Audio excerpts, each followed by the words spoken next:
We will be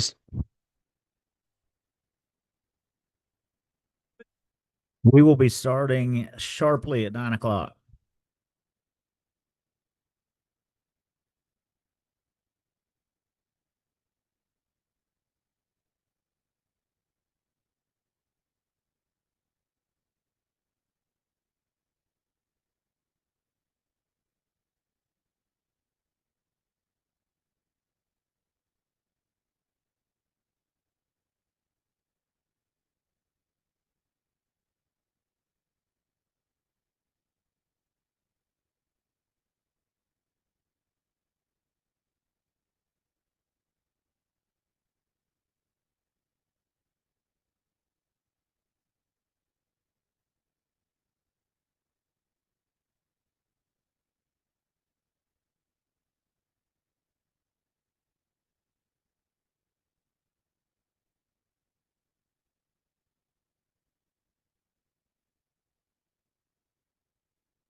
If everyone will take their seats, that'd be great.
All right. Good morning. Everybody hear me all right? Not too loud. Good morning. I appreciate everybody showing up. We're going to get rolling. We obviously have a very full agenda. The first speaker is going to be need to get out of here and go to another conference this afternoon. So I'm going to roll through it, and I'm going to open up with a quick word of prayer. If you'll bow with me. Dear Lord, thank you for today. Thank you for delivering us here safely this morning. Let us just have you in mind as we continue to mull over the things that are good for this state. Thank you for the beautiful weather. It does not quite feel like an August day, but just really beautiful. Watch over us today and lead, guide, and direct us. In your name we pray. Amen. All right, without ado, we're calling to order the House Study Committee on Gaming in the state of Georgia. And we are going to jump right into it. We have former Representative Jason Sain from North Carolina is going to come present to us, discuss how things went down in North Carolina. And I know he will enjoy all of your questions. Good morning. Great to be with you, Mr. Chairman. Thank you and members of the committee. Great to see you all and great to be here with you. Got a little PowerPoint for you about sports wagering in North Carolina, what we were able to do, how we were able to get it passed. Took a little bit of time, but we got it done, as you'll find out from my presentation. But borrowing a quote from my original floor speech, and I am a recovering legislator, I should tell you that. I left last August after serving 13 years, but appreciate your service. I understand what it means to serve in office. But from our floor speech, sports betting is already here. It's time to provide a legal, transparent construct that protects consumers and improves our state. You'll find from my presentation, if I get this right, I also former IT chair, but we'll see how good I do today. My background, 13 years in North Carolina House, served as the senior finance chairman from 2015 to 2019, and then as the senior appropriations chair. So I apparently enjoyed punishment and did both sides of the coin there in North Carolina. I sponsored House Bill 347, Sports Wagering, Horse Wagering Act, and it was signed June 2023, looks like I got an extra 2 in there, by Governor Roy Cooper. The effective launch date was March 11th, 2024, last year. HB 347 legalized online in-person sports betting and pari-mutuel horse wagering. My goal today is to share with you North Carolina's transparent, explosive revenue growth and zero political backlash and encourage adoption in Georgia. You see from the graphic here, this is our first day of sports betting over on the left side of the screen there.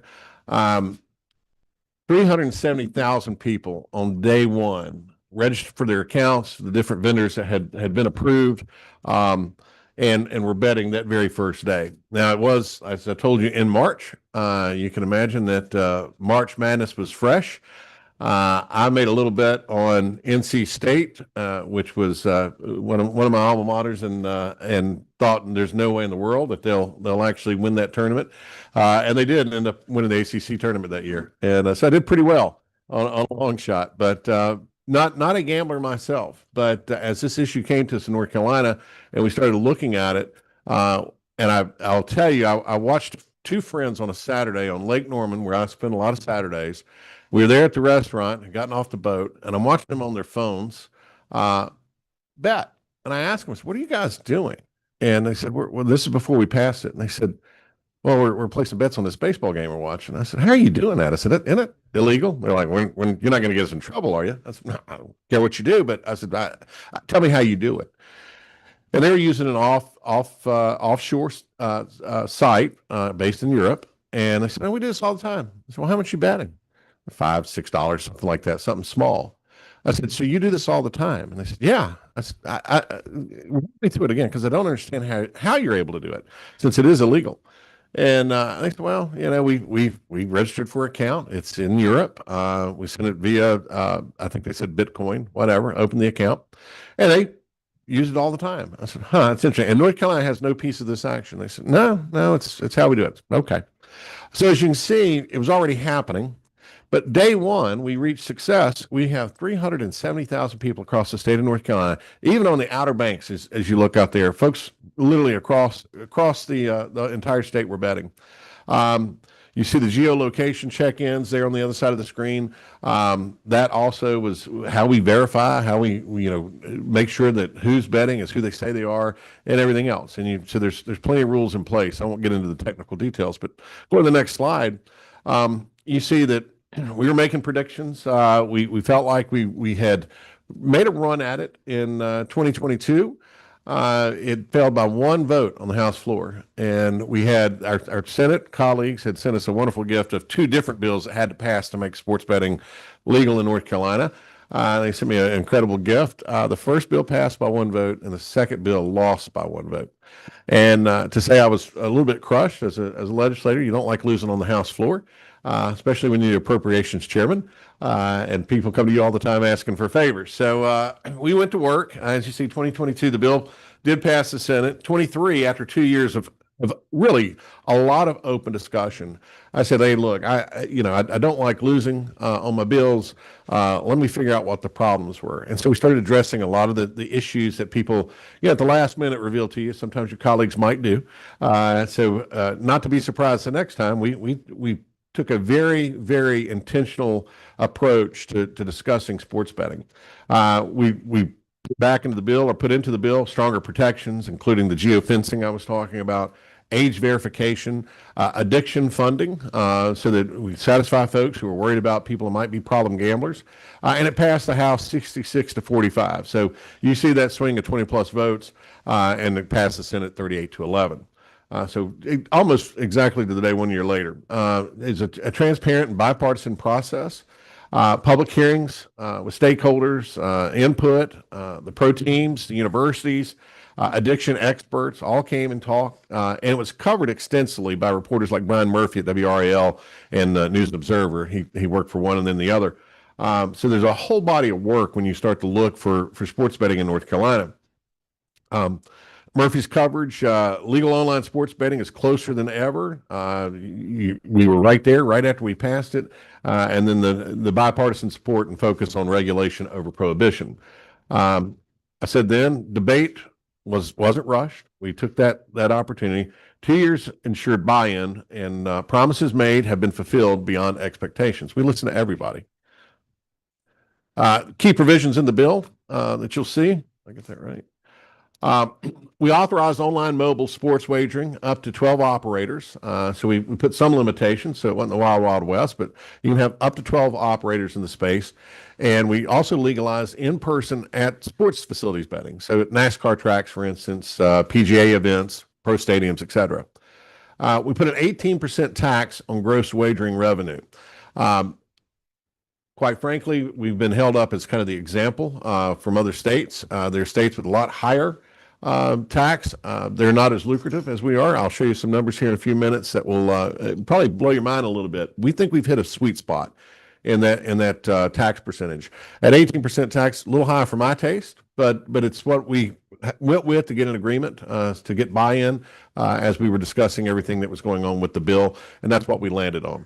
And it seemed to be the right spot. Of course, we had prohibitions in the bill. No youth sports betting. Can't bet on little league teams, despite your strong desire to maybe do so. But you can't do that. There's no bets on injuries and penalties. We don't want to incentivize the wrong thing. You do have to be 21 years of age or older. And of course, geofencing to block Indian lands. I saw an advertisement yesterday for Harris Cherokee on the floor or on the field at the Braves game. So you got folks who go and bet, and we welcome them to North Carolina, and we love when they come and visit. But we wanted to make sure that those areas, the tribal lands, were protected because they do have sports betting at their facilities. We also legalized parimutuel horse racing. That will generate $3 to $4 million in annual fees. That has not taken off yet as our lottery commission. That wasn't the biggest priority we had, but they're developing the construct to do that. So that's still being worked on. But sports betting was the key part of this. Your football, baseball, basketball. So anyway, the legal market is superior for transparency, and I truly believe that. We push activity out of the shadows and reduce corruption. Again, I told you we knew that we were losing about $4 billion offshore. We did a number of studies that we had out there of people betting illegally. Like I told you, my two friends, the inspiration for the bill, they were sending their money offshore. So revenue projections versus actuals, explosive growth in 1 year. They projected 64 million. It was actually 116 million.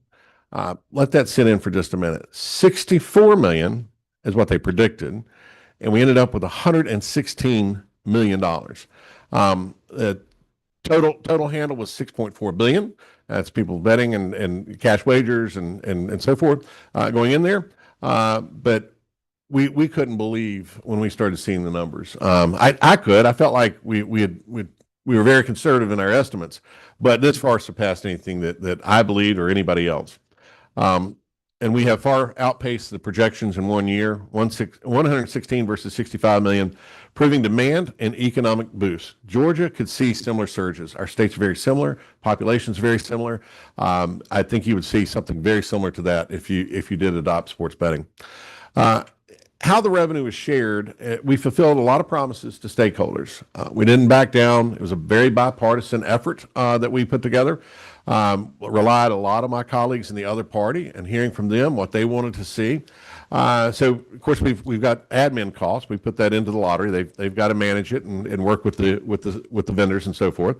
And then we went to fixed allocation. So once they got their bills paid, here's how we divided it up. And it supports our universities, their sports programs. It supports addiction treatment. We put money into youth sports as well. And then 50% of that revenue goes straight to our general fund. So the House and Senate can decide how to spend that if they want to. But the actual distributions, $2 million to DHHS for gambling addiction, education, treatment. This doubled it. Our funding promise, when we started, we were saying $1 million. We doubled it to $2 million. So that we can help those few people who might be problem gamblers. There's a resource for them. And we wanted to, for those who were opposed and who rightly bring up the fact that some people do get addicted, we want to address that and find them the help that they need. $1 million to North Carolina Amateur Sports. This is for youth equipment and facilities. That's divided out in the state and sent to amateur sports organizations. $3.9 million to our 13 UNC institutions. I'm a graduate of NC State and UNC Charlotte. NC State does not get the money. UNC Chapel Hill does not get the money because those were our two big flagships. We felt like they had done very well over the years. They've got a revenue source for their athletic programs. But for those other schools, including our HBCUs, they were guaranteed $300,000 a year out of sports betting no matter what. As you can tell, and they're very happy. I got a lot of athletic directors across the state who are fans of Jason Sane these days. They became bigger fans when they saw those checks rolling in. What they thought they might get at $300K, they're now getting $3.9 million into their athletic programs, and it's making a huge difference. North Carolina A&T, UNC Charlotte, East Carolina University, App State, they're all getting that. And $1 million to Outdoors Heritage Council. And Outdoors Heritage Council, basically an outfit that makes grants to teachers in the schools so that kids can take field trips and then go to those things. And particularly when they're outdoors, we want to encourage folks to enjoy the outdoors in North Carolina. Revenue goes to North Carolina universities desperately needing athletic funding.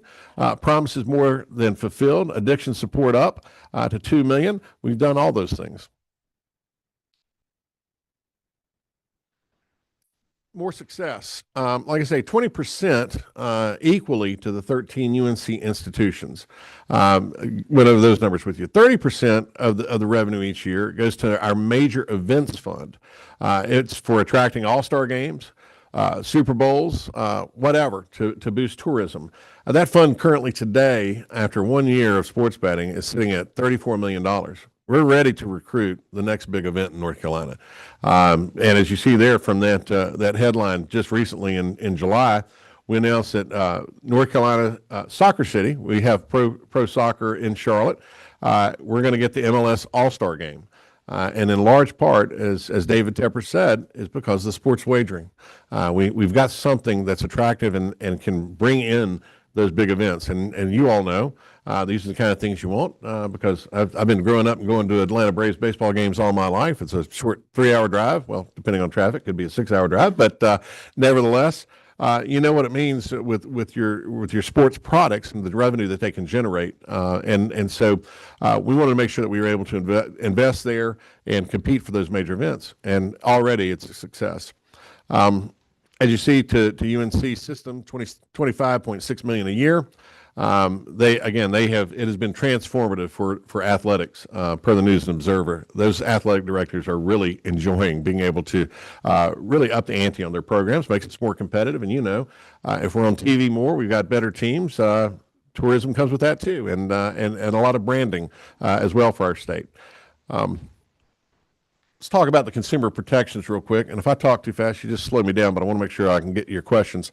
ID verification is there. We've got this site here is where folks can go. All the operators, when you log on to their apps, they're telling you how to get help. They remind you of that through their promotions. They want to make sure that they keep the game safe for everybody, and that those with problems do get the attention they need.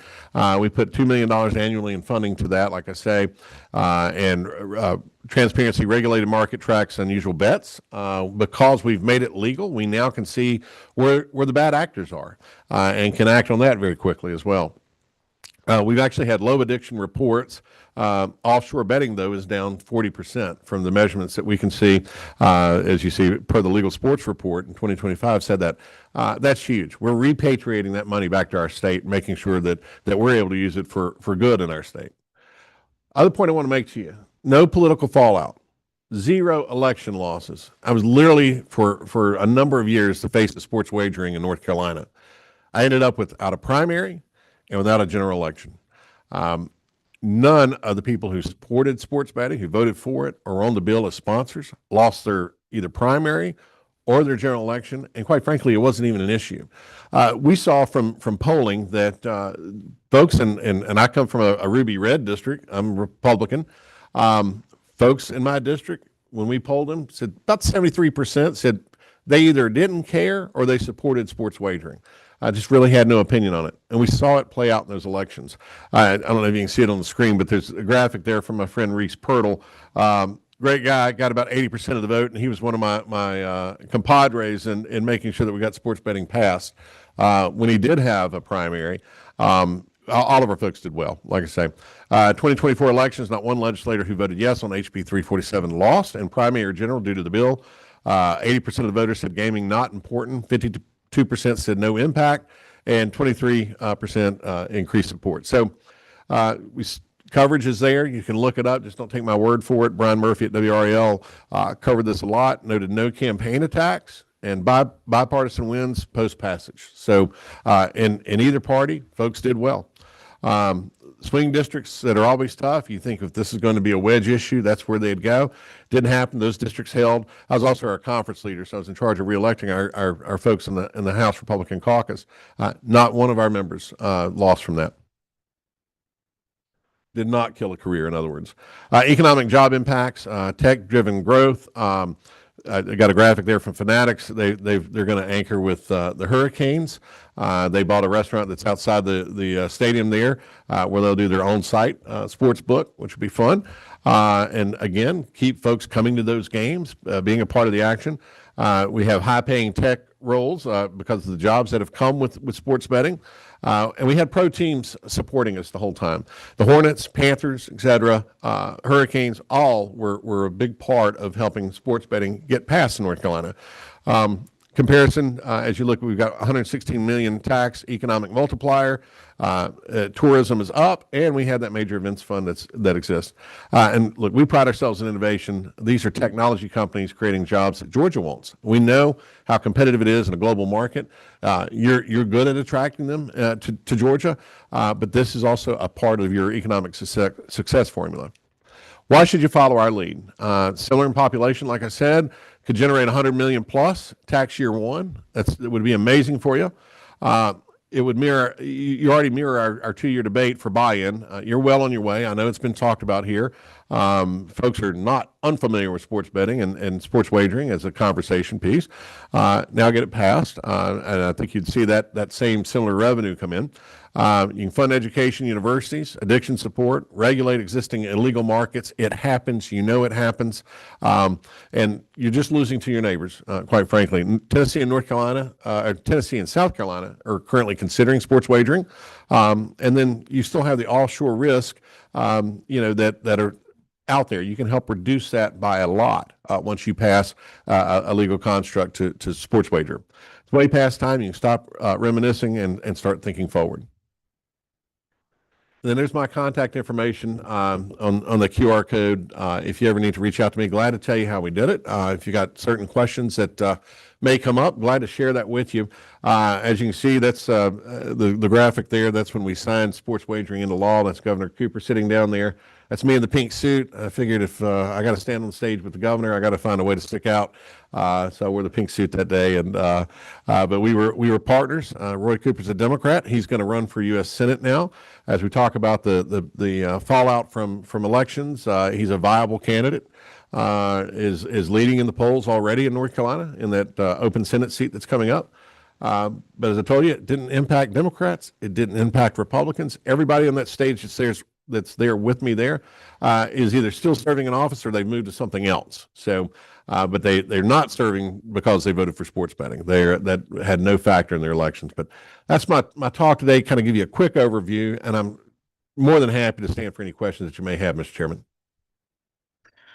Well, thank you. Yeah, I will open up for questions. I hate to have had you come down here so graciously and correct you immediately, but Tennessee actually does have sports betting. Very well. Which we'll learn more about probably later. In fact, there was some news station actually did an interview in downtown Chattanooga of all the Georgians that were sitting in a sports bar wagering. There you go. Yeah. We'll start with who's 25 down there. Chairman Stevens, before I start, I learned of your loss just a few minutes ago, so I want to extend loss in the family, his sister-in-law, and just want to know my heart's with you, and I know that you'll be leaving us early for that funeral today, so just wanted to mention that before I recognized you. And again, I really want to thank you coming to Georgia to kind of point out some of the things that the successes you've had. We've had real problems with a perpetual major event funding mechanism. Can you expound on that a little bit? I'm very excited about that. Yeah, I'm glad to. And quite frankly, we may have generated a new problem. We may have more money in that fund than we need, which is a good problem to have. But we knew that, look, if we're going to make money on sports fans, and that's who's playing, right? That's who's playing the games. Why not bring back something for their money? They're taxpayers too. They're helping the state be successful. So part of the philosophy of that was, well, let's make sure that we're competing for some of these major events. We would love to have a Super Bowl in downtown Charlotte. We'd love to get. I would love to get baseball in North Carolina. We're being looked at now. Part of that again is because of the successful sports history we have in North Carolina. We brought the All-Star race back to Wilkesboro and Charlotte. So you see that coming back now. Major Events Fund can help with that and recruiting those events. Hurricanes have been incredibly successful as well, making the playoffs, having been champions. We want North Carolina to be looked at for every major event. And one of the ways that we do that, like I say, is making sure that we've got a very healthy major events fund. So when those things are on the horizon, we just recruited the military world games that'll be coming to North Carolina in 2026.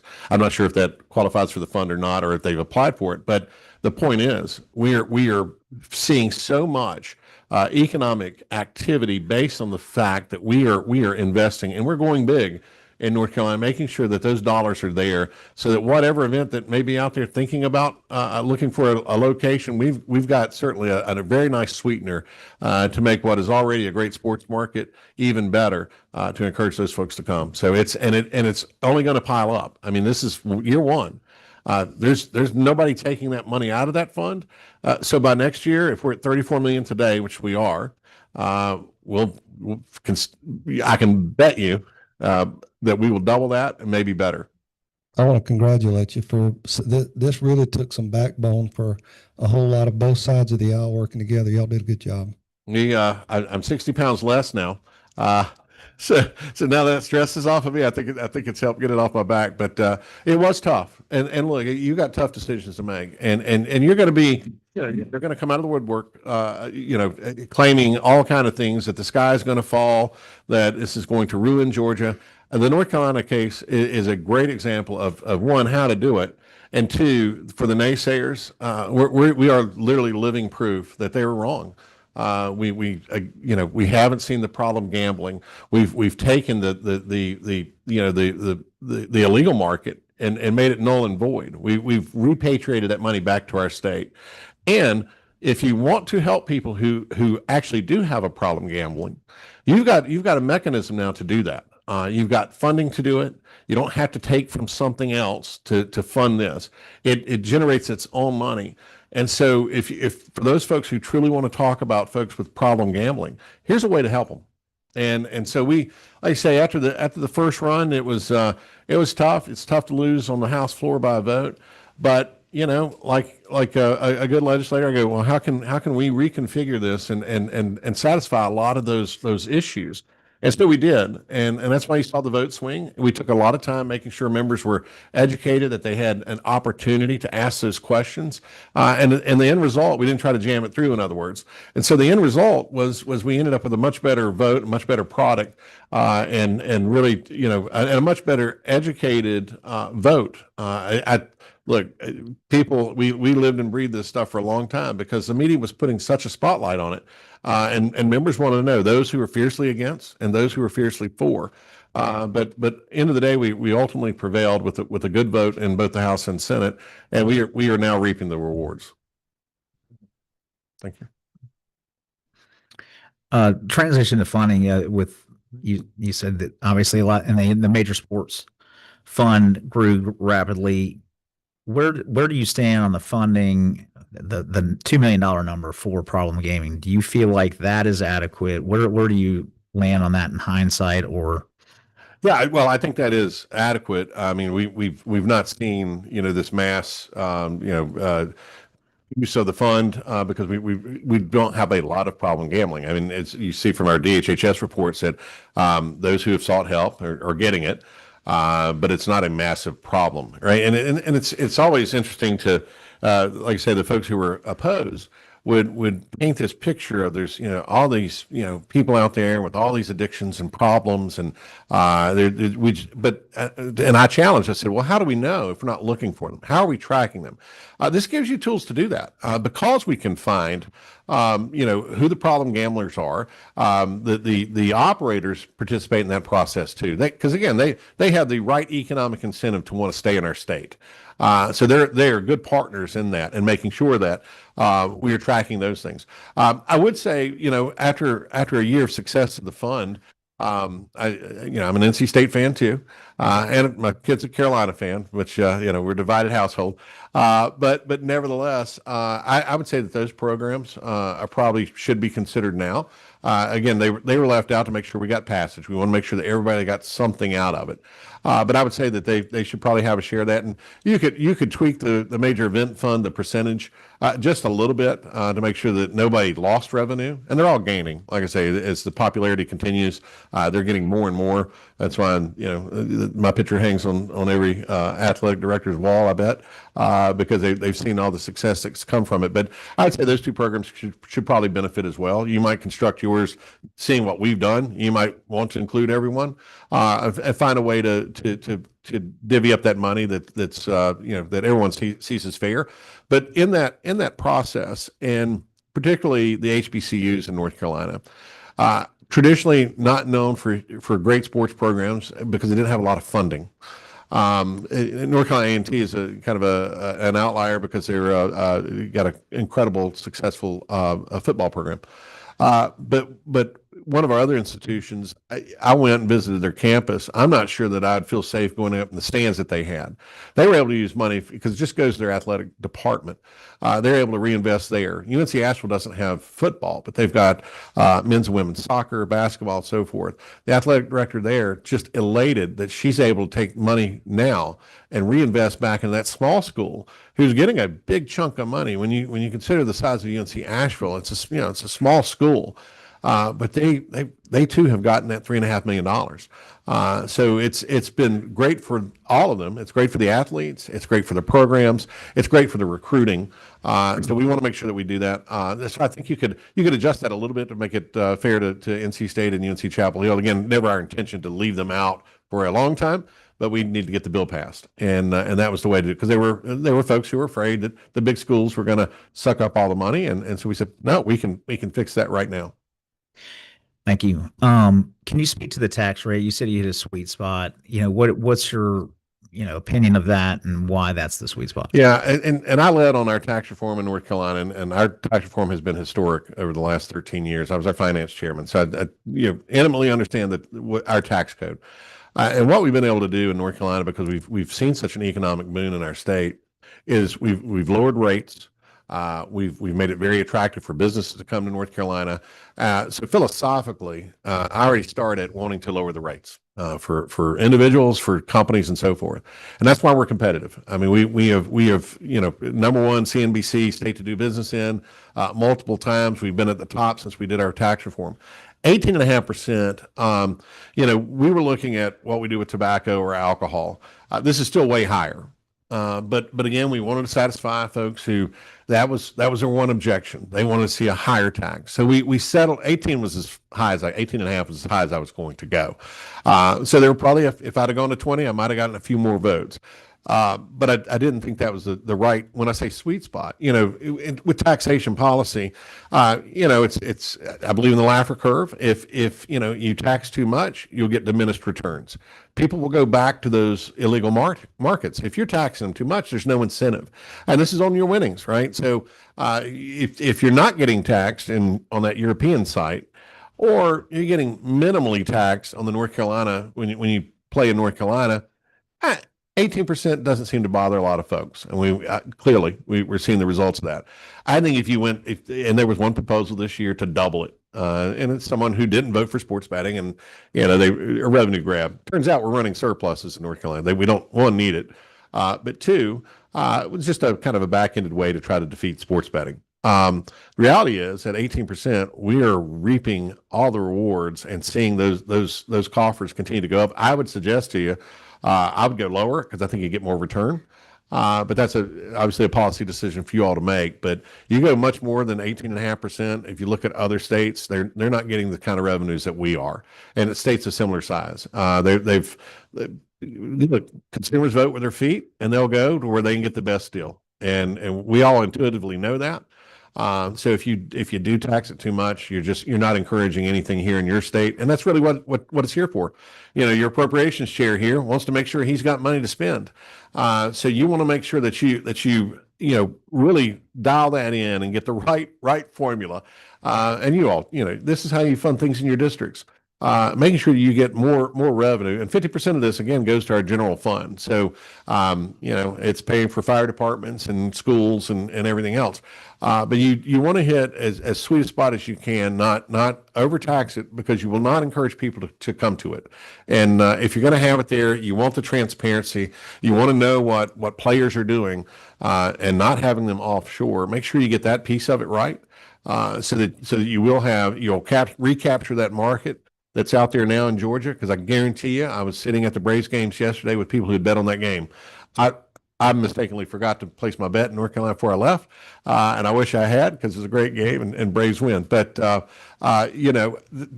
is just something and I can't hammer that point home enough, as that remember that tax rate. If you get that wrong, you will not get the results that we've had. Thank you. I see a few more questions. We'll roll through them quickly. I know you have a plane to catch, and I appreciate your presence here today. We'll go to Chairman Powell. Thank you.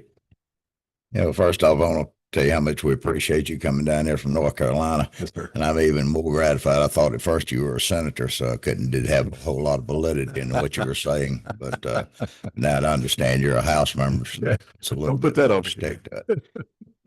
You talked a good bit about the process up in North Carolina. Could you tell us a little bit? Did y'all have a constitutional provision y'all had to clear that hurdle, or did you? We did not. Strictly by statute. No, we could just pass it as such and create it into existence. So we didn't have that hurdle. So y'all didn't have the major issue of getting a super majority to get That's over correct. the CA then. That's correct. We just needed a simple majority to get the bill passed. That makes a little bit of a difference. It does. So I might ask the next question. You got into the sports betting. and we know all the arguments pro and con to that. Did y'all have any consideration about casino gambling? So it's a great question, and we did, but it came much later in the session. My Senate counterparts were working on the casino bill, and the idea being, generally being that they would do something in the areas that weren't controlled by the Catawbas and the Cherokee by compact, that already existing compacts with our state. So looking more, Charlotte going east, where there's no tribes with casinos. That came very late in the session. We were literally almost ready to gavel out. So it kind of died. Well, we never even got a chance to even consider it in the House. So that is still kind of out there in the ether, but it didn't return this year. So casino, it was probably going to be a harder one to pass, and it didn't have a lot of support in the House.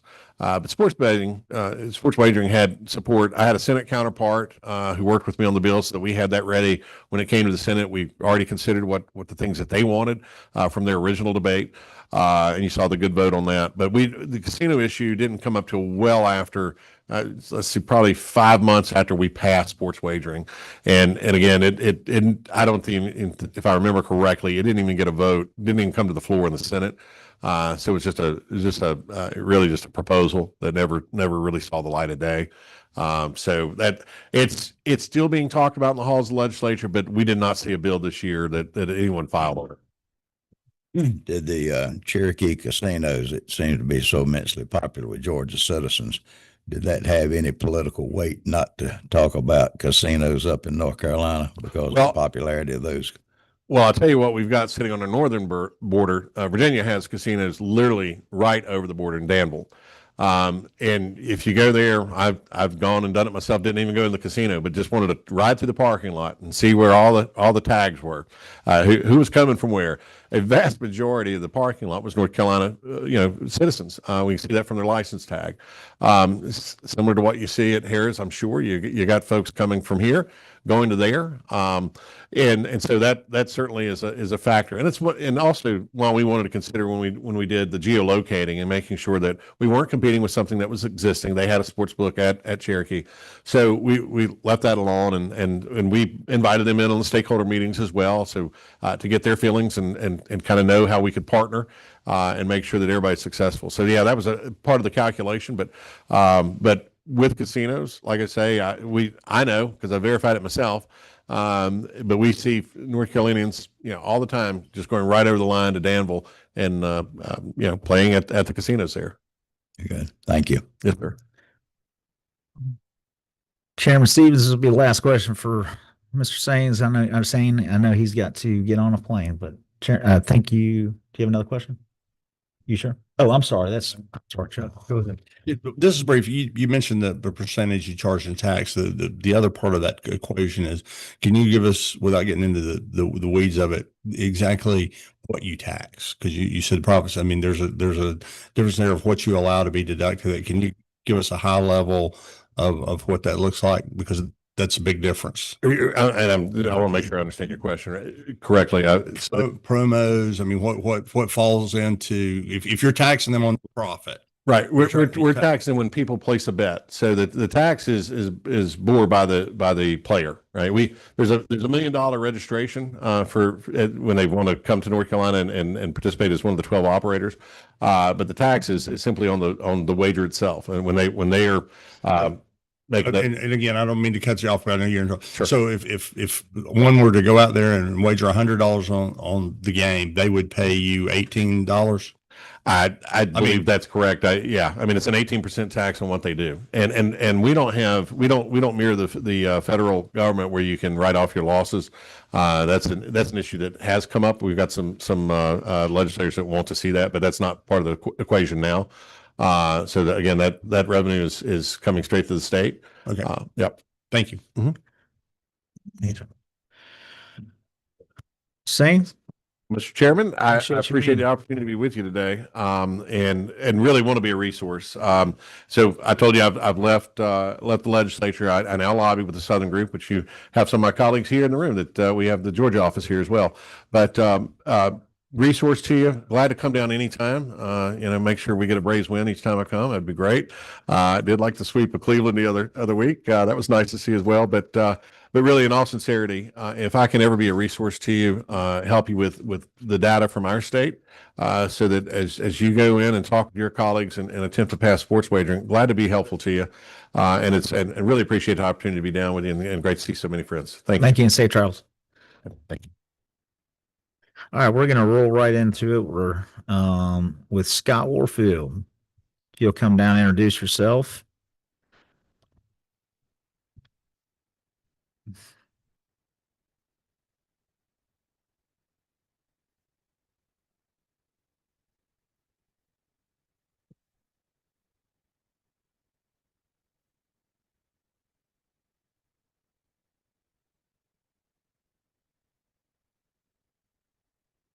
And your guests.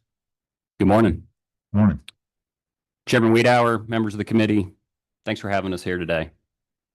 The hard work, thoughtful consideration this group has put into this issue is greatly appreciated by the PGA Tour, and I can speak for the other sports leagues, I think, as well. We visited a lot of capitals over the last decade, and we can confirm that the best sports betting bills and frameworks come from legislative bodies and leaders like you, committed to getting it right. We appreciate your continued dialogue and debate, and thank you in advance for continuing to seriously consider why legalized mobile sports betting for the state of Georgia is good for the state of Georgia and its constituents. Jason, great to see you again. You might have already scooted out. Remain grateful for your leadership in my home state of North Carolina. Took us a few attempts there as well, but your leadership was critical to getting it done. Members of the committee, honored to be here today. It's especially after such an incredible event we had just 6 miles down the road at East Lake Golf Club, culminating yesterday, less than 18 hours ago, by crowning our 2025 FedEx Cup champion, Tommy Fleetwood. The crowds were amazing, competition was thrilling, and we had another incredible finish to a golf tournament. Yesterday capped off an amazing season for the PGA Tour.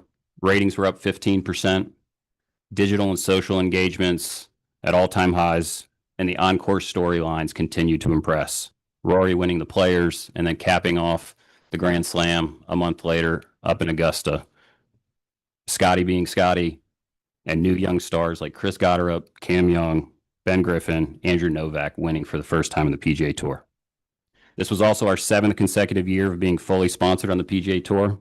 Just incredible corporate support, with more than 40% of title sponsors being with us for more than 15 years. Said another way, the golf business and the PGA Tour are as strong as ever, and we have relationships with states like Georgia to thank. Speaking of, we're now just 83 days away from the RSM Classic at Sea Island, another iconic Georgia event. Quick look at the agenda. I want to spend a few minutes talking about how us sports leagues think about this topic. To do that appropriately, I think it's helpful to take a step back and show you where we've been and how we've oriented our strategy. From there, I'd like to give you a look at our core principles of our betting strategy. This is the lens through which we look at this opportunity. It guides our thinking and charts our path in this space. I'll also spend a few minutes talking about what we're looking ahead to, and of course, want to remind this group how important the state of Georgia is to the PGA Tour. Before we hop in, just a few things I'd like to reiterate off the top. Number one, sports betting has been a nice new revenue stream for the PGA Tour. The league, the tournaments, our players. But it's not why we're in it. We're in it because, one, the Supreme Court made a decision in 2018 allowing states to adopt new legislation permitting intrastate wagering on sports events, now in 38 states plus DC. Legalization also provides greater oversight and consumer protections, helping us protect the integrity of our game as well as millions of fans. We're able to better monitor betting patterns and identify suspicious betting behavior. We're able to more openly talk to our athletes and our fans about the potential risks, as well as use our own platforms to promote responsible gaming practices, which hopefully the video will work and I will show you an example of that. If done right, this new legalized activity helps us better engage our core fan as well as attract new audiences to the game of golf. Number two, we wake up every day, trying to do what's right for our sport and its fans. It's why you're going to hear a lot this morning about how our integrity efforts and our responsible gaming initiative are at the center of what we do from a sports betting strategy. And lastly, we're in constant evolution of what we're doing in this space. We work hand in hand with operators, regulators, legislators, and everyone in between to evolve and adapt our approach so that the integrity of our game and the wellness of our fans are always protected. Taking a look back, the last 7 years, been hectic. First thing we did after PASPA was struck down, really important, we struck a partnership with Genius Sports, our first integrity partner. They audit our rules and regulations. They do 24/7 bet monitoring across all of our tours. They provide educational services to our employees, our players, and others. Said another way, they help us maintain competition and mitigate betting-related corruption.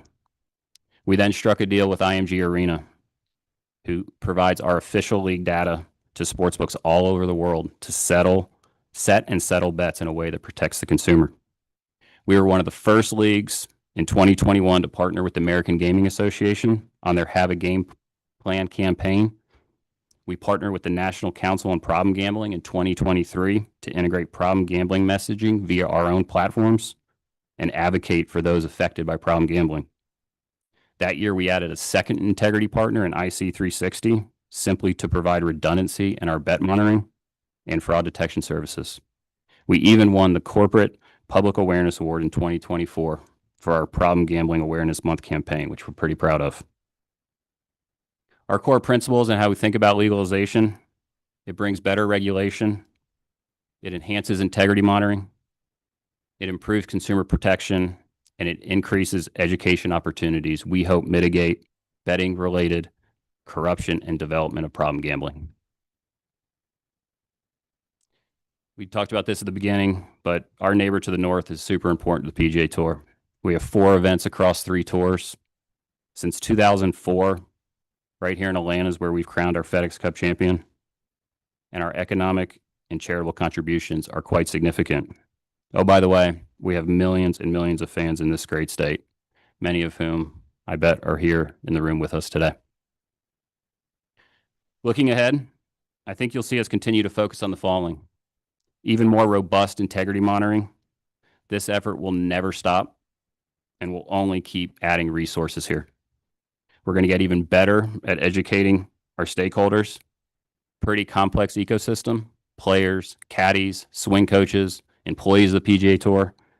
It's our duty, but it's also our privilege. We're getting better at prohibited bettor programs that proactively deny covered persons from even attempting to bet on golf. We're going to keep learning and forcing important discussions with all stakeholders via collaborative forums like the ones hosted by the International Association of Gaming Advisors. We're going to continue collaborating with regulators and other leagues to ensure our framework and guiding principles are always rooted in leaving this space better than we found it. And we're going to double down, sorry for the pun, on responsible gaming and problem gambling, and continue to leverage our media assets, tournament assets, and other platforms to educate our fans on how to avoid developing a gambling addiction, and if they need help, where to go. Provided the AV works, this next slide is a video that we just launched this week. It's Responsible Gaming Month in September. You could see this in our broadcast. You could see it on our digital and social platforms. It's around a fictional character that we developed named Sam the Caddy, and I hope you enjoy.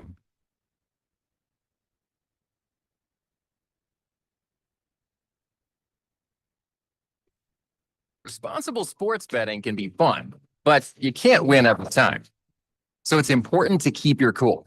Sam here, with a reminder that good sportsmanship isn't just for players in the field, it's for everyone. Know your limits. Don't chase losses, and recognize when it's time to press that pause button. If you're getting in on the action, head over to haveagameplan.org/PGA Tour to learn more. Some final thoughts. Protecting our games is more important to us leagues than anyone else. Sports betting is already happening here in Georgia. We're just not able to monitor it, and y'all aren't able to tax it. We're not always going to get it right, but when we don't, we're going to fix it immediately and work with the industry as change agents. I thank you for your time, Mr. Chairman. And at this point, I would like to turn it over to Joe Pierce, Senior Vice President and General Counsel for A&B Sports and Entertainment. Thank you, Scott. Thank you to the committee for allowing me to share some time with you all today. Very much appreciate your service in so many respects. As Scott mentioned, I'm the General Counsel for A&B Sports and Entertainment, so the Atlanta Falcons, Atlanta United, and Mercedes-Benz Stadium. And just did not have a formal presentation, but really wanted to come here on behalf of the Georgia businesses that we represent and that we work with and we employ people as a part of, and show that we are aligned with, in very large respects, with the efforts of the PGA Tour. And I can't speak on behalf of the other professional teams or the other leagues, but we work very closely with our counterparts from the Hawks and Braves and NFL and Major League Baseball and NBA at the league levels to learn what they have, kind of extend what they have learned in other states and bring that to, how hopefully, sports betting could come to the state of Georgia and do it in a responsible way. A couple of things, as Scott mentioned, I think the real supreme focus on a couple of levels is integrity of the game and consumer protections. And those are principles that are going to be core to how we would look to engage with sports betting in the state if that is allowed in the future, and really use that as a foundation for how we activate.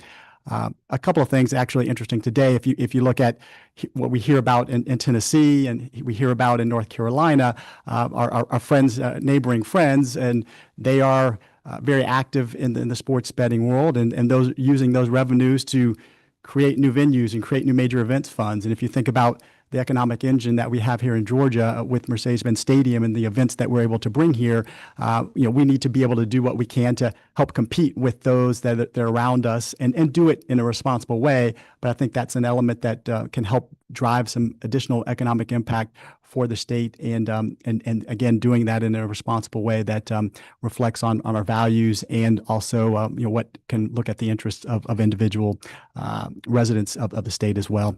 I don't know that I have much more to share, but really wanted to, again, thank you for the time to address you all today, and happy to take questions that we can give insights on in terms of how we operate and what that would look like from a sports betting standpoint. So thank you all. Thank you. Chairman Powell. Yep. Thank you. I'd like to ask you a question, and I hear the message that y'all are giving. And, I'm not a hypocrite to the gambling scene. People gamble, they gamble all the time. They gamble whether the sun's going to come up or not. But I've got a question that I've never been able to fully get an answer to, and that's the involvement of all the associations and the sports teams and all of that. And, as I heard what you'd said about the integrity of the game and about protecting people against their own foul habits of gambling when they shouldn't gamble, and such as this, and the problem gambling and all. But I keep wondering to myself, what's really in it for the sports teams? What's the profitability? What are y'all getting back? Because in this world, nobody gets involved for the good-natured of humankind. If not, the Georgia Lottery wouldn't be paying millions of dollars for advertising at these sporting events. They'd be doing it for the goodness of the lottery that helps scholarship. So what's in it? What's the investment? What's the comeback, the profitability to these? Here's where I'll have my finance friends laugh at me. I'm the lawyer. I'm not the finance guy here, but there's definitely the element. There are multiple aspects of our interest in engaging, and as you correctly perceive, there is a financial element, whether it be sponsorship agreements that an operator, a sports betting operator, would pay to teams to kind of get the rights to associate their brand with the brand of the teams and kind of get connectivity to the fans. The dollar amounts of those relationships can really vary. There's something that there's a wide range, kind of depending on the state and kind of depending on the nature of the agreement that's reached. And so that's an element. I couldn't sit here and tell you, hey, here's it's a X million dollars a year type incremental revenue, but there would be some incremental revenue, and that would be something that as businesses that we're trying to operate and compete could be helpful to our efforts to do so. But again, not at any cost of doing things in a non-responsible way or doing things that would jeopardize the integrity of the game or the consumer too much. But there is a financial benefit, There can be, again, whether it's selling information or yeah, most of the information, and Scott could probably speak better. At the league level, they probably control the access to data for the events and the games, and so at the team levels, we don't get into that level of rights control, so to speak. But again, if you think about a sponsorship type arrangement where an entity will have the ability to have a presence in your venue or kind of aligned with some of the advertising channels that you have, that's kind of where that opportunity really presents itself. thank you.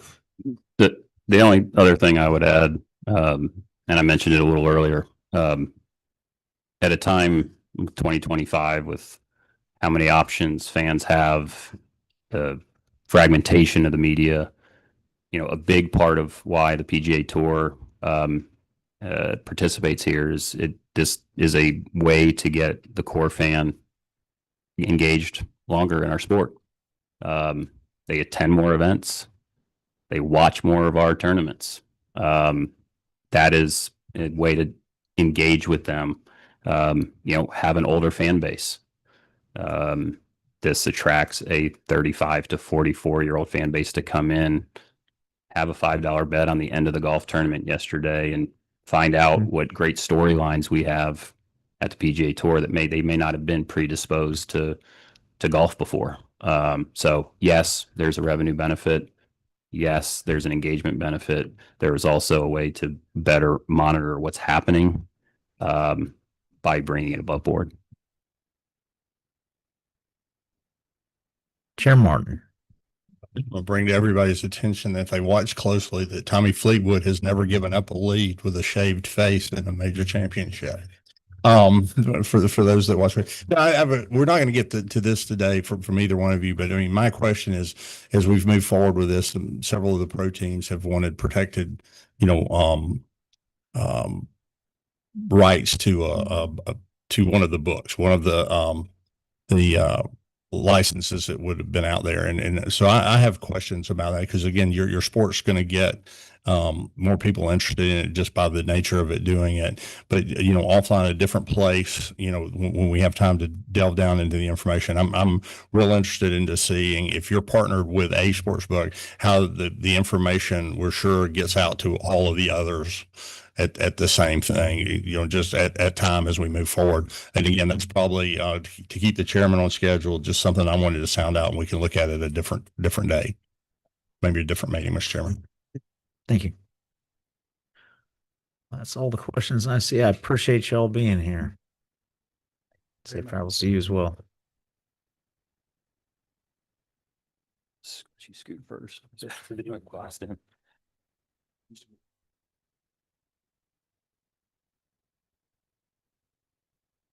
All right, we will move on to Dr. J. Albanese. I hope I'm saying that correctly.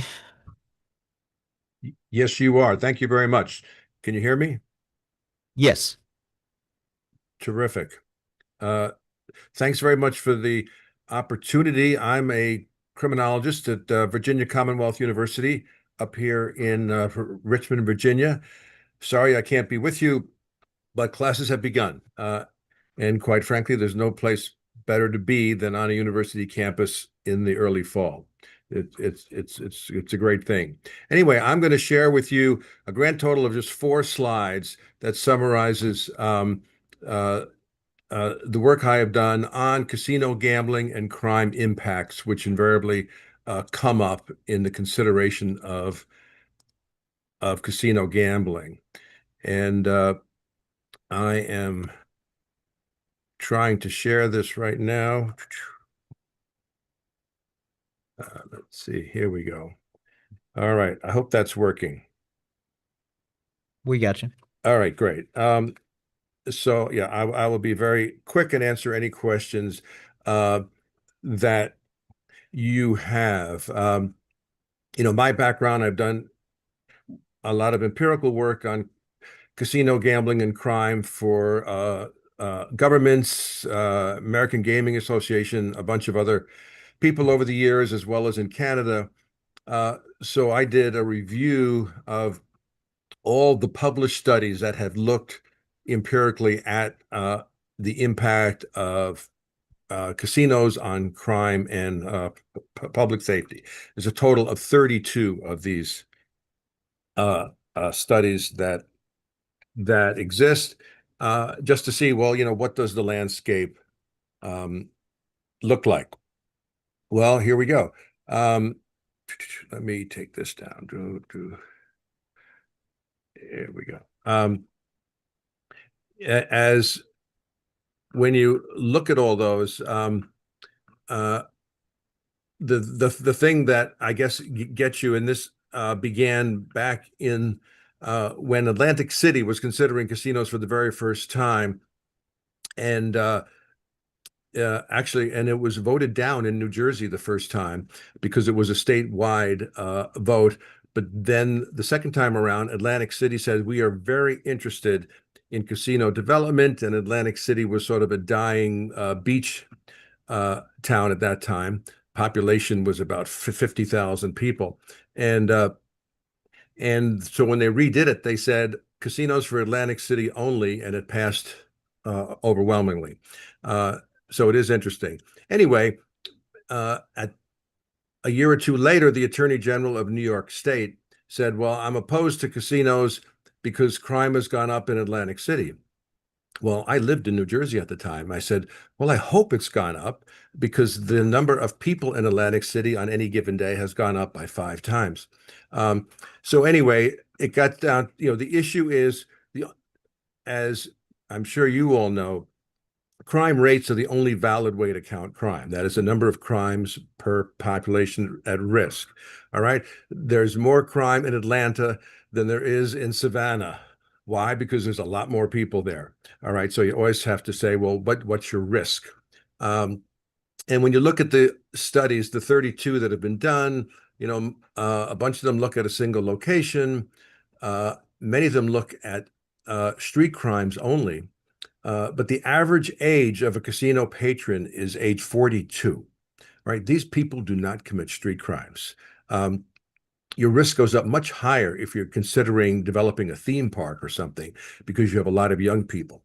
So the casino patrons are not really that, they are not considered to be a high-risk group crime-wise. So the crime impact question focuses more on the security of patrons in and around the casino, hotel rooms, parking security, street safety, near the casinos, things like that, which are almost a tourism leisure issue, right? It's dealing with, large numbers of people coming in, gambling, consuming entertainment, consuming food, and then leaving, getting them in and out of town.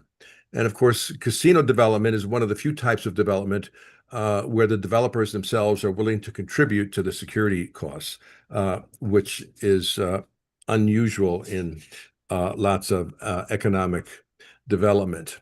So to summarize these findings of these 32 studies, the majority found no impact on crime rates after the casino in the casino jurisdictions. Some had a mixed effects up and down. That's kind of like the average city, and a smaller number found crime increases. And of course, it varies a lot because these studies, casino development has been sort of an uneven thing in terms of how jurisdictions have done it. Georgia has the advantage of seeing a lot of experience around the country, so you have the ability to avoid some issues that other jurisdictions have done. Of course, most of these studies that look at crime impacts look at crimes reported to police, and of course some crimes are not reported to police, especially property thefts that you don't discover until much later on, or assaults involving people who know one another. arrests are a weaker indicator of, because they reflect police activity, right, rather than criminal activity. But my third point on this slide is that there's very few studies, 22%, account for the growth in the size of the local police department after casino development.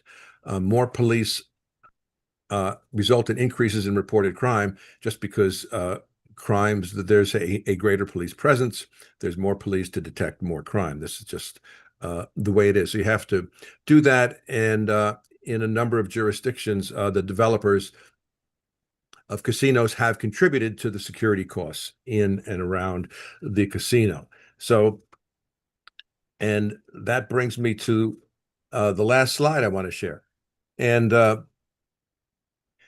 is, there's a lot of factors that are economic factors that also contribute to issues of potential crime. Obviously, the size of the population within commuting distance of the casino is important. It's important economically. It's important for the success of the development. And if you're going to start a casino development somewhere in Atlanta, obviously there's a lot of people there already. But if you put it out in a rural area, you can see, well, people don't tend to go there. So my point is, it's easier to have successful development in areas that are used to dealing with tourists. They're used to dealing with visitors. They know about people who don't know where they're going and don't know where to park, and all of that sort of thing. I've been to a lot of casino jurisdictions, and when you talk to the police and security there, the overwhelming problems are not the crimes. The overwhelming problems are managing all these tourists and day trippers and vacation travelers who don't know where they are, what they're doing, where to park, all that kind of thing.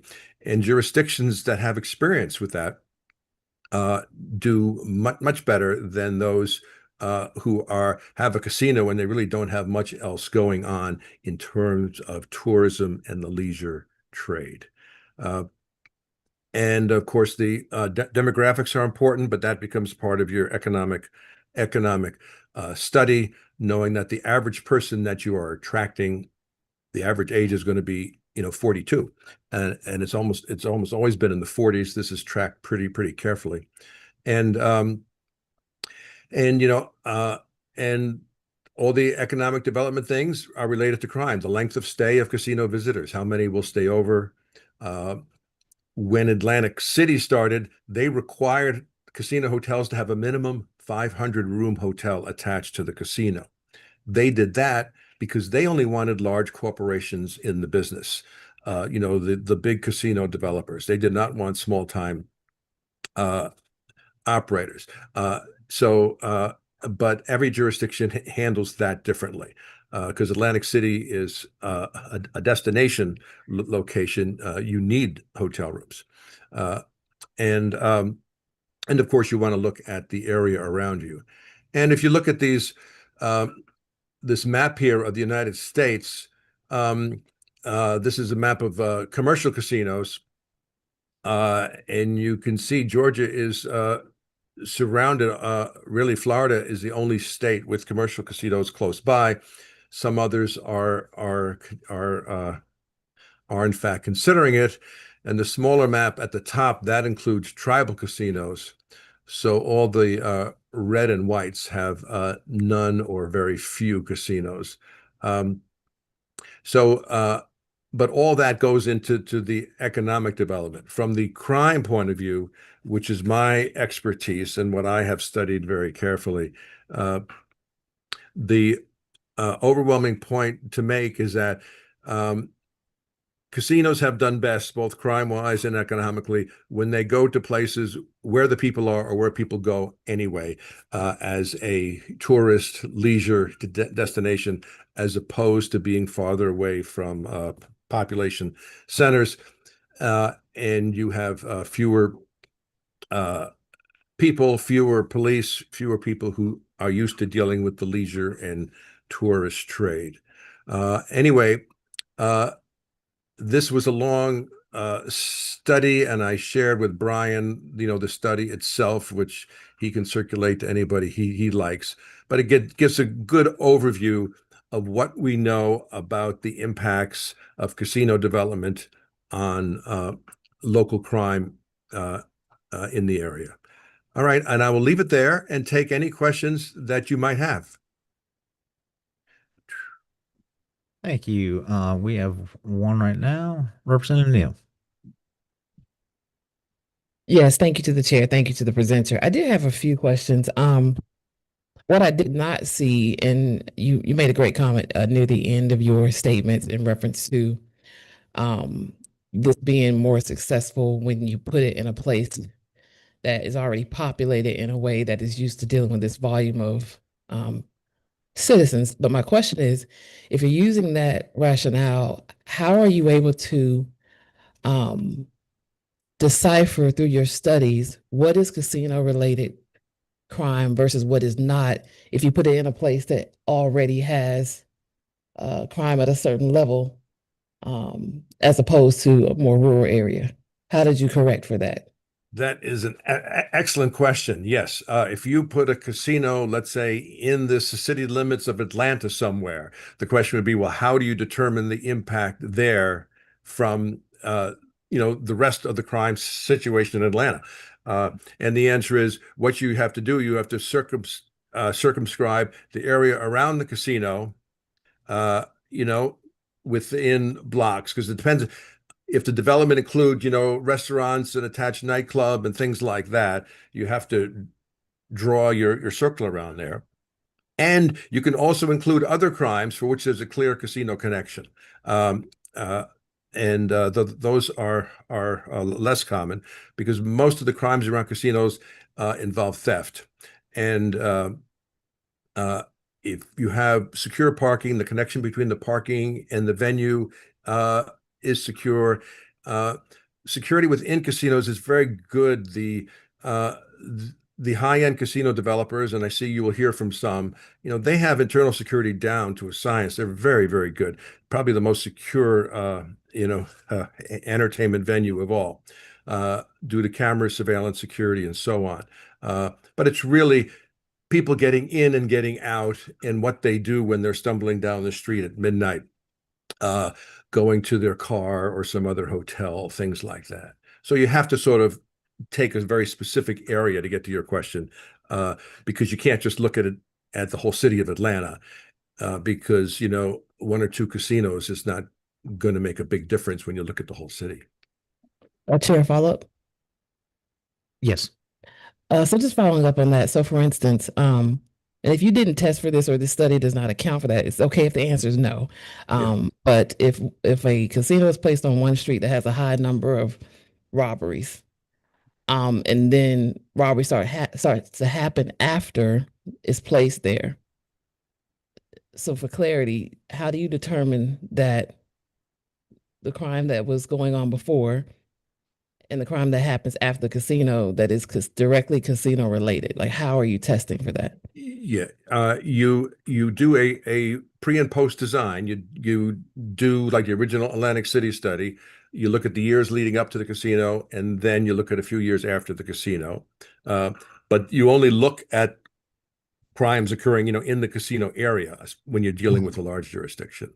That's all. But it's just a pre-posted design.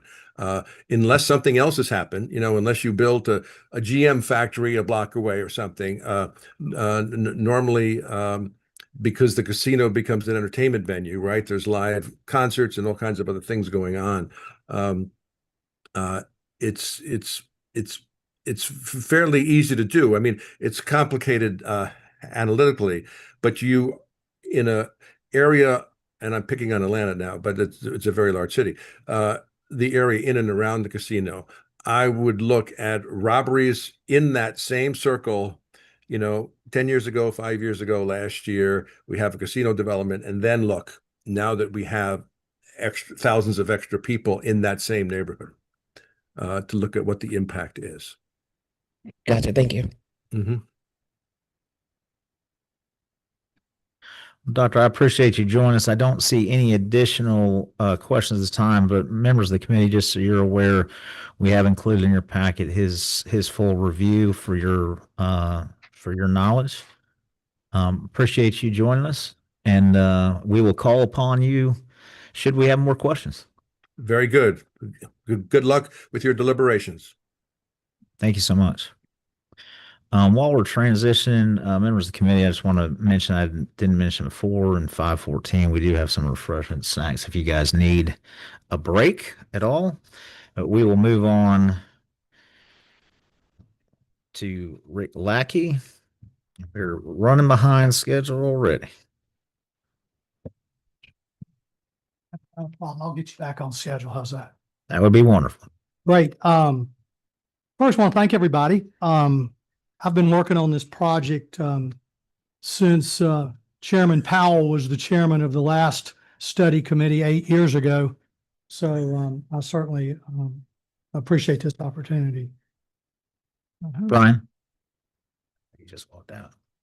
Oh, you got it. That's the wrong presentation.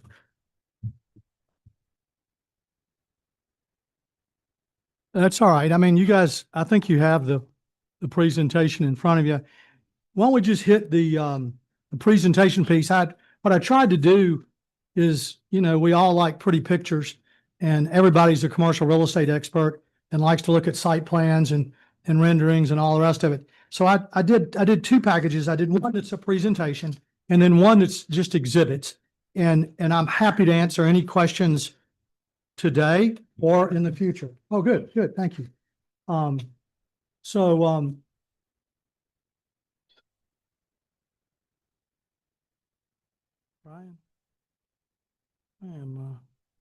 there we go. I'm not going to go into great detail on my background. I've been around the commercial real estate business my entire life. My dad was an apartment developer. My kids are in the business. I've been involved in an enormous amount of real estate, and I've identified and either listed or worked with the property owners of virtually every destination resort site in the state of Georgia since we started working on this in the state of Georgia. The next slide, I'm not going to read it to you, but a destination resort with gaming is a large-scale mixed-use development. It's got a lot of stuff in it. It's a place where people are going to come that might not otherwise go there. And I think some of the key highlights is it'd be a very, very nice hotel. There'd probably be a convention thing. There'd be a convention area. We're talking about capital investments ranging from about $500 million to probably pushing $3 billion. You're going to hear from a speaker today that's spending close to $3 billion in another urban environment that would be comparable to maybe what they would do here in Atlanta. So we're talking a very large scale development with many, many different aspects to that development. This next slide, I want to dive into just a little bit more because it's not something that seems to be quite as obvious. And that's the actual site selection criteria. And the way I came about is I went out and enlisted all the best sites after I met with several different casino operators and said, what do you want? And it's really very similar to retail and hospitality site selection. And what I mean by that is function actually, the function and the location drives revenue. If, we all know about Starbucks. Starbucks looks to be in a certain area with certain amount of rooftops and a certain amount of population within a certain drive time. Well, destination casino resorts are the same thing. They look at three different population circles. They look at a 5-hour circle, a 2-hour circle, and a 30-minute circle. Okay. And it may vary a little bit one way or the other, depending on the different casino. But the reality is this: the 30-minute is the person that can go to the casino anytime they kind of want to. They get in the car and they go to the casino. The 2 hours is the group that hops in the car on Saturday and runs up to the casino and has a good time and then comes back that evening. And then the 5 hours, it's really 4 hours or longer. Those are people that go to hotels. Okay. And that all matters. Okay. All that matters as it relates to location, because you want to put these near those locations. Major interstate access is critically important, and that means easy on and off. This does not necessarily means that, while you could put it, people talked about Hutchinson Island and Savannah being a great location. The problem is getting on and off of Hutchinson Island. When they have their road race over there, they have a big traffic problem. Well, if you had 5,000 people going over that bridge back and forth every day, you'd have traffic all the time. And the customers at casinos really just don't want that kind of challenge. Ideally, you would have the casinos spread out. When people think of large casino places right now, maybe Mississippi or Vegas, the rest of you see them all together. But the casinos, they'd really rather have them spread out. And 1.5 to 2 hours apart has been the general consensus when I talk to casino owners and operators that want to do business around the state of Georgia.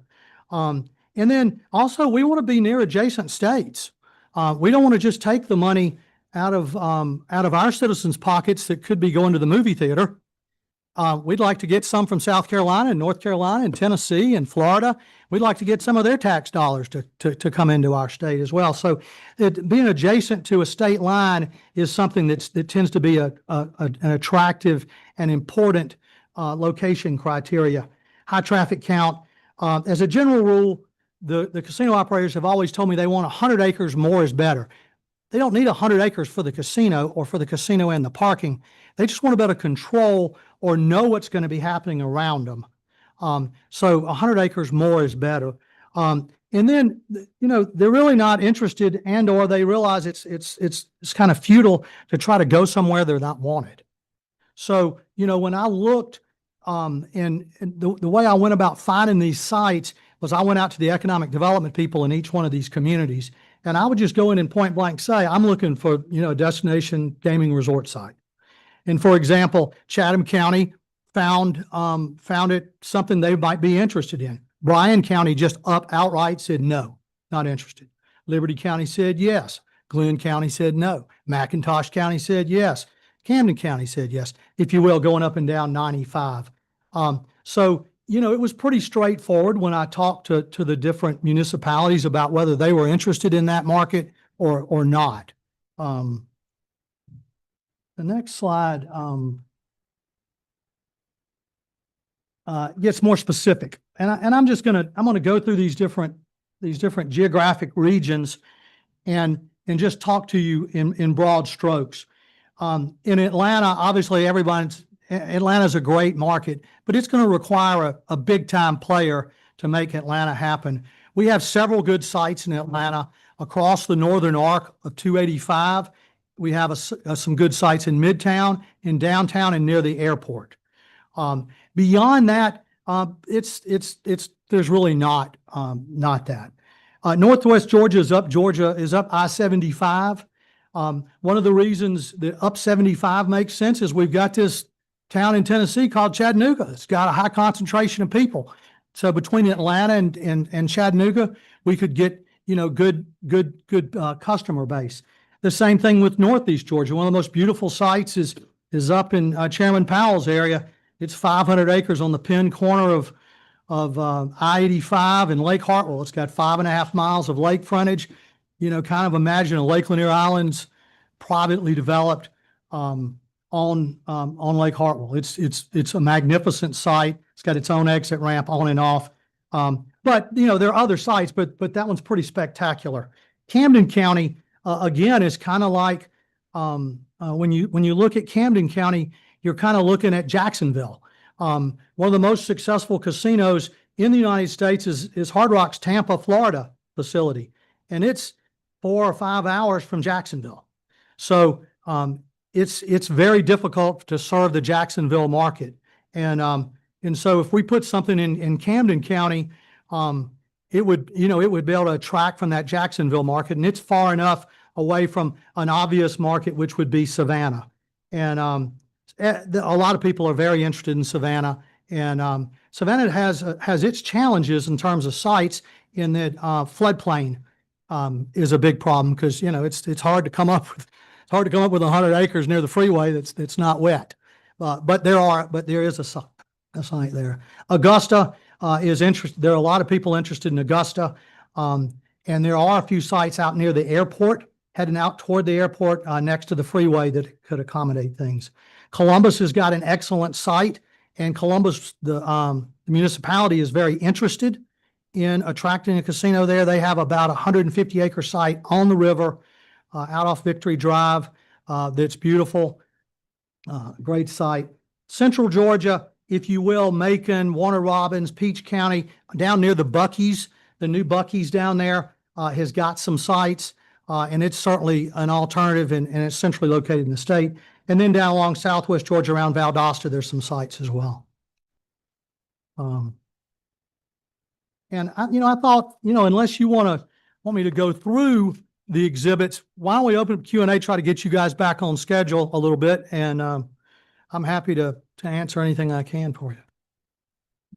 I appreciate it. I think that just wanted to hear a little bit of an idea of where there's some potential. So I appreciate you your opinion on that. Unless I don't see any other questions, we're going to move on. Thank you. Oh, Just to be clear here, as this is being contemplated, you're looking for these sites, but this would still have to be, as it has been contemplated, is not true, Mr. Chairman, the local voters would have to approve of this on a referendum. yeah. It has Again, currently been discussed. but, So we're not, you're doing a good job for us, but you're not getting out in front of the voters. I have gone to every economic development organization and met with the mayors of many of these communities. And before I tried to identify a site, I mean, there's no reason to go into Glenn County if Glenn County doesn't want it. Bryan County doesn't want it, and they just up front tell you they're not going to do it. No reason to go in there and do a bunch of site selection. So all the places that I've talked to you today, those municipalities have indicated that they had an interest in further exploring it. I understand. I just want, but that doesn't circumvent the discussions that we have had that it would still go to the voters at the end of the day. That's in you, Yes, sir. you guys' purview, certainly not mine. Chairman Powell. Yeah, if I might answer the question for my colleague. This goes back 6 years ago when when we had a similar committee on the gaming, and we had drafted a constitutional amendment. We'd also drafted enabling legislation for the review of the members of the legislature. One of the things that committee looked at was we do not want destination resort casinos to go to any county or city that does not want them. And what we had done at that point, we had put criteria in there that it would have to be treated the same as liquor sales, that the constituents would have to vote to approve the location of a casino in their districts to give them that final choice. Thank you, Mr. Leckie. Thank you. All right, moving on. Josh Swissman, come on down.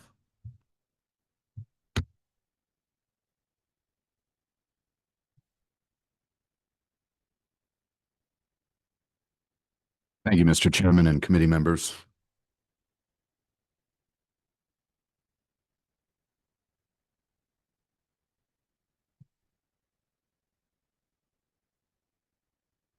Thank you, Brian.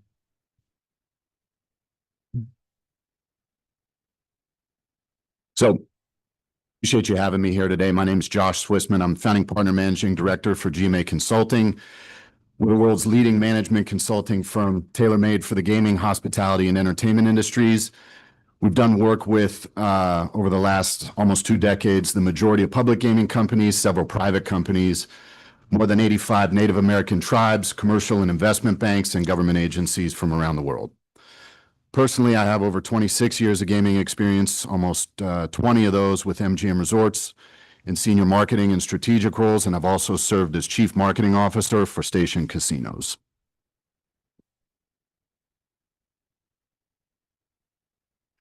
Today, I'd like to present elements of the U.S. gaming industry at large for you to consider as you contemplate the expansion of gaming in the state of Georgia. I'm going to start with some introductory fundamentals of the industry. Then I'll discuss various regulatory, economic, and community impacts. Finally, I'll share some consumer safeguards and protections that widely exist in the regulated legal gaming industry. And if we have time and desire at the end, I'm happy to entertain any questions that you may have. Gaming can take on many forms within the industry, each with its own unique characteristics. The first three that you see on this slide are typically found in land-based casinos. Slots and EGMs, or electronic gaming machines, typically represent one of, if not the highest gaming revenue producer in a typical land-based casino. This also means that this type of gaming produces the largest tax revenue streams in the country. Because of its operating model, slots are also a very profitable part of the land-based casino business. Slots and video poker machines and other types of EGMs are not just designed to be in land-based casinos. Around the country, you can find them on slot routes in restricted license locations like taverns or gas stations, for instance, in my home state of Nevada. You also may find VLT type machines in similar styled venues in Illinois. Moving on to table games, also another high volume part of a typical land-based casino. There is a little bit of higher volatility tied to table games, particularly for resorts and casinos that take higher end bets from higher end gamblers. That said, the high volume makes it an important part of any land-based casino, and it also makes it an important tax revenue contributor to any state that has land-based casinos legalized. It's a little bit more of a labor-intensive model than the slot side of the business. However, it still remains a pretty profitable and important piece of business for the land-based casino industry. Moving on to poker. Poker, of course, is where players play against each other instead of against the house. This is typically a lower volume revenue stream for a land-based casino, which then means it generates a lower amount of tax revenue for any state where it's legalized. In fact, there are plenty of land-based casinos around the country where you can go and see that there is not any poker offering in those land-based casinos. Moving on. For other types of wagering, we've heard a lot about sports betting this morning. It's obviously achieved significant growth since the repeal of PASPA in 2018. And it's not quite the high margin business that some other forms of gambling are, particularly in the online space. This is due to things like customer acquisition costs. That said, as we heard earlier, it is still a tremendous contributor to tax revenues in states where it's legal. Then we move on to parimutuel wagering, which is mostly horse racing. I believe there is one dog track still left standing. This demonstrates lower wagering volume typically, and that's been on a multi-year sort of decreasing trend. Last, certainly not least, is iGaming. iGaming represents the mobile or online version of the land-based casino type games that we saw on the previous slide.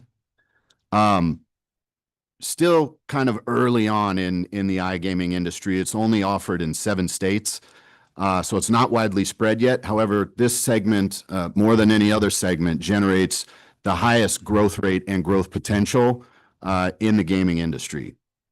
And in states where it is legalized, it does generate some nice gaming volume, which does mean it's also a nice contributor to tax revenue. So zooming out from the individual types of games for a second, let's talk about some broader countrywide trends. Before I get into these numbers, I do want to mention that these only represent legal, regulated commercial parts of the gaming industry. There are no unregulated or illegal figures in what I'm about to show you. So no illegal card rooms or slot houses or illegal websites like we heard about earlier.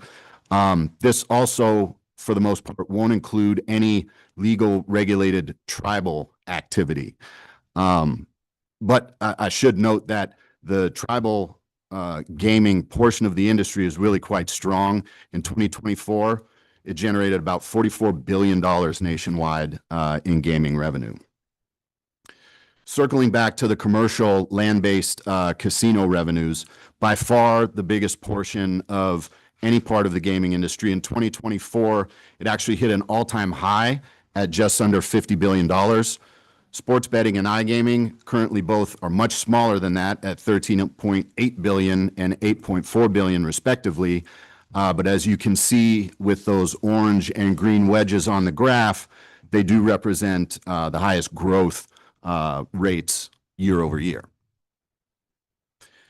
Now, if we delve into each type of gaming in a bit more detail, starting with land-based gaming, you can see that it is the most widespread. It's present in over 40 states. That does include some tribal gaming states in there. And tax rates vary widely. We have Nevada on the low end at 6.75%. And then you have on the high end, Pennsylvania at 54% tax rate specifically on slots.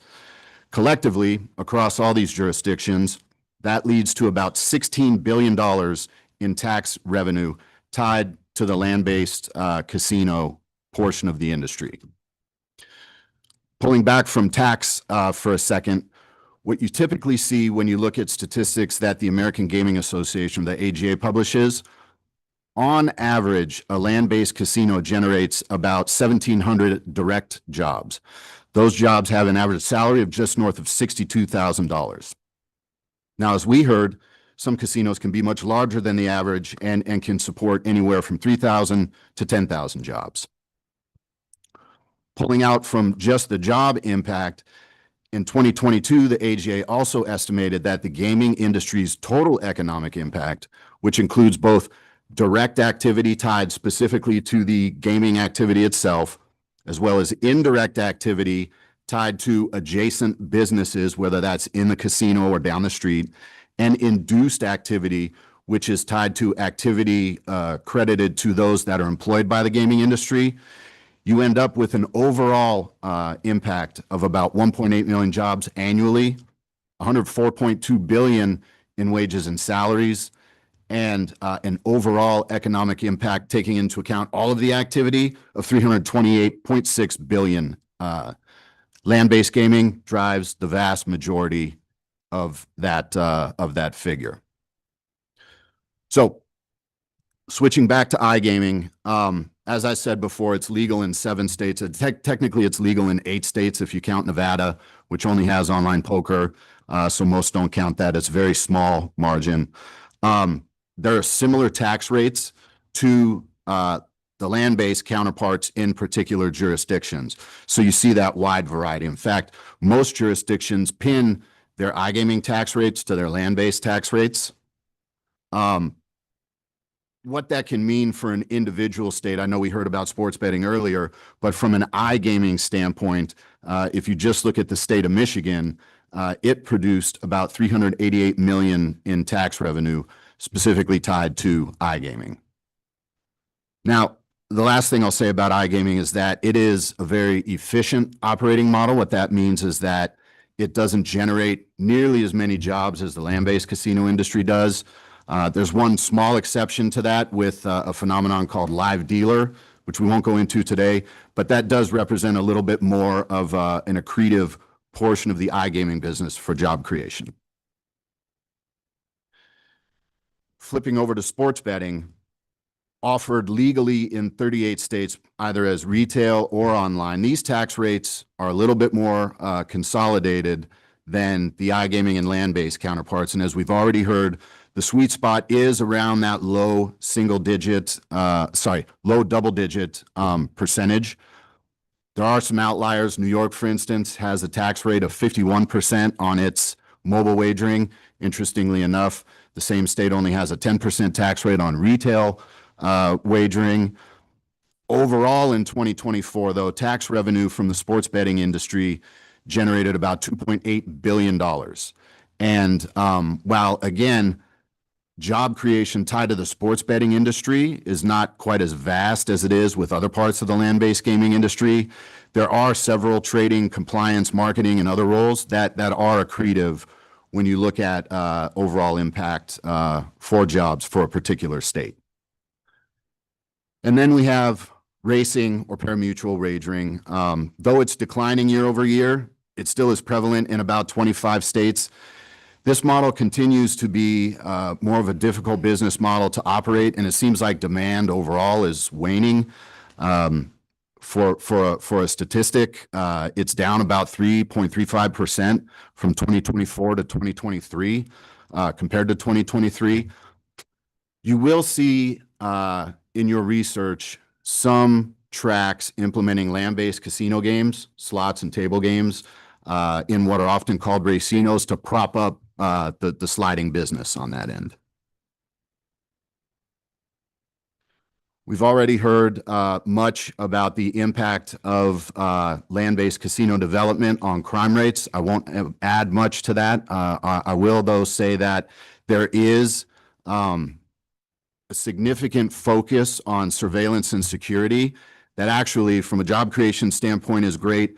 But from an overall employee and consumer protection standpoint, is also quite strong, stronger than other industries. In fact, gaming is one of the most highly regulated industries in the U.S.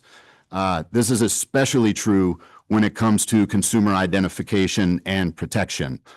Not only are there strict self-imposed policies and procedures that the operators put on themselves, there are also state and federal regulations that every legal land-based or online casino has to follow. Federally, you have the Bank Secrecy Act, which prevents or provides a reporting mechanism for large transactions or suspicious transactions. We've already heard about some of the state regulations that are typically out there in terms of age verification, location verification, and identity verification. And these are required every single time a customer transacts online. Not many other industries follow that suit. And then there's the notion of responsible gaming that each operator takes on itself. AGA did some research in 2023, and when you look across responsible gaming operations, research, and education and programs, it actually totaled to about $500 million, just under $500 million spent on that specific part of customer awareness and treatment, which is pretty tremendous. In closing, I'd like to leave you with these thoughts as you consider what's next. Casinos serve as a great mechanism, which we've already heard this morning, in terms of capturing consumer spending that might otherwise cross state borders into adjacent states or beyond. The other thing that we heard a little bit about this morning is that they also do a great job of attracting out-of-state patrons with out-of-state dollars and out-of-state tax revenue potential into the state of Georgia. And that becomes especially true for facilities that are placed in the right jurisdictions and are developed the appropriate way. Also want to say, out of all the types of gaming that we discussed today, land-based casinos by far bring the most significant job creation and have the biggest multiplier effects on adjacent revenue streams like hospitality, entertainment, food and beverage, and other forms of tourism. And finally, I can't stress enough how important it is to have a proper regulatory framework to support a thriving, long-term, successful gaming jurisdiction. As we've already talked about, the market needs to be right-sized in terms of the number of licensees so that on one hand, you're creating a sense of competition, but you're also creating opportunity for investment within the jurisdiction from each of those licensees. Same thing with tax rates. You have a delicate balancing act there where you need to maximize state tax revenue, but you also need to allow these operators to run their businesses with an appropriate margin, which not only protects investment in the upfront development, but also ongoing reinvestment into the state, as well as to provide appropriate operating and promotional opportunities. Finally, well, nope. In the observance of time, I'll stop there. Thank you. Thank you. I appreciate it. Appreciate you being here. Obviously taking a deep dive into the economic impact. Have you specifically looked at Georgia and your educated guess on revenues? It's Revenue a pretty generation. bold prediction. We did not want to sit here in front of you with sort of back of the napkin math and give you any numbers that created any false expectations or underestimated the potential. So no, we haven't done that yet. We've certainly done that for a number of markets around the world, and we've done that for specific developments within a market, whether that's a new market or a burgeoning market, but we have not done that for Georgia yet. Happy to do so. If you get around to that, we certainly would, with your vast knowledge of the economics, this certainly could be an asset. Sounds good. Any other questions? All right. Thank you. Appreciate you being here today. All right.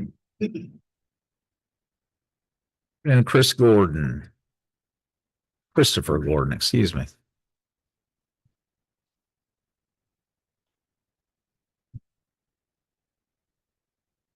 Switching over to presentation. Gonna put slides up. We are working on it. Thank you. Perfect. Thank you for having me here. I'm Chris Gordon. I'm the president of Wynn Resorts Development, which is the real estate development arm of Wynn Resorts, one of the operators who's seriously considering Georgia.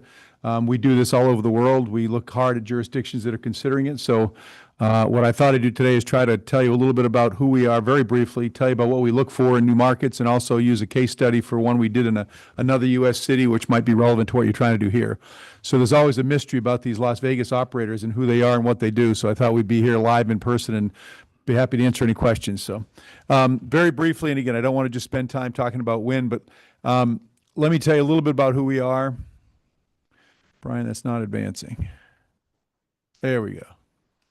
And again, this isn't meant to brag, just meant to sort of explain a bit who we are. We're a global gaming company. We build gaming resorts around the world. Our headquarters is in Las Vegas.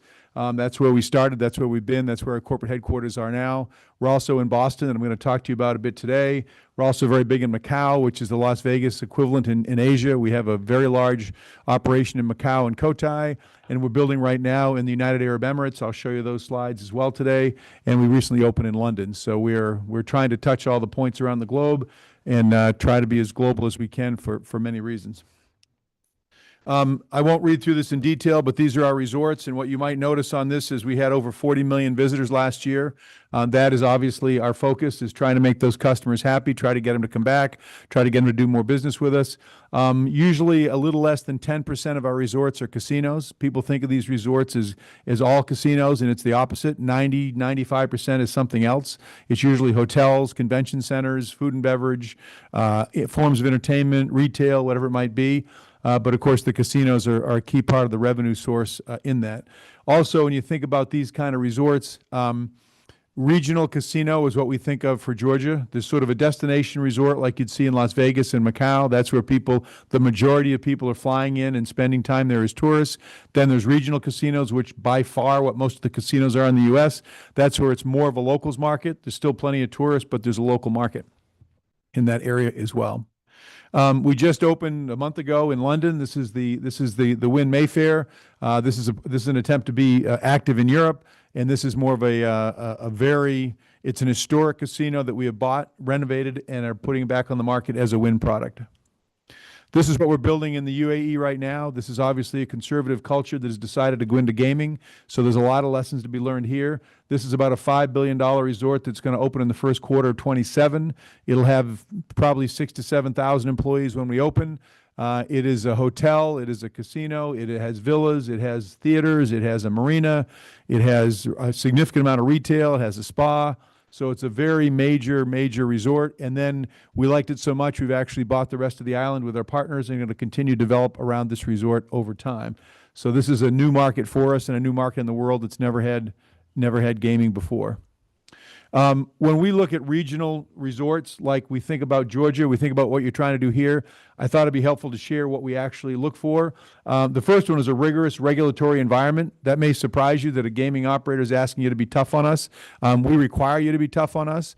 Our licenses around the world are very fragile. Gaming licenses can be taken away. And if we get in trouble in one jurisdiction, we can lose our license in another jurisdiction. So there's a lot of places in the world we simply don't participate. These are countries that don't run a tight ship. They don't run a well-run organization, and we just can't be there.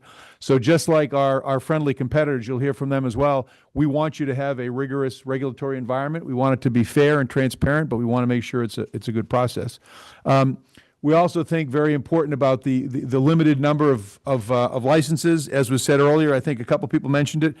This is a competitive business, and if you have too many licenses, you can't really invest much money here. It's just going to cannibalize each other. If you have too few, you're not going to make enough money as a state.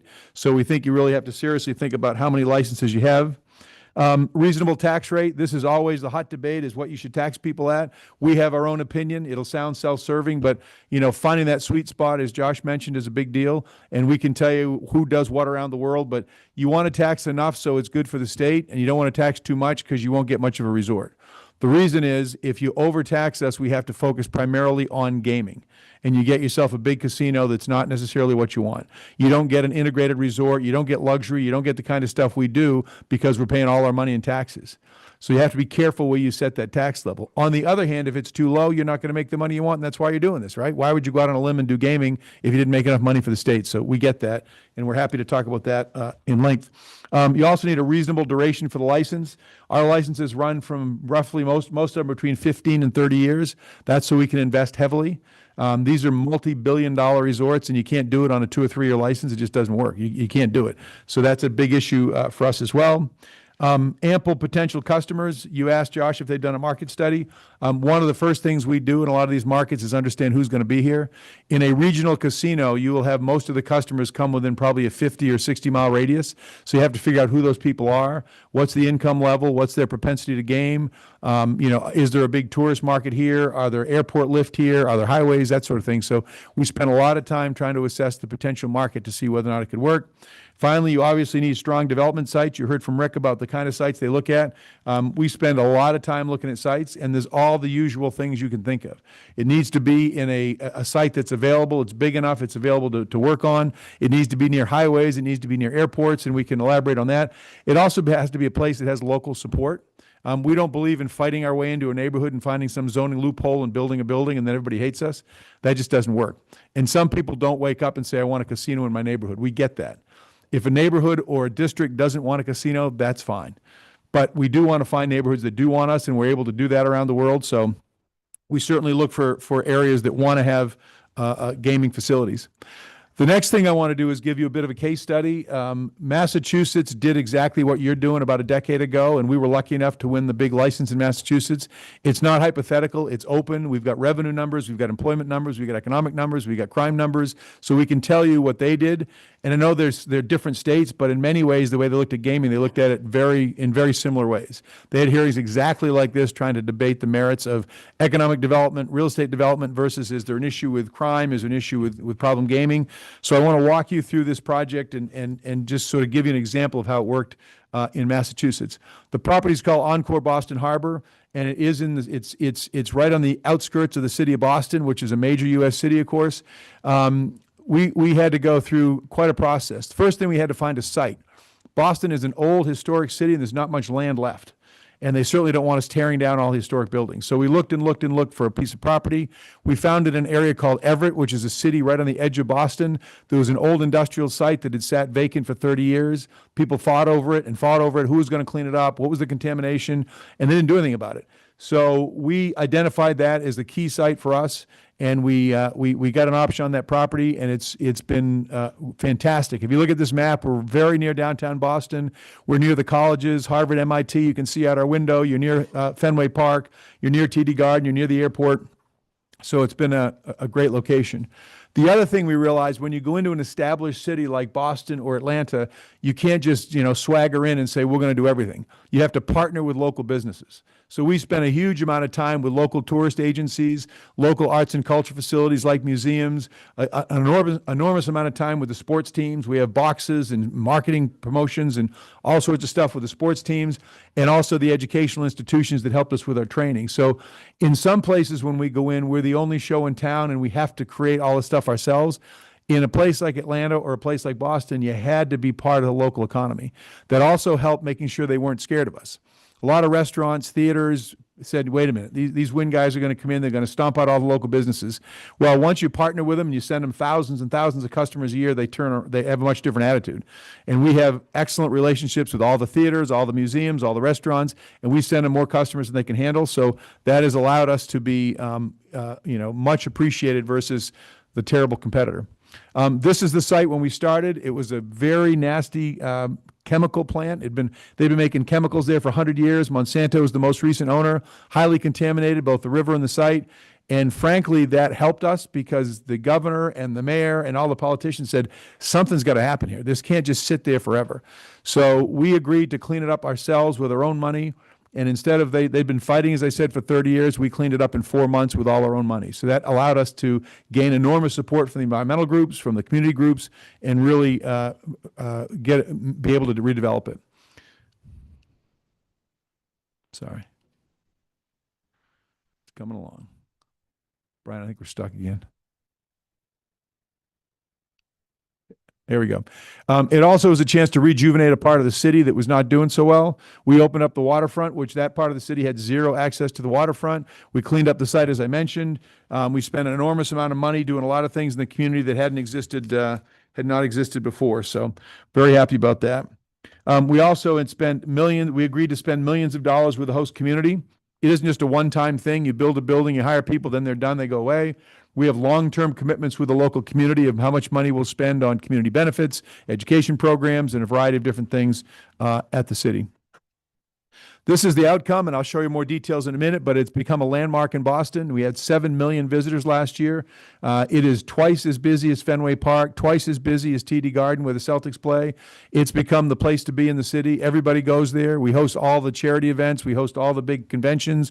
It has become very, very popular in a very short amount of time. So we opened in 2019, and let me give you a little bit of history of the timing in Massachusetts. They passed their gaming bill in 2011. Which now seems like a long time ago. They had a big competition for the license. We won our license in 2014. We opened the building in 2019, just before the pandemic, and it's now, of course, been open for full-time open for about 5 years. So it is a new property, but it is absolutely booming and certainly exceeding expectations. We hope to get soon to $1 billion in gross gaming revenue. There are 1,000 regional casinos around, approximately 1,000 regional casinos around the U.S. This has already made it up to number 3. And we're going to keep going. And that is that's a big push to try to make sure this thing continues to do very, very well. The other question that always comes up is, how do we distribute the money? We don't distribute the tax money. The state distributes the tax money. We have nothing to do with it. We generate the tax money and they spend it. So this is a chart that is public knowledge. This is an example chart. What the state of Massachusetts did is, instead of just saying we'll deal with it later, is in the legislation they laid out a formula. And they said how much money is going to go to education, how much money is going to go to transportation, how much money is going to go to problem gaming, how much is going to go to the environment.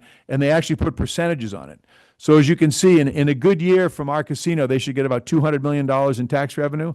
It's actually exceeding that now. This is how much money goes to each one of those pockets. So instead of spreading the casinos all over the place, they spread the money all over the place. And this has allowed it to gain political support all over the state, and it's been highly successful. We've already paid over $1 billion in taxes, and we only opened a few years ago, and that's going up every year. So that $1 billion gets spread around quite efficiently across the state. Their licensing process, I heard earlier you mentioned you have to have a local referendum. That is not our favorite sport, but we do it when we have to. I say it's not our favorite sport because it's really hard, it's really time consuming, it's really expensive, but it is a way to find out the local temperature. So we did a local campaign in Everett, and we spent a lot of time. We went to hundreds and hundreds of meetings. And Everett is a blue-collar district of the area. It's an area that doesn't have a lot of development. It's a high area it was a high area for unemployment. So we ran a campaign, and we were told that we just wouldn't get 51% vote. You can't get 51% on anything anymore. It's, everybody's cynical in the world. It's not going to happen. We got an 86.5% positive vote. And if you voted today, I think we get 90. The reason is we spent an awful lot of time explaining to people what we were and what we weren't. So we went in and talked about all the environmental benefits, all the economic benefits, all the cleanup stuff we were going to do. We talked about the crime rate issues that we're very happy to talk about, if you will. We talked about problem gaming. We talked about building the kind of architecture and landscaping that we build. And we also had a mayor who was incredibly supportive, went to practically every meeting. We had local people that volunteered thousands of hours and were out in the streets. And we got a huge positive vote, and it's really been, it was very, very happy thing for us, and it worked out quite well. And when I say it's not our favorite thing to do, this was a 3-year effort. It's a big deal, but it's like a political campaign, which you know better than we, but there is an effective way to find out what the local community thinks. This is some headlines. The Boston Globe, a lot of the different, area newspapers. It was just a huge story that this thing actually happened. And again, it's been a big success. Some other things about the project and about the company. We spent a huge amount of time on environmental issues. It's something the company believes in. It's not done just to get a permit. A lot of companies will sort of greenwash for a couple days to get their approvals, and then when it's over, it's over. If you check our track record, we've been in business since 2005. We're an incredibly green company. We do it for a lot of reasons. The biggest reason is it's good. It's a good thing to do for the world. The other thing is it's good business. We spend less on fuel. We spend less on electricity. We spend less on water because we figured out how to do this in a very creative way. This is some photos of the old site before we cleaned it up. We spent a huge amount of time. We had over 4,600 rail cars worth of dirt, 12,000 trucks worth of dirt that were trucked out and taken to EPA certified landfills. We cleaned up the river. We dredged 7 acres of the river. We cleaned up all the rail track areas. We did just a huge amount of effort to get this thing back on site, and it's a site we're very proud of. We won every award you can think of from the EPA and the DEP, and these are organizations that don't typically warm up to casino projects. The environmental groups in New England are we've been in all their dinners and all their awards, and again, it's because of the good work we collectively did with them. As a company, we have tremendous goals. I mean, we've got a very aggressive environmental agenda, which we would do not just in Boston, but at all of our properties. You can see here, we want to be net zero by 2050. We want to peak in 2030 with our carbon dioxide emissions, and we have about 50% renewable energy by 2030. We're actually catching up with that goal quicker than you'd think. Buildings like Boston have cogeneration. They have battery farms. They have solar. Our facility in Las Vegas is run primarily on a solar farm out in the desert. I don't know why we didn't do this 100 years ago. Desert has a lot of sun. It's pretty easy. It's inexpensive. So we have a huge solar farm in the desert in Vegas that powers most of our facility in Las Vegas. So again, we're very, very proud of our environmental record. The other thing you find with these projects, which would be similar to Georgia, is you don't have a gaming workforce. You don't have dealers, you don't have slot technicians, you don't have maintenance staff that understand surveillance, you don't have a security force that is trained in this. So most places we go, we have to build a workforce from scratch. The other problem is when we built Boston, there was almost 0% unemployment in Massachusetts. It was close, it was hovering around 0%. So they said, you're never going to be able to hire people, and you surely can't hire qualified people. So for 5,000 jobs, despite all the forecasts, we had over 100,000 applicants. The reason was they want to work for Wynn. And I am bragging a bit, but Wynn is the 5-star alternative. It's the luxury casino. It's a very high-end facility, and people spend their careers with us. They love to get their foot in the door and spend their whole career there. So we had ample applicants, but we had to go find them. We had to train them. We did so many job fairs in so many places. We had very robust websites. We had all kinds of hiring folks involved. We just did a huge effort to recruit people to come to work for us. We're doing this right now in the UAE. Obviously, as a conservative country, it does not have a gaming market.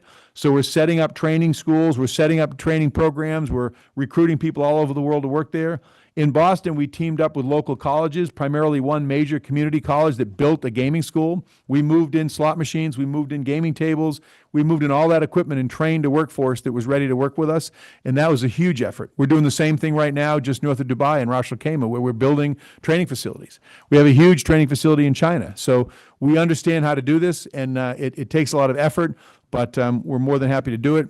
The other thing we pride ourselves on is that we try to keep our workforce for a very long time. These aren't transient workers who show up and, bartend for a couple months, then they move on to the next job. We try to build it as a career. So when we hire people, we say, this isn't a stepping stone, this is for you, right? We also promote internally significantly, a lot of internal promotion.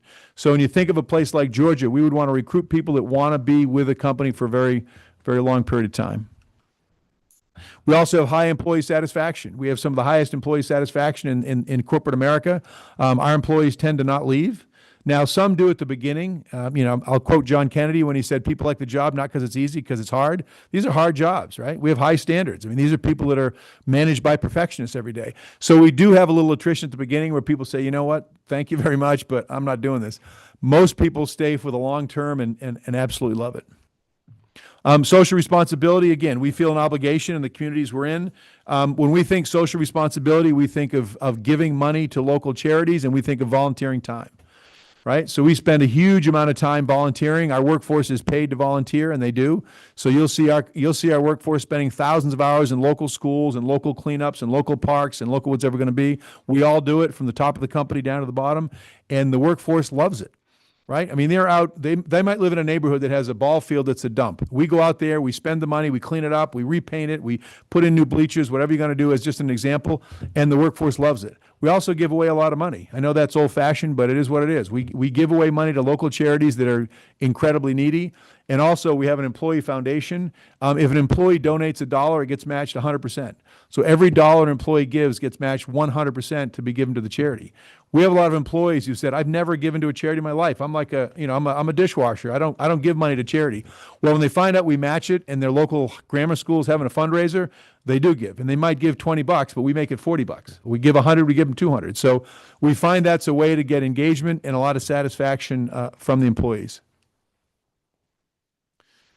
Responsible gaming, as you heard earlier today, you would be crazy to not take responsible gaming seriously.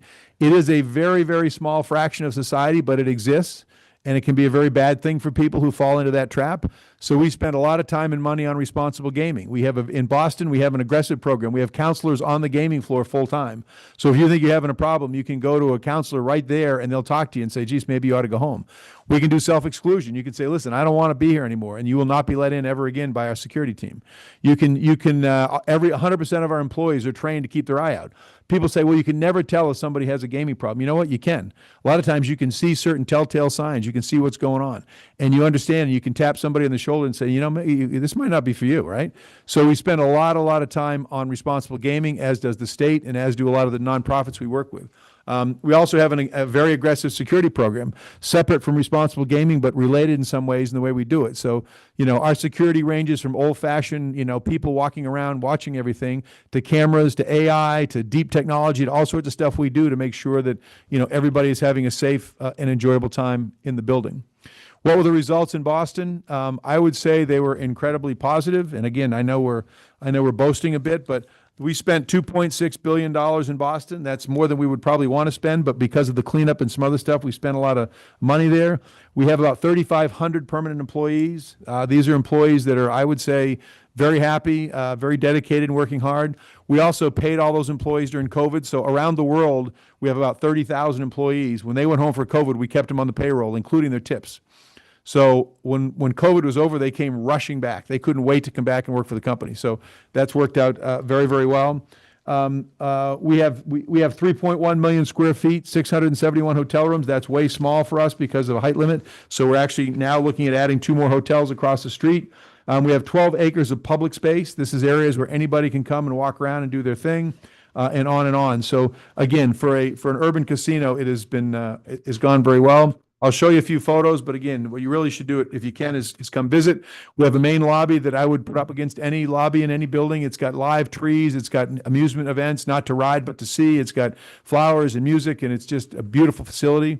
We have a large conference facility. We have now quickly become the place to be in Boston. All the big events now in Boston are here. We have celebrities that have their events here. We had Elton John the other night who swung by. We've had all the big stars come by these rooms and do events for people that want them. We have outdoor dining, indoor dining. We have an outdoor beer garden. We have an outdoor events tent. We have fine dining. This is Rare Steakhouse, which has been ranked one of the top steakhouses in America already in our facility. We obviously have a big gaming floor, 218,000 square feet of gaming. That's big in the gaming world. All right, we're getting there. This is just another example of some of the space on the gaming floor. We have a nightclub called Memoir. It is a busy nightclub. Boston is a college town. We have 350,000 college students, and many of them are above age, and they can go there. And it shocks me how many of them do and spend money. I didn't have that money when I was in college, but they have a pretty good time. We also have a zero tolerance for minors. All the college kids the first week in Boston try to get in with a fake ID they bought online from some country you never heard of, and we get 100% of them because they are, by the way, they are perfect. If you look at them, better than we had when we were kids, they're perfect. But we just put them inside a scanner and it tells you in a second if it's real or not. So we get all of those IDs and we're able to keep the kids out that aren't old enough to be there. Hold on for the ID. What's that? You keep it or do you give it back? They have a choice. We can confiscate the ID or they can get arrested.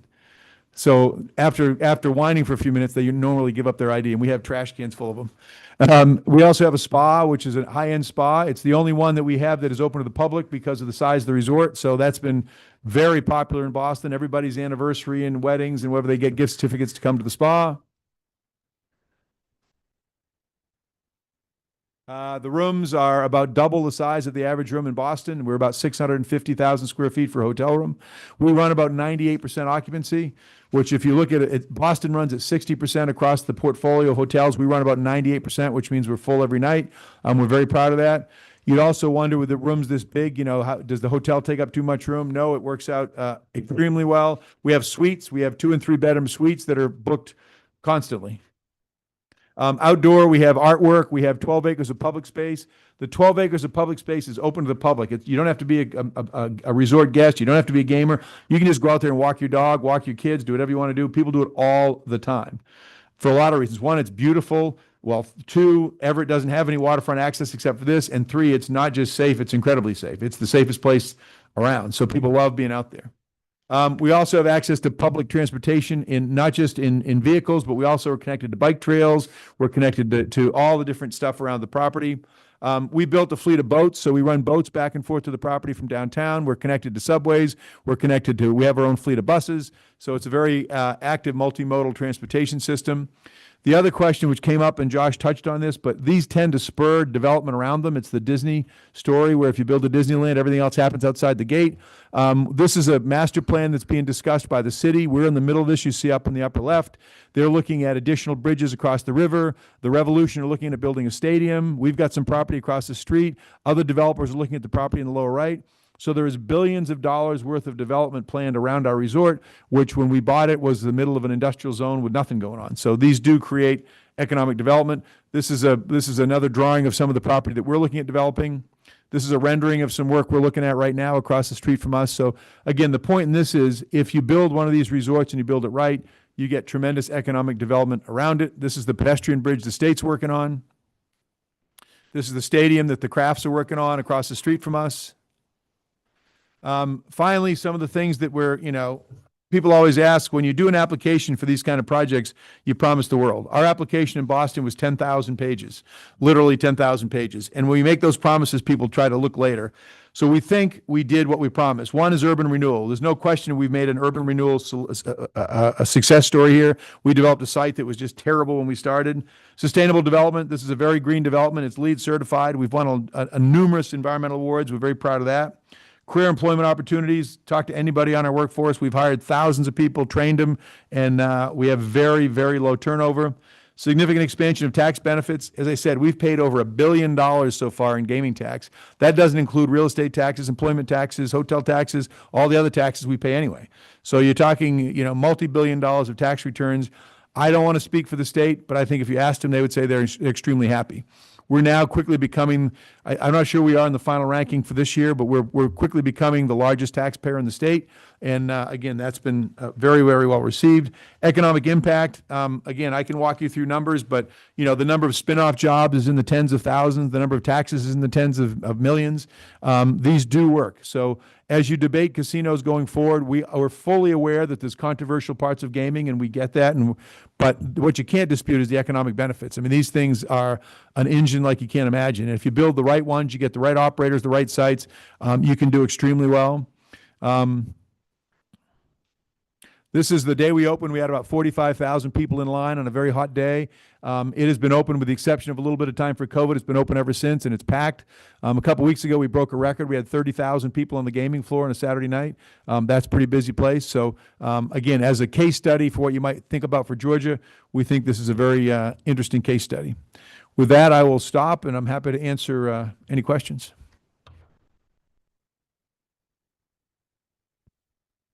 Well, as somebody that makes a living going around talking about my company too, I appreciate your enthusiasm. Appreciate you being here. Thank you. Anyone? Chris, I'd like to tell you what a pleasure it is to have you back in Georgia Thank you. to make this presentation. When we got into this issue, the committee several years ago, y'all were looking at Boston at that time. Y'all already started the process, and it looks like it's been an overwhelming success. But I want to thank you for your presentation, because hopefully maybe this dispels some of the negativism that we had ran into a few years ago. Too many people have the connotation when they talk about Las Vegas. Well, they don't realize there'll never be another Las Vegas. You'll never see anything door to door to door casinos and gambling boxes of every shape, form, and fashion. But these casinos, and when a few years ago, when that committee that I served on at that time, when we coined the term destination resorts, that was because we saw that Georgia would be appropriate if the people wanted it. And since then, there's been a referendum, the ballot poll question that 80% of the folks said they wanted to vote on it, because we're talking about economic development. And say Class A, and we tried to classify them as an A and a B destination resort a few years ago. Jobs. How many jobs are created, say, in a Class A? Well, it varies, of course, but I would say, let's say that Atlanta is similar size to Boston. We have 3,500 full-time employees on the property, and we hired even more when we started, because when you first open, you hire even more. So, I mean, I don't know. We haven't done any kind of detailed design for a place like Atlanta, but it would be, is it 3,000? Is it 4,000? But it's those kind of numbers. And what type of a CapEx investment would be involved? Well, again, we have to size the market, but these are multi-billion-dollar resorts, right? I mean, you want to put a minimum in the legislation. For the outskirts in Georgia, you'll probably spend less. Somebody mentioned earlier today, is it $500 million for a smaller city? That makes sense. Is it over $1 billion in a bigger city? That makes sense. I mean, Georgia has too good of a market to underbuild. You don't want to build little small shopping mall casinos. We just don't think that makes sense. And we're not the only game in town. We have some fantastic competitors. I mean, you could put a small number of casinos in Georgia. You could get a huge capital investment across the state, and then you could get huge employment numbers. What type, as a rule, in Georgia being a place to do business, it's been classified. We do a lot of development. The taxpayers fund a lot of that with rebates and infrastructure and all. When these destination resort casinos look and decide to come, if that's permitted in the state, what type of enhancements, what type of rebates, what type of government assistance do they do? I mean, I'll give you two conflicting answers. We love anything you would give us, but most states don't give us anything. I mean, in Massachusetts, we were not allowed to get any state or federal money, zero. And we had to pay for it. We had to do infrastructure improvements. We had to do training programs. We had to do all sorts of stuff. Now, I will say that when we negotiate a host community agreement, like an agreement with a local city, there's some give and take there, because a lot of them are very helpful in whether it be involving things like fire protection or police or that sort of stuff. But generally, we don't get any government support. Very good. Mr. Gordon, thank you. I appreciate you being here. Sure. Thank you. All right, we're going to move on to Marcus Glover.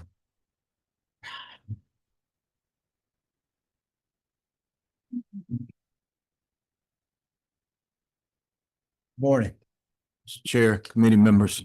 I do not have an illustrative presentation to share with you, but I think some of my contemporaries have done a fine job of sharing with you what the industry is about and dispelling some of the rumors that may exist.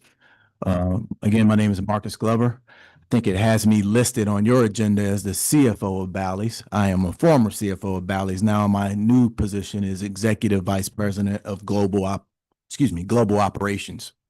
And so I've transitioned more into an operational role, which is what I grew up in this business.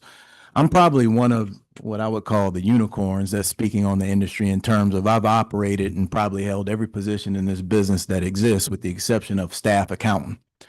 I live in Atlanta, I'm a resident of Atlanta, and built the career that has allowed me to, when people ask me where I live, I say I live in Atlanta, but sometimes I feel like I live on Delta 4B because I'm on a plane quite often, as gaming does not exist here in the market.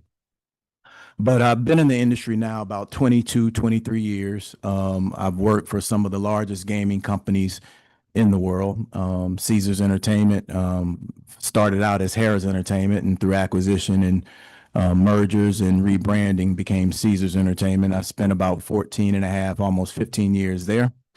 Left there and became a colleague of my friend over there, Josh Swissman at MGM, and ran some of the largest properties that MGM has to offer regionally, and left the industry right as COVID hit and became an independent consultant and worked on some gaming projects for casino operators as well as for some fantasy sports operators and sports betting as that was beginning to heat up before jumping back into the industry with Bally's Corporation as they began to grow their portfolio.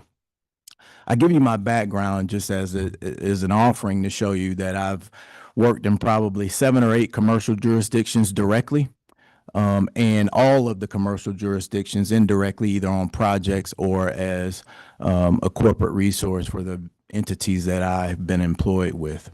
I'll focus a few thoughts today just to share with you, and some of this may be redundant in building upon what you've heard earlier.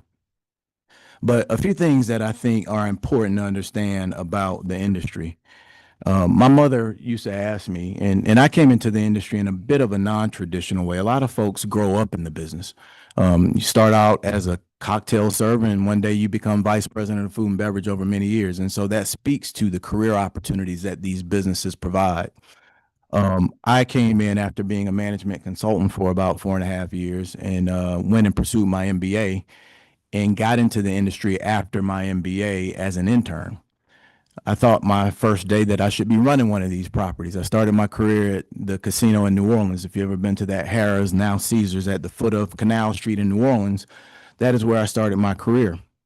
And I showed up the first day as an intern ready to run the property. And my boss said, "You think you're ready to run the property?" And little did I know, I didn't know enough to run one of those because they're very complex and very involved operations.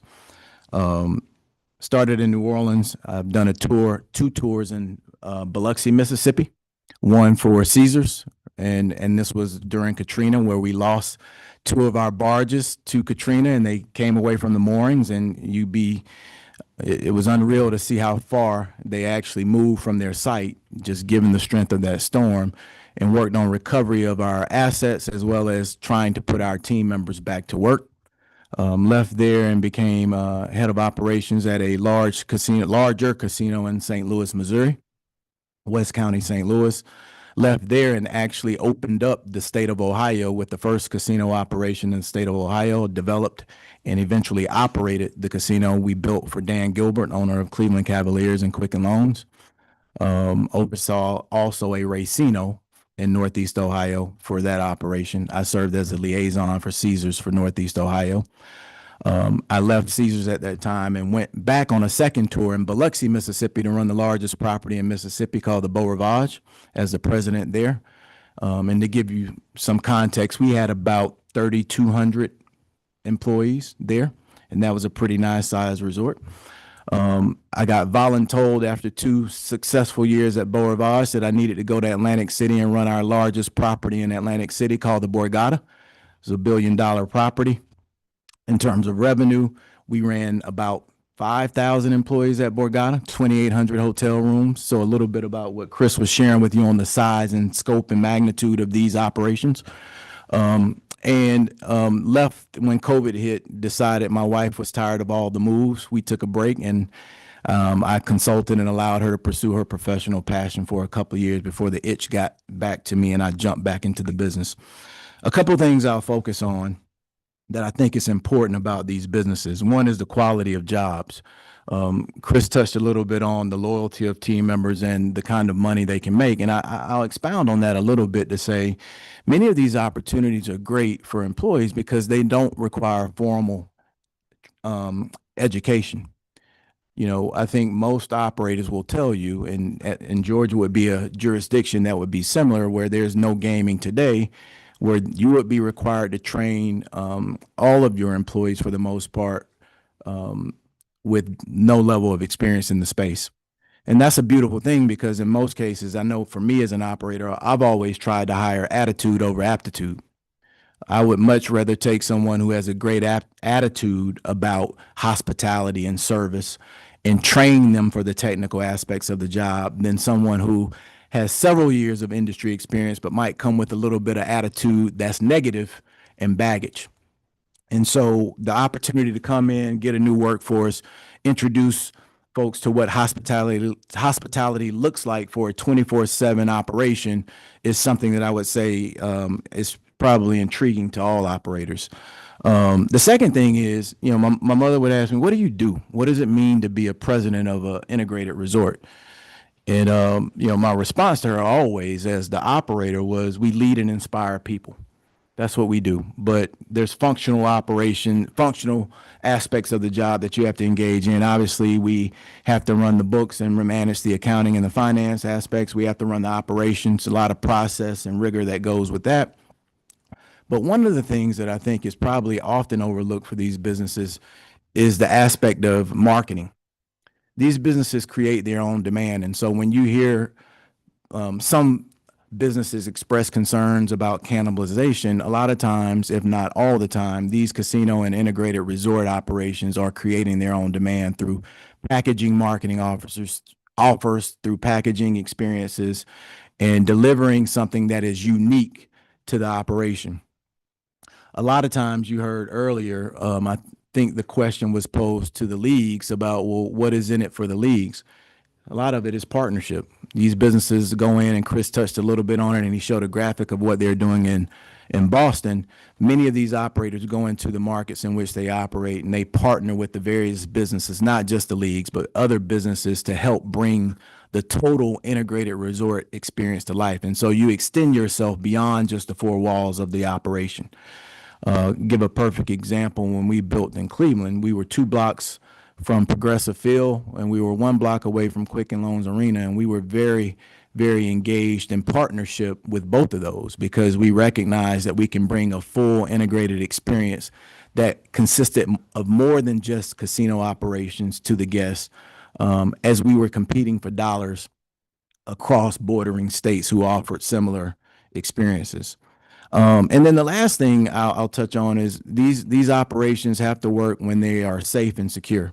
And so there are preemptive measures of safety and security, and there are obviously some reactive measures or some what I would call deterrence measures that are put in place to ensure that people know that you are in an environment where you are being watched and you are being surveilled, and that this is a very safe environment. And if you do decide you want to try to engage in something that's unsavory, you will be caught and you will be dealt with.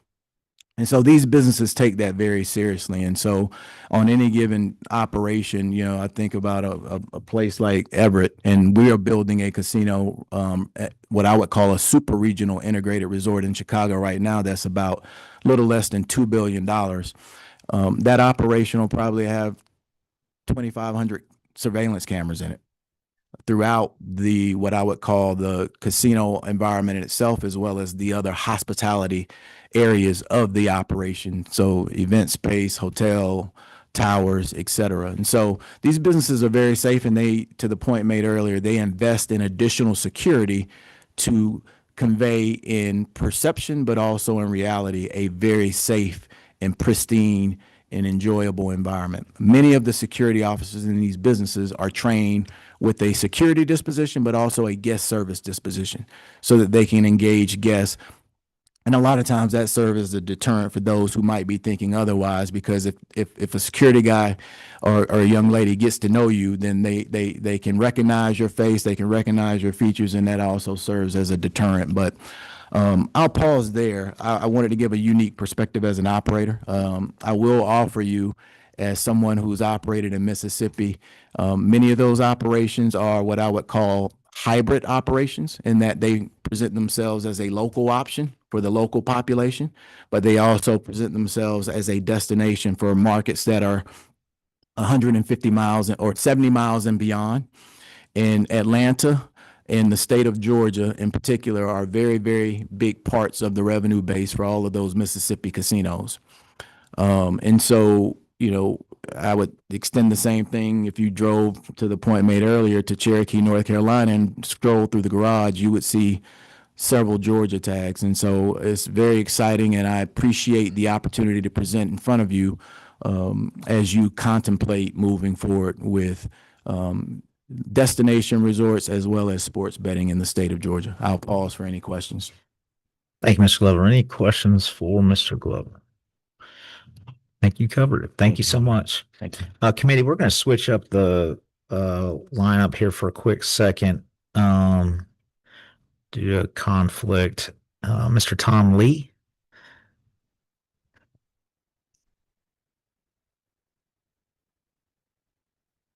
And then we'll get to Ryan Souls.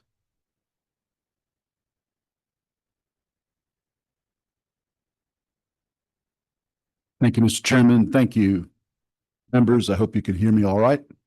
My name's Tom Lee. I'm a partner in the Nashville office of the law firm of Nelson Mullins, Riley and Scarborough. I am not here in that capacity today. However, what I will present to you in my testimony today does not represent any opinions that Nelson Mullins might have about this business and your undertaking, or any client of Nelson Mullins. I am instead here in my capacity as the former vice chairman of the Tennessee Sports Wagering Council, a position I held along with chairing our rules writing committee for 4 years, from 2019 to 2023. And it is my hope today to add to the conversation you have had and will have by offering you some thoughts about some of what, candidly, I wish I had known when I undertook this job, and what I hope all sports regulators know. Because you've heard a number of times today from speakers who talked about the importance of a strong regulatory framework. That's what I'd like to speak to in particular, and especially as it involves online sports betting. I want to talk about 4 subjects. First, Georgia is like Tennessee in that you have had a successful lottery for many years. Our lottery is so patterned on the Georgia lottery that our state constitution says that we must in Tennessee offer the type of lottery offered in Georgia. I don't know many other state constitutions that make references to other states, but we do. Well, we thank you. You sent us our lottery director. And it has proven to be exactly what it was sold to be. But a lottery and the staff of a lottery are essentially contract managers. And I say that in a complimentary fashion. That is a big part of what state government does. The administration manages contracts with entities to accomplish the purposes of the state. The contractor and the state are often joined in that effort, and the state uses the vendor to project capacity and effectiveness. But in a regulated industry setting, it is different. And I'll give you a good example of that. When our sports betting law took effect in 2019, it was initially under the regulatory control of the lottery. The lottery published rules having to do with advertising. And it said in those rules that every sports betting operator, had to show in advance, 15 days, the copy of every ad they would produce and put on the air for prior clearance by the lottery. Well, in a contract environment, that made perfect sense. Because in a contract environment, the lottery was accustomed to working with a single advertising agency, and the advertising agency was putting forward the image of the lottery in every ad. Not unusual for the lottery to be concerned about how that was going to be done. That's impossible, and maybe even unconstitutional in a regulated environment with 10, At one time, we had 16 operators in Tennessee. We do not anymore. We have 12 now. So I just hold that up to say there are differences between these roles. And you will want to make sure if you move into the sports gaming regulation business, you'll want to make sure that you have people in place and structures in place that understand those differences so that you're able to work smoothly and effectively with the companies that may come to you. A second question that I wish we had addressed more thoroughly was, well, why do we want to do this anyway? I mean, you have a room full of people who'd like you to do it, but why do you want to do it? And I submit there's some reasons, and you may have thought about all of these at some point, and I think as we talk, some may seem as though, from my standpoint as a regulator, more relevant than others. You may wish just to meet customer demand, to serve your constituents. I always say that legislators are the expert at one particular thing, and that is understanding the emotional intensity of your constituents, what they care about and how much. And so that's a natural response for you. You may want to raise revenue. So let's talk about that just a little bit from our experience in Tennessee. You heard about North Carolina earlier. Tennessee is now in its 5th full year of operating sports betting after a couple of months at the end of 2020. In 2024, our last full calendar year, Tennessee assessed $97.1 million in privilege taxes. And we are on pace this year because our growth is about 11% year over year, which is not bad. Those are essentially same-store sales. We have the same number of operators now as we did a year ago. Revenue's up. You know, that curve begins eventually to flatten a little bit. The growth curve does as people, you know, have not experienced it for the first time any longer. But we're on pace this year to assess $108.7 million in tax revenue. And so that is actual money. You can do actual things with $100 million every year. In candor, you're not going to balance your budget on it, but there are programs, as you heard from the gentleman in North Carolina earlier. We have a different take in Tennessee. I'll talk about that if you'd like to hear it. But you'll come up with your own. One of the things that I hope you will do is you will think seriously about what you've heard today about responsible gaming. I think we underestimated it in Tennessee. And what I mean is I think we underestimated the need and to be very candid with you, the private market that supports persons who need counseling and treatment. We have a robust market in Tennessee for alcohol and drug abuse treatment, but they aren't the same. And the experts in the field will tell you. One of the reasons that's true is the federal government has for a long, long time pumped significant funding into treatment protocols and research protocols for drug and alcohol abuse, for substance abuse. Not so, in fact, the number for gaming addiction research has for many years been zero. It is not a priority of the national government. But I submit that if you step into the regulator's shoes, you will want it to be. This is a war of choice, if you will. This is an initiative of choice for you to undertake. And so, as the first mover and the most significant, I think you'll want to embrace as widely and as broadly as you can, I hope you will, this responsibility on the other side of the equation too, to recognize that by allowing sports gaming in your state, you will indeed see an increase in use and therefore an increase in addiction. I tell my students, I teach gaming law at Vanderbilt University, and I tell my students all the time about alcohol addiction. Try as some of us did when we were in college, none of us can drink enough Budweiser to become material to the company. You just can't buy or consume enough on your own. But you can gamble enough to become material to a betting operator. Persons who wager over 7 figures a year, and sit in the 7 figures of numbers, and there are these people. They are material as individuals and as wagerers. And of course, the gaming companies would like you to play. So the revenue, I think, is the easiest to explain. You will see it grow quickly. In January 21, that was our first NFL playoffs month that we were up and running. Tennesseans wagered $211 million that month. January 25, Tennesseans wagered $548 million. And that's an increase of 160%. So again, thinking about both responsible gaming and about your regulatory structure, you want it to be flexible because you will see growth.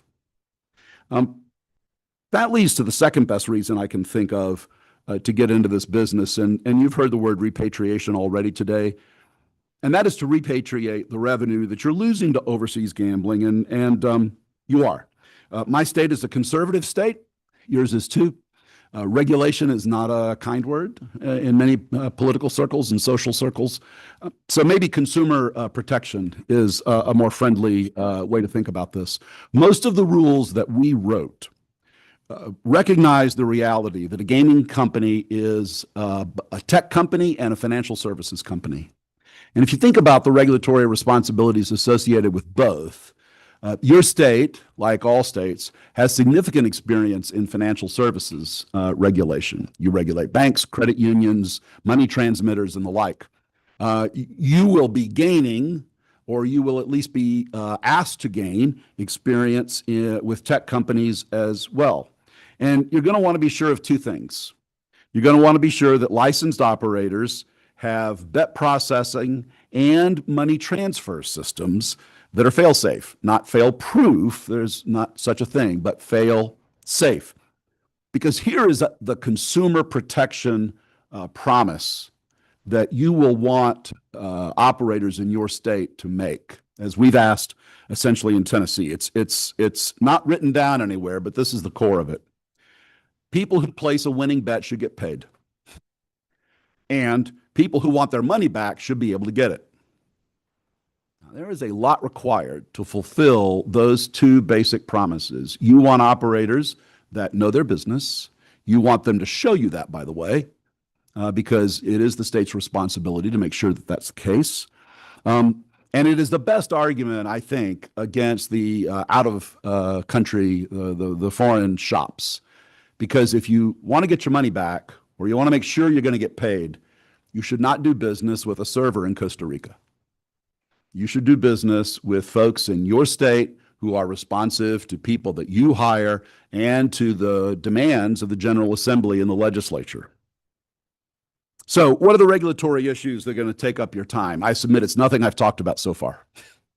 Those are the most important issues, but you'll get those right because there are others who've come before you, and there are systems that work, and you can learn from them when you're ready for that level of detail. Here's what I submit will take up your time as regulators, and these are not unimportant. I mentioned responsible gaming at the beginning.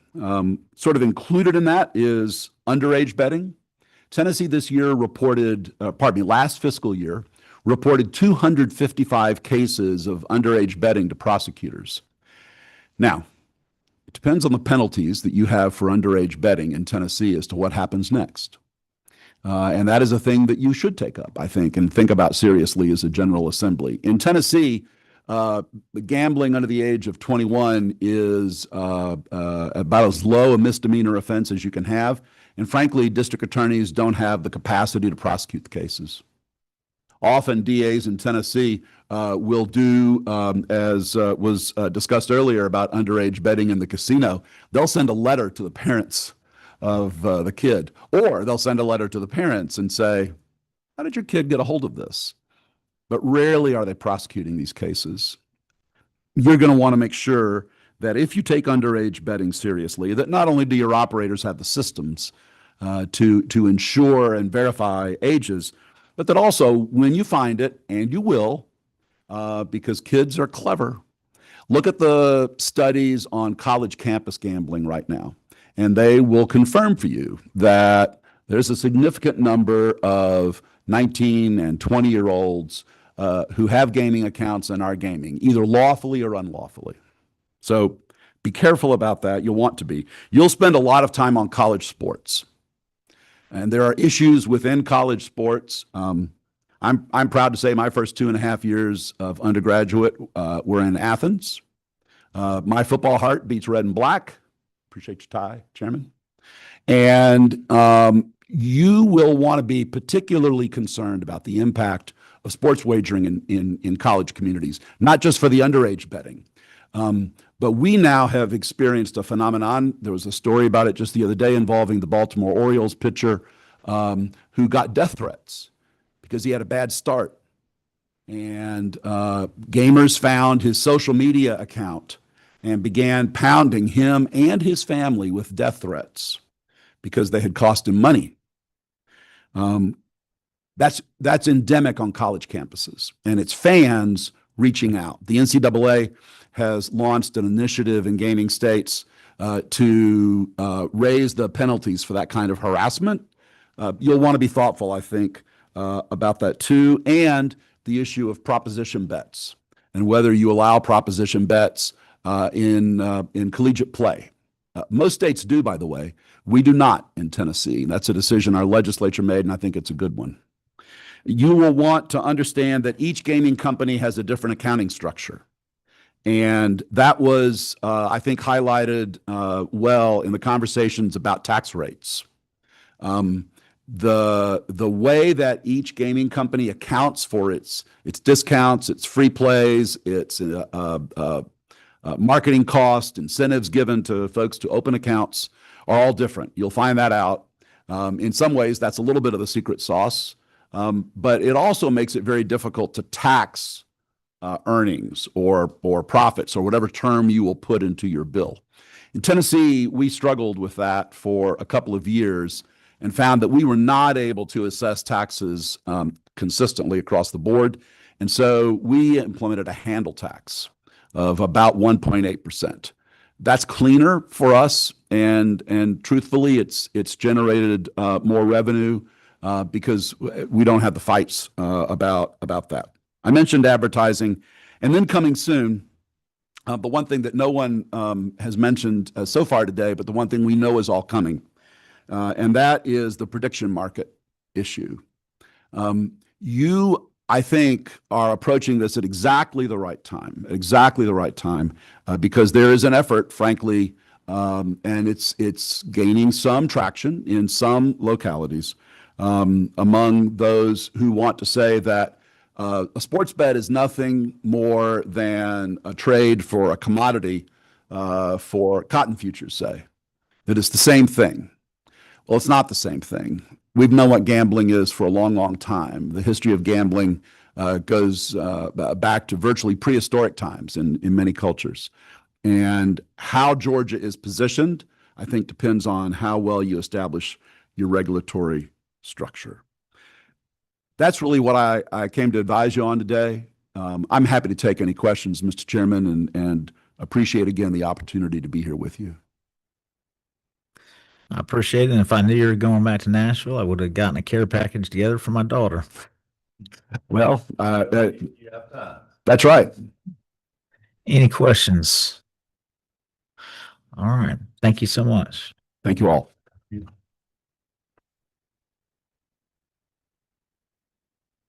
Ryan, come on up. And then we will break for lunch and be in return.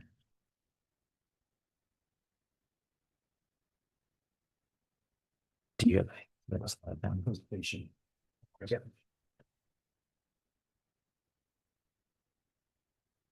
Just want to thank everyone for the opportunity to be here today.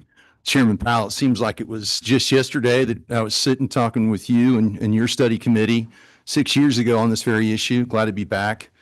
Always nice to be here in Georgia, and I want to thank the chairman for dialing up great weather for me. So while Brian is loading the presentation, just thought I'd give you a quick overview of our company. Some of this you can go through in the deck that I think is on your screen. I'm not going to belabor much of the point that has been made earlier today. I think you've heard a significant amount of information about the size and scope of the commercial gaming industry in this country, an industry that employs 700,000 people directly. I'll give a brief overview of who I am and our company. So I'm Ryan Soltz, Vice President of Governmental Affairs for Boyd Gaming. Been with our company for 23 years. Seen our company grow from being an operation that had 13 properties in 5 states, including when I joined the company, we were developing the Borgata in Atlantic City, something that we proudly spent over $1 billion on in that market to develop in our partnership with MGM. And today we are a company with 28 casinos in 11 states. Our company's roots really date back to 1975 when Bill and Sam Boyd co-founded our company. Sam, the father, Bill, the son, co-founded one of those only in America stories, right? Sam moved to Las Vegas in 1941 with $100 to his name, went to work as a dealer, worked his way up through the ranks, and eventually got into management investing in casinos.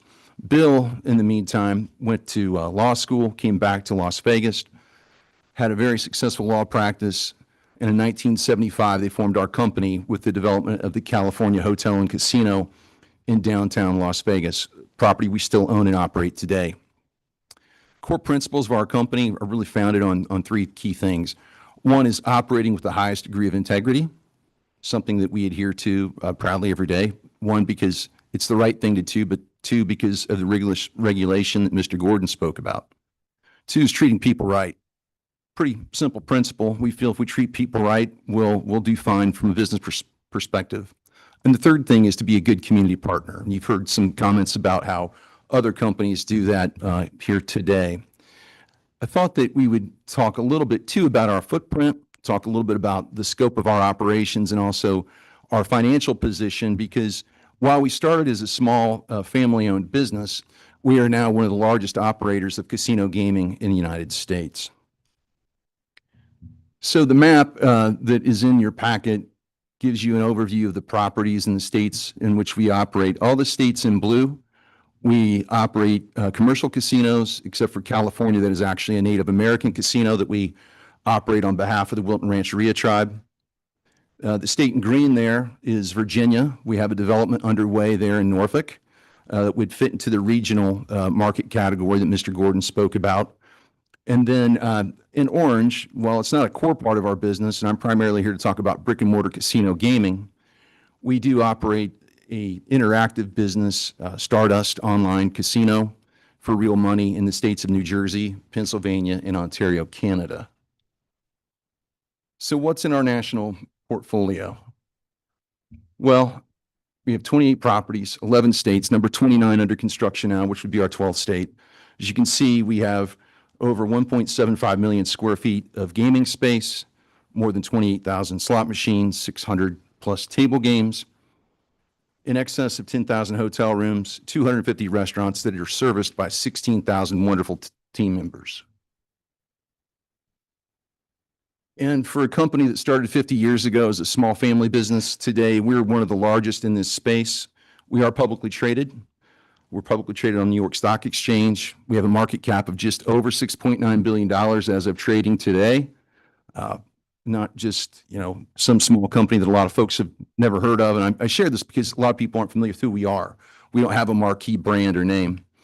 We did a pretty significant amount of business out of those 28 properties last year, about $3.8 billion in revenue and $1.3 billion in EBITDA, our measurement of cash flow. And we do have the lowest leverage in the industry. That's the measurement of our free cash flow compared to our debt. So we're in a very strong financial position and very happy to have this conversation in Georgia about the possibility of investing here. I know we've heard a lot about what economic development looks like. We've heard a lot about some of these direct jobs. I thought it'd be helpful for you all to understand and see what this means. I think Josh had mentioned that the average wage was somewhere around $60,000 in this industry. Our 16,000 team members receive competitive pay, benefits such as health, vision, dental, 401k. But what we also offer, and certainly other companies do as well, are educational opportunities, student loan repayment programs, tuition reimbursement, and career and professional development opportunities. And as part of being a good community partner and treating people right, our workforce is reflective of the communities in which we operate. As you can see, we have people from all walks of life that work at our properties. We're proud to be recognized by several national publications as being an employer of choice or being a good community partner. I think that's a testament to how our team members feel about working for our company. But I think the real proof in the pudding comes down to two things. One is a 77% job satisfaction rating. You all are in the political world. Anytime you have nearly 80% approval, I think you're all jumping for joy. The second piece is, and I think this is the most telling, is our average team member's tenure is 8.5 years. In this world of a lot of job turnover, especially in the hospitality industry, in this world where the economy, you have a lot of folks that job hop. The fact that our average team member has been with us for 8.5 years, I think, is a testament to how they feel about working for our company, but also whether or not their job is meaningful. And while we're talking about regional development today, I thought it might be helpful to talk a little bit about the Norfolk project. I think it's a good comp for what you may consider here in Georgia. So as I mentioned earlier, we're in the midst of a $750 million project in Norfolk. Norfolk, believe it or not, in the Hampton Roads area, does have an existing casino just across the river in Portsmouth. I know that part of the decision you will have to make is whether or not to have multiple casinos in certain markets. For whatever reason, your colleagues in Virginia decided that the Hampton Roads area, where Norfolk and Portsmouth are located, with about 1.8 million people, could support 2 casinos. We're the second casino coming into that market. We started construction in February. We'll open a small temporary facility in November, subject to regulatory approval by the Virginia Lottery Board, and we plan to open our permanent facility in 2027. Just as others have spoke about, there's a significant economic impact from when you build one of these properties. So that's an overview of our site, and Rick, I think, did a pretty good job of talking about what developers look for in sites. This one may be the exception to the rule. This site is wedged, if you will, in between Harbor Park, which is the AAA ballpark of the Norfolk Tides. It's part of the Baltimore Orioles farm system, and an Amtrak station in the Elizabeth River. That site, due to a flood wall that the U.S. government has decided to build, is just under 7 acres in size. So pretty tight site. But what it does have are some of the things that Rick spoke about. It does have high visibility from the interstate. It does have multiple modes of transportation in and out, and it is in a very population dense area. Today on this site, you can see some of the foundation work going on. We have about 90 folks working on site today. That number will continue to ramp up as we get a little further into construction. So as you start to come vertical out of the ground with the steel frame, and then you start to put the exterior skin on the building, and then when you enclose it and you start working on the interiors, the number of people on site increases. At peak, we'll have over 2,800 folks working on this project. They'll earn somewhere in the magnitude of about $175 million in salaries and wages during this build out. And the induced indirect impact that Josh spoke about earlier on the local economy from this roughly 2.5 to almost 3-year build is over $500 million in the local economy in Norfolk and the Hampton Roads area.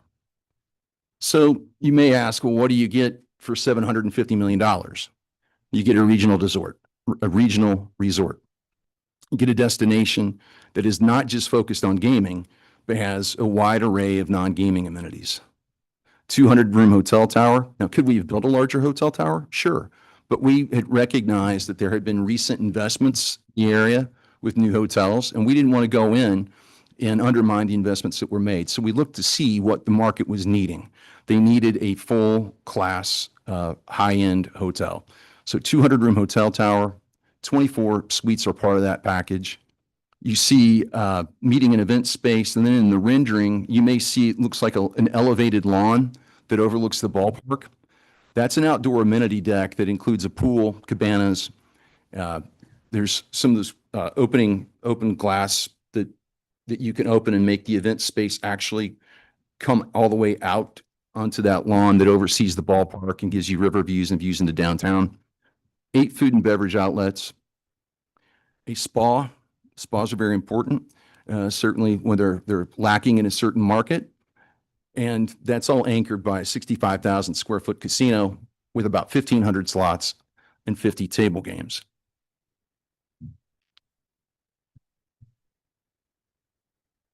Let's see if we can get that. There we go. So that rendering there is of the pool and the amenity deck that I spoke about earlier.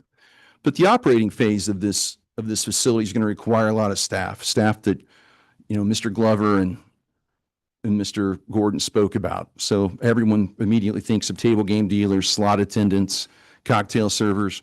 But when you build a facility with a wide array of non-gaming amenities, you're going to need, for something of this scale, about 850 folks.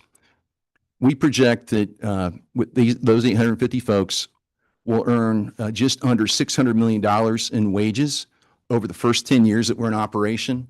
And they'll have almost a $3 billion impact by the time you include the induced, indirect, and direct spending in the local economy. And just as others have mentioned before, I'll just share this quickly, knowing that we're up against lunch. Norfolk didn't have a gaming market. Norfolk and Virginia have not had gaming for quite some time. So we have partnered with local universities to do some training. For instance, we're working with a local technical school to create a dealer school program. We're also using their culinary arts program to find people to work in our kitchens and our back of the house spaces. We've also partnered with Old Dominion. This summer, we actually had an intern from their construction management and engineering program on site working with our project manager during the build out of this project. And finally, Norfolk State, which isn't too far from where our facility is being built, has a hospitality management school. And we view this as a great synergy to create a career pipeline, not just for our company, but for students that are graduating from that hospitality management program. It was mentioned earlier that when you do this, you want to get a few things right. You want to get the tax rate right. You want to get the regulatory climate right. And you want to really try to understand the market and optimize the market in terms of the number of licenses. That's important because these facilities require significant reinvestment. And while $750 million or a multi-billion-dollar initial investment is certainly very exciting, has a profound economic impact, there's a recurring investment cycle that generates a lot of economic development. Things such as new meeting and event space, reimagined restaurants, additional gaming space in some markets, or in some instances, it's even just a full renovation of a hotel. I'll just walk through a few examples of where this is occurring in our portfolio with properties that have been around in some cases for 20, 30 years. Today, we are in the midst of a pretty significant investment in Ameristar, our Ameristar property in St. Charles, Missouri, which is just outside of St. Louis. There was a need for additional meeting and event space.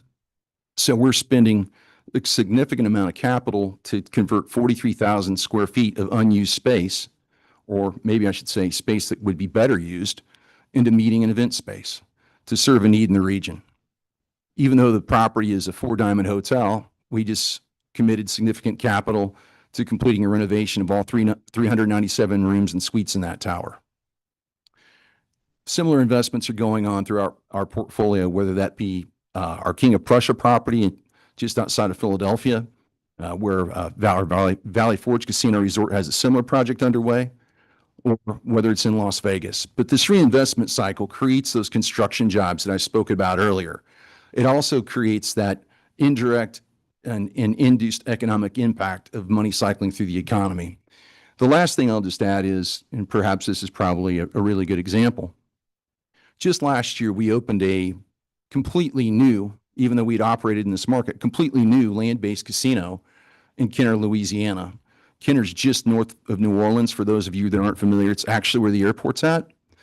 Louisiana law, back when riverboat gaming was first approved, required gaming to occur on a riverboat. In recent years, they have changed that law to allow gaming to move onto land. We replaced our old first-generation riverboat with a new single-level facility. In fact, we added a few new restaurants at that property. Over the course of that 18-month build-out, we spent in excess of $100 million, and at peak, there were 1,500 construction workers working on that site. So when you think about the impacts that I've mentioned for Norfolk, and you think about the impacts of this recurring reinvestment cycle, and all that induced and indirect spend and how that multiplies throughout the economy, I don't think there's any question about this economic development opportunity that's in front of you. Obviously, we'd love to be in Georgia if that's something that you decide to allow your constituents to approve or to vote on.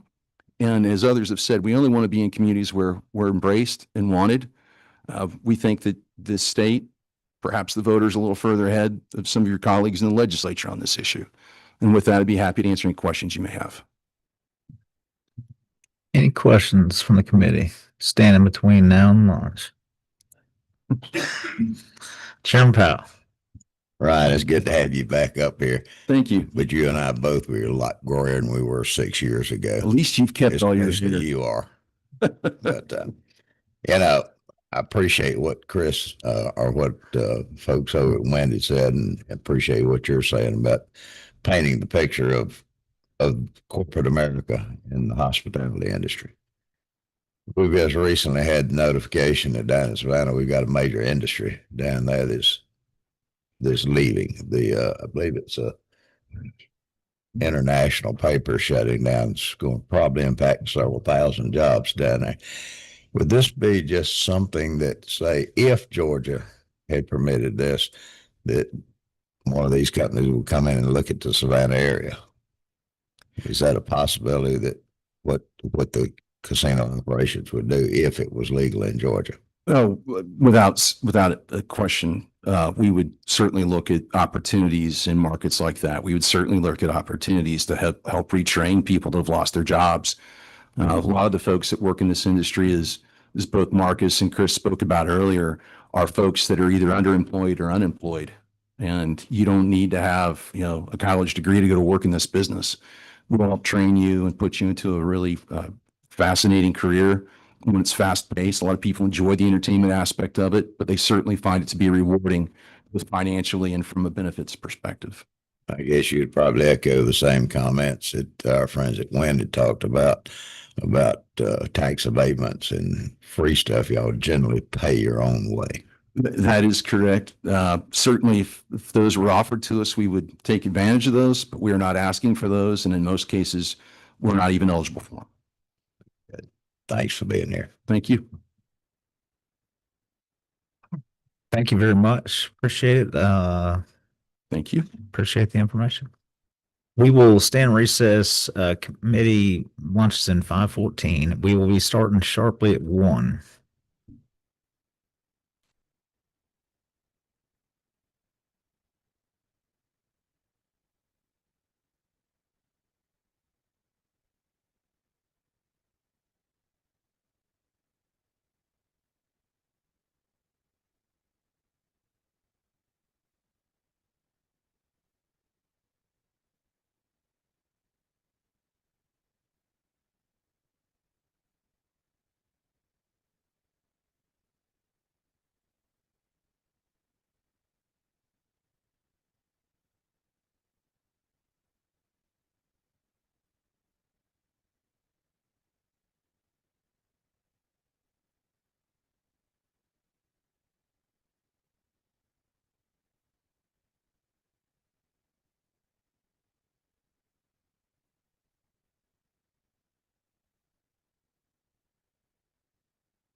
all around the world.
We believe God created three institutions, the family, the church, and the government, to bless people and to order society.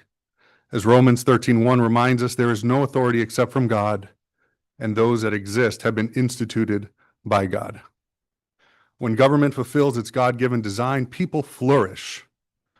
But when government departs from that design, when it chooses to exploit rather than to protect, the result is brokenness, and gambling is one such distortion. My testimony today will focus on 3 points: the harm gambling causes society, the false promises and insufficient safeguards surrounding it, and the slippery slope that inevitably follows expansion. As a pastor, I've counseled couples whose marriages collapsed under the weight of secret gambling debts. I've prayed with parents who've lost their homes after a spouse drained their savings from gambling. I've looked into the eyes of people so consumed by despair that they contemplated ending their lives. These stories are not rare, Mr. Chairman. These gambling addictions carry the highest suicide rate of any addiction. 1 in 5 problem gamblers attempt suicide. Esteemed medical journals, including The Lancet, BMJ, and JAMA, have all declared gambling as a public health crisis. The societal impact is devastating.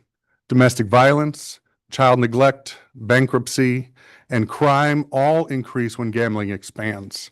Studies consistently show that for every $1 that state governments collect in gambling revenue, taxpayers spend $3 to $5 addressing the societal fallout through law enforcement, child protective services, welfare, and mental health care. Here in Georgia, the Department of Behavioral Health and Developmental Disabilities estimates we already have over 380,000 addicted gamblers, and that was well over a decade ago, with only the lottery and COAM currently legal. Other states saw helpline calls triple after expansion. Georgia already lacks the resources, and we have no dedicated treatment facility for gambling addiction anywhere in our state. In fact, there are only 4 inpatient centers nationwide. And gambling does more than drain bank accounts, it drains hope. And when hope is gone, families unravel and communities suffer. Proponents talk about responsible gambling, but the truth is that gambling revenue depends on irresponsibility. Research shows that up to 60% of casino revenue comes from problem gamblers. A major UK study found that 86% of online gambling profits come from just 5% of players, the addicted ones. And beyond those already addicted, the industry deliberately preys upon the less fortunate in our society. Low-income families and struggling individuals who, hoping to strike it rich, instead sink deeper into debt and despair.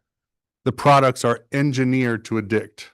Slot machines and betting apps use the same psychological mechanisms as addictive drugs. Fast, continuous play designed so that the longer you play, the more you lose. And addiction fuels crime. A University of Illinois Law Review study found that the crime rates increase 4 to 8 percentage points after casinos open.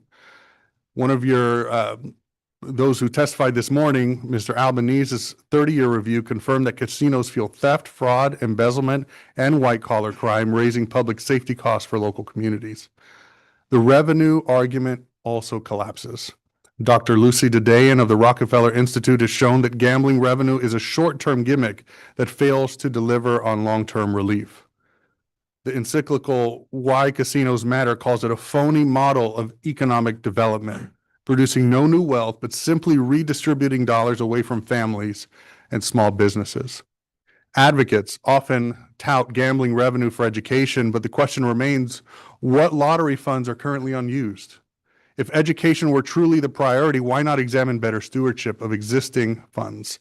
Not to mention, nothing that a child learns in pre-K will make up for the devastation if gambling expansion destabilizes their home. I worry that as leaders in the state work to legalize sports betting and online gaming, casinos are naturally the next threat looming for Georgia's communities. And that's exactly how it always works. Expansion never stays limited. Once gambling gains a foothold, the push for more is relentless. Mr. Chairman, research confirms this pattern. The Institution for American Values documented that regional casinos create an arms race, that once one state legalizes them, others escalate to keep up. and expansion becomes inevitable. New York Promise warned that once government ties itself to gambling revenue, it will always expand access to keep feeding the system, something we can already see with Georgia's lottery, which has grown far beyond what the voters had originally envisioned. And Stop Predatory Gambling has tracked this trend across the country. Promises of limited gambling quickly give way to online betting, sports wagering, and eventually full-scale casinos. We should remember Georgia's constitutionally initially prohibited gambling. The slippery slope began with the 1992 lottery amendment. Now, with proposals for casinos, sports betting, and online gambling, we see that slope steepening. If Georgia opens the door even a crack, the gambling industry will push it wide open.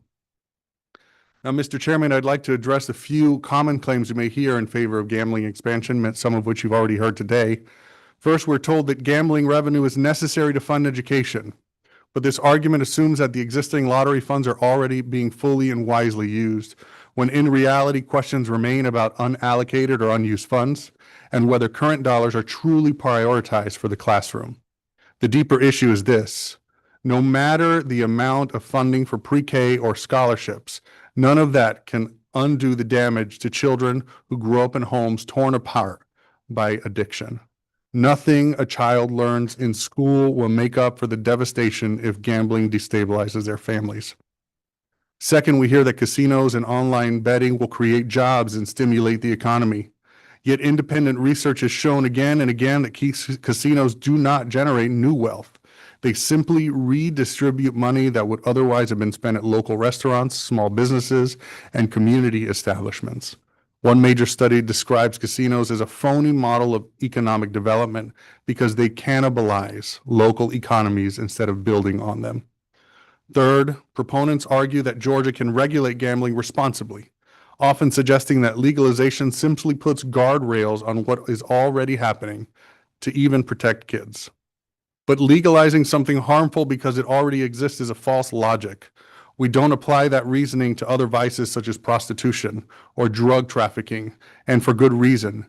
Legalization doesn't end the problem. It magnifies it. Experience from other states prove this.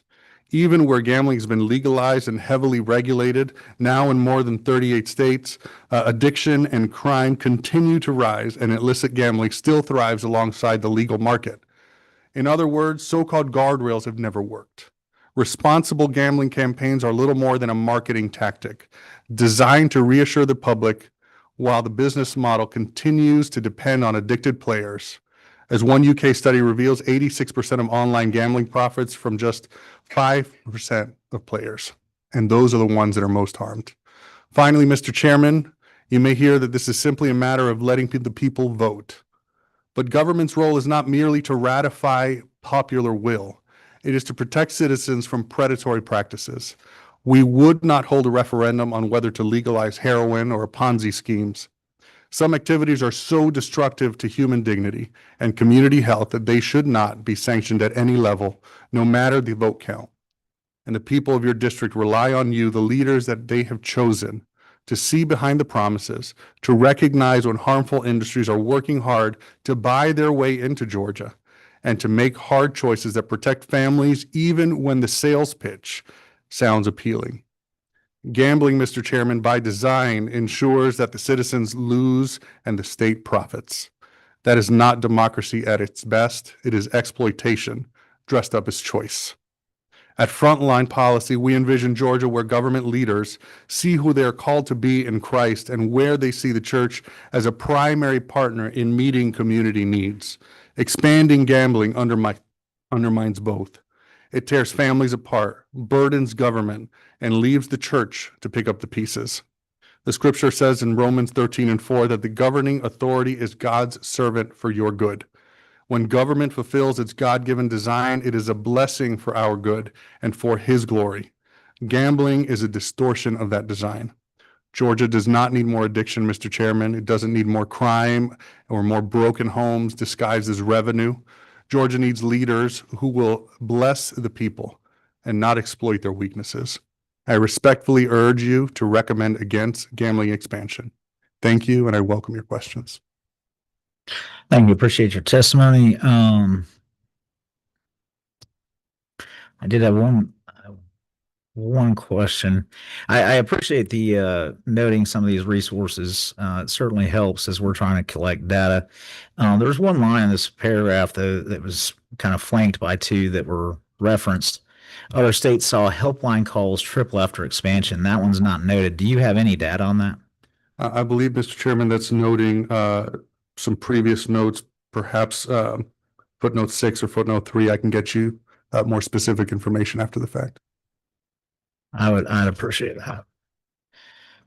The only other thing I will comment on, I think that I'd like to say that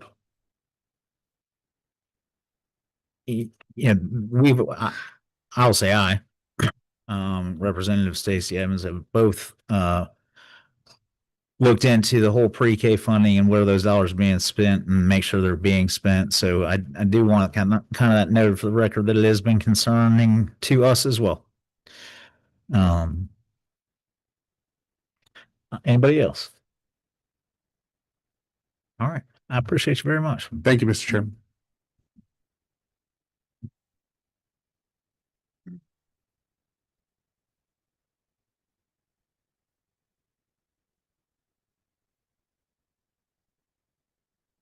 Turn myself off. I am. Brandon Moore.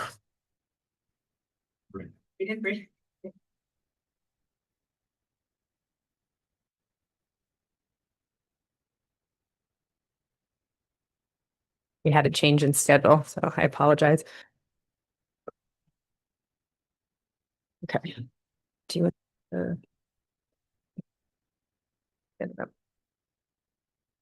Hi.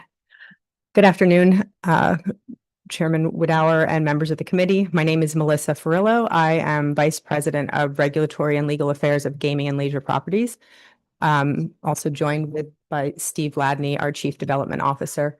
Gaming and Leisure Properties is a publicly traded real estate investment trust focused on acquiring, developing, and owning gaming real estate assets and then leasing them back to gaming operators under long-term triple net leases.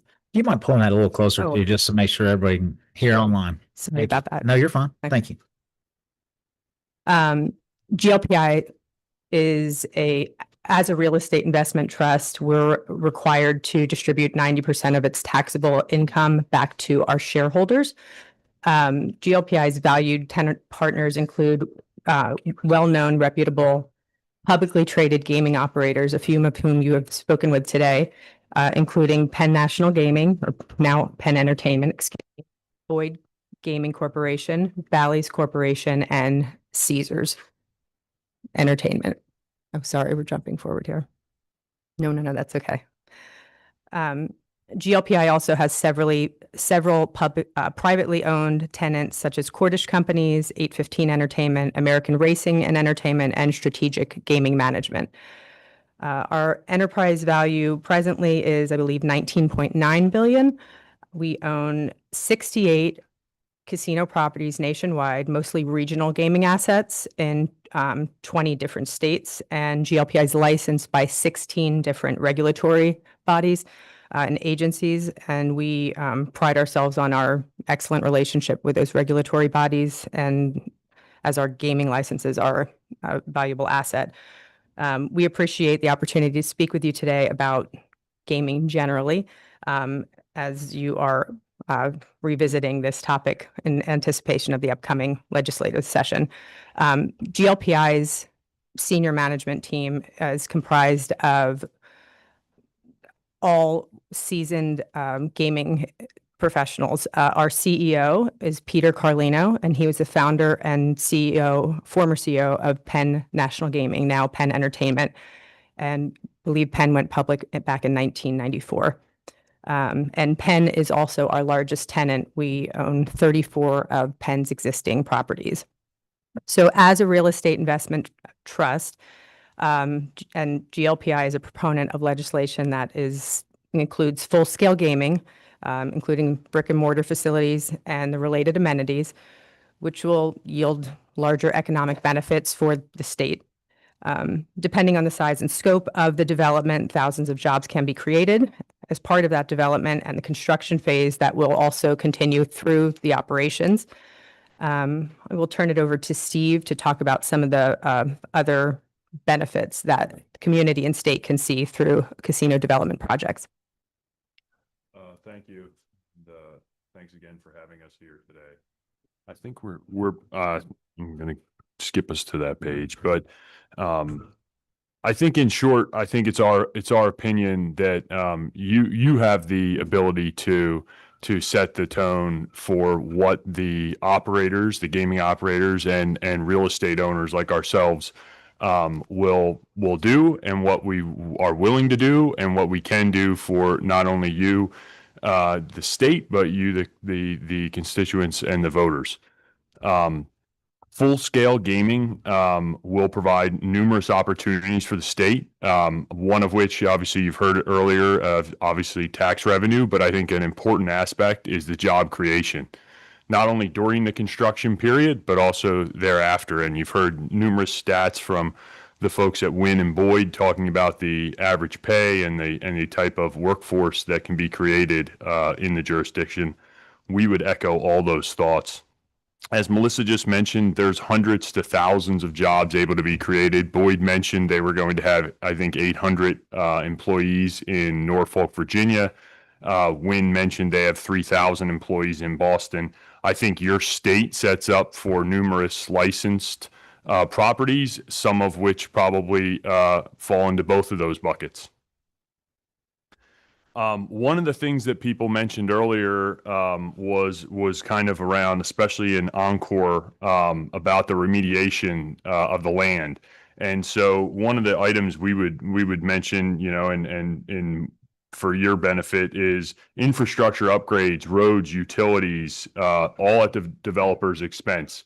Remediation of old plants, manufacturing facilities, whatever they may be, again, at the developers, gaming operators' expense. So I think not just the tax revenue and the jobs, but there's also another aspect of this, which you as a commission would have the ability to kind of work with the commercial real estate folks that presented earlier to dictate if there are certain locations or certain attributes of the land that you would want redeveloped for this capacity. Obviously, the tax impact is very large. Everyone can provide you with numerous statistics around it. The gentleman earlier mentioned Tennessee sports betting, which I think he said was on track to hit 108 million, up from the 97 million in 24. Virginia's 3 commercial casinos obviously have started off very strong, and there's additional commercial casinos that will come online there. This you all know this already. We can talk more about it or answer any questions you have about it, but there's clearly a tax revenue benefit that can be garnered by the state, and I would argue that some of that Tennessee revenue is probably your own taxpayers that are driving over state lines, which you're going to hear from Geo Comply later, and probably have a Tennessee app on their phone and can place the bet that way. There's obviously ancillary benefits or adjacent benefits that you would get from a tax revenue basis. With respect to casino gaming in a resort capacity, you'd have the hotel revenues, third-party revenues for outlets, whether it be restaurants or stores, transportation benefits, and F&B, to name a few. The next 2 slides that we provided kind of are the same. It's the same concept we mentioned earlier. These are just 2 different case studies of properties that were constructed at brownfield sites. So it was one case, it was an automotive plant, actually both cases, automotive plants. And I think one was maybe a battery plant, but they again, the land was purchased, remediated, redeveloped, and hundreds of millions of dollars were spent on those sites to build what are now viable enterprises that produce significant tax revenue and employment opportunities for the folks in those districts. The last thing I would mention is just obviously the construction and development phase. You're looking at thousands of construction jobs in a 2 to 3 year period. Once a shovel hits the ground, there'll be obviously wages generated in those locations from those workers, whether they're local or they're commuting in for that work. So you'll have an uplift in some of the hotel F&B and adjacent revenue streams from those workers while they're there. And then obviously other businesses that supply things like materials to the sites, you can obviously have a certain percentage of those things can come from local providers as well. Maybe I'll turn it back to Melissa just to finish up on community partnerships and relationships. Thanks, Steve. Yeah, so Mr. Gordon and Lucky previously touched on some of the work that goes into the site selection process. Part of our role as a developer, sorry, let me give that to you, is finding suitable sites for development and then engaging with the local communities. And part of that process is engaging in the grassroots efforts with local leadership and its citizens to foster positive relationships. And through that, which is often a long-term relationship and a lot of, getting to know the people in that area and the leadership there, we learn about what's important and the priorities, and then we can align on those. And going back to what a few of the other operators mentioned is that if it's not a good fit and we are not wanted there, we don't push. These relationships can materialize in the form of formalized commitments and partnerships with host communities, universities, trade schools, and workforce agencies.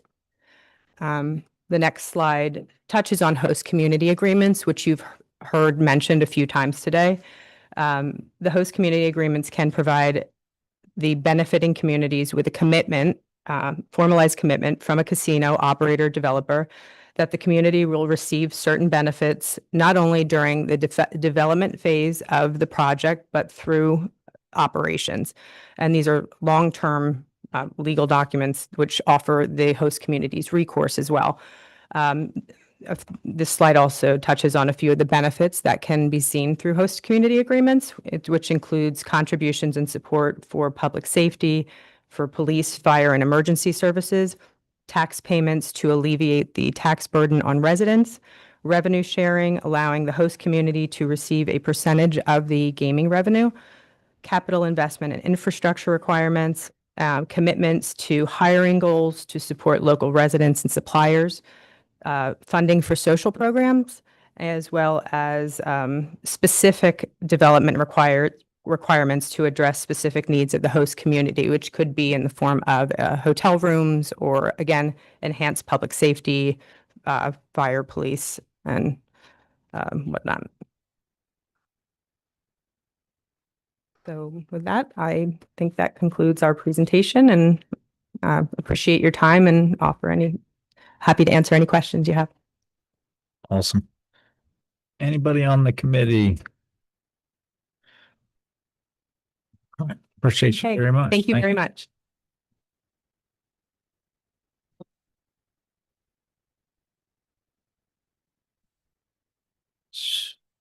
Sheriff Jackson.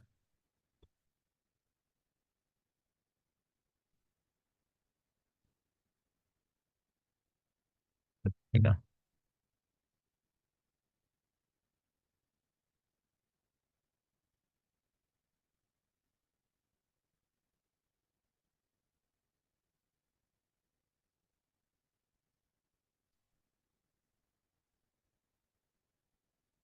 I think you brought a friend with you too. So Mr.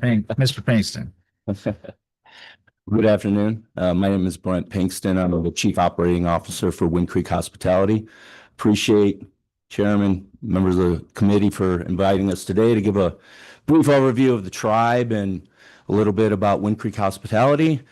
And I'm brought an honored guest with me who just happens to be the Sheriff of the Year in Alabama. So Mr. Sheriff Jackson here, so he'll give you a brief view of his perspective of things from the law enforcement side in a community where one of our facilities is located.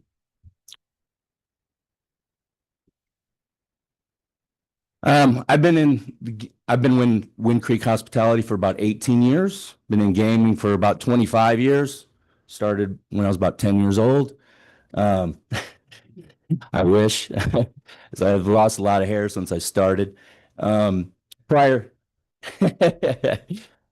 to joining Wind Creek, I was with Las Vegas Sands and a number of other regional operators. So my longevity at Wind Creek probably kind of tells you the environment in which the tribe runs its operation. The tribe is really one big family. It's more than a tribe. It's just like a large family business. Tribe has about 3,000 citizens. They are the only federally recognized tribe in Alabama. Also have trust land in Florida as well. And they employ over 10,000 people in various communities. They're not just in gaming, they're in standalone hotels, government contracting, manufacturing, aerospace. They're in a large number of different businesses just besides gaming. Obviously, gaming helps spur that activity, but all these other businesses have helped diversify the tribe and allowed it to venture off into other things outside of gaming. The headquarters are located in Atmore, Alabama, which is about an hour north of Pensacola, Florida, and about an hour northeast of Mobile, Alabama. Structurally, how we're set up, Wind Creek Hospitality reports into the PCI Gaming Board, which is 7 appointed members. Those 7 appointed members are appointed by the Tribal Council of 9 that basically run gaming operations as well as the government at large. So who's Wind Creek Hospitality? At the end of the day, we're probably one of the leading regional operators throughout the country. We also have operations in the Caribbean. Our goal is to build 4-diamond resorts and casinos. If you've been to any of our facilities called Wind Creek, you know you're going to walk into a top-notch establishment. We have 7,500 employees, all which are highly motivated. Why are they motivated? Probably because we bonus them every quarter. From the housekeeper all and up to the general manager, they're all bonused on guest service, which can be up to 15% of their quarterly revenue or quarterly income. So it means a lot, not just to them, but to us to take care of them for taking care of our customers, which gets us back to community. If all of our team members live in communities, so we make sure our pay is not just competitive, but exceeds the market with benefits and wages. So the tribe is historically fiscally conservative by many stretches of the imagination. We don't have Wall Street becking at our door, trying to stream out every penny out of the operations, which makes it good because the tribe is fiscally responsible and doesn't like to take on much debt, which allows us to reinvest into our properties. It's easy to build a facility that looks magnificent and beautiful, but how does it look after 10, 15 years? That's the real end game. You can build a very nice facility. If you're not putting the money back into it, you're going to be highly disappointed. And we've seen that in a number of jurisdictions that we've been a part of. And just in the last 5 years, we've put more than $300 million back into those facilities to make sure they maintain their four diamond status. So where are our operations? We have 3 Wind Creek properties in Alabama. Wind Creek, Wetumpka, and Montgomery, both about 2 hours west of here. Wind Creek Atmore, which is where the tribe's headquarters are, which I said was about an hour outside Pensacola, Florida. We have a large operation in Bethlehem, Pennsylvania, which is on the site of the whole old Bethlehem Steel site, which was redone by the Las Vegas Sands, my former employer. And we have 2 properties in the Caribbean, one in Aruba, one in Curacao. The casinos are Wind Creek's. The hotels are Renaissance Marriott hotels. So you can already imagine how nice those are. And then lastly, We just opened a property in November in Chicago, Wind Creek, Chicago Southland, which we were in a competitive bid process and we won. One interesting fact about the Chicago project was we had a group of 40 pastors that supported us. Why did they support us? Because it's a family business, and they saw what we have done with our team members and how we act in the communities in which we reside. So they supported us in that endeavor, and we believe that was one of the main critical reasons that we were selected in that bid process due to those pastors and their voices.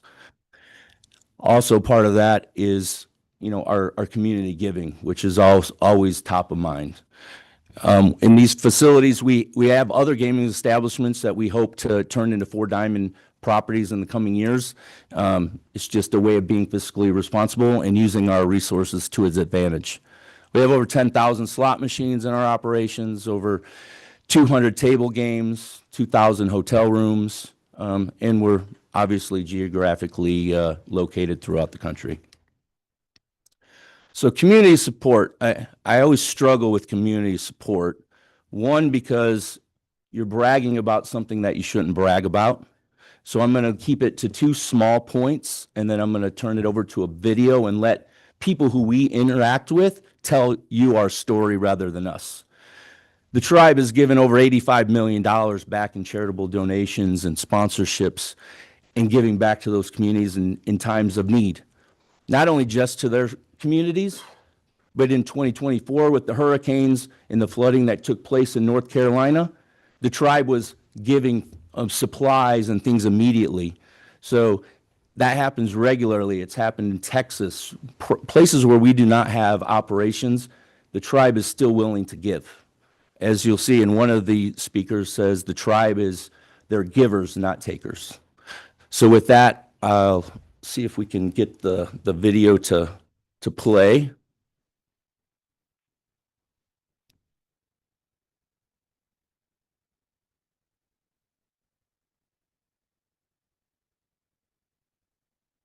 And this is the most suspenseful part of any presentation dealing with technology. So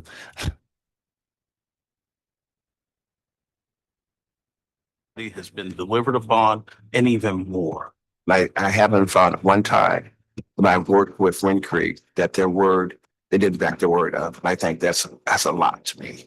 They don't take, they give. And I think that's comes back from where they came from. They lit the interstate out here.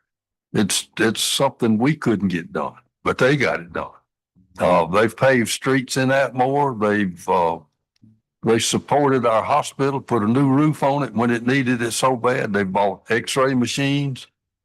If we couldn't raise enough money, they finished them out. And those things are not cheap, but they bought them. They're connected to the basic fiber of the community. When they came here, that we were a little hesitant about a new operator. And what we've seen is that Wind Creek really cares about our community here in Bethlehem. Our previous operator was more Vegas driven, and this is more community toward Bethlehem driven, which the people of Bethlehem think it's fantastic. We all have each other's phone numbers and we know how to get in touch with each other. So to me, it's pretty straightforward. Pick up a phone. We're always open to call Wind Creek, and we know we're going to get the assistance that we need. They care about equity, they care about diversity, and they care about assisting the community to become better. Wind Creek doesn't just build casinos. Wind Creek builds communities. Our promise is this: we will always do it right. These are easy words to say, but expensive, time-consuming, and difficult to truly realize.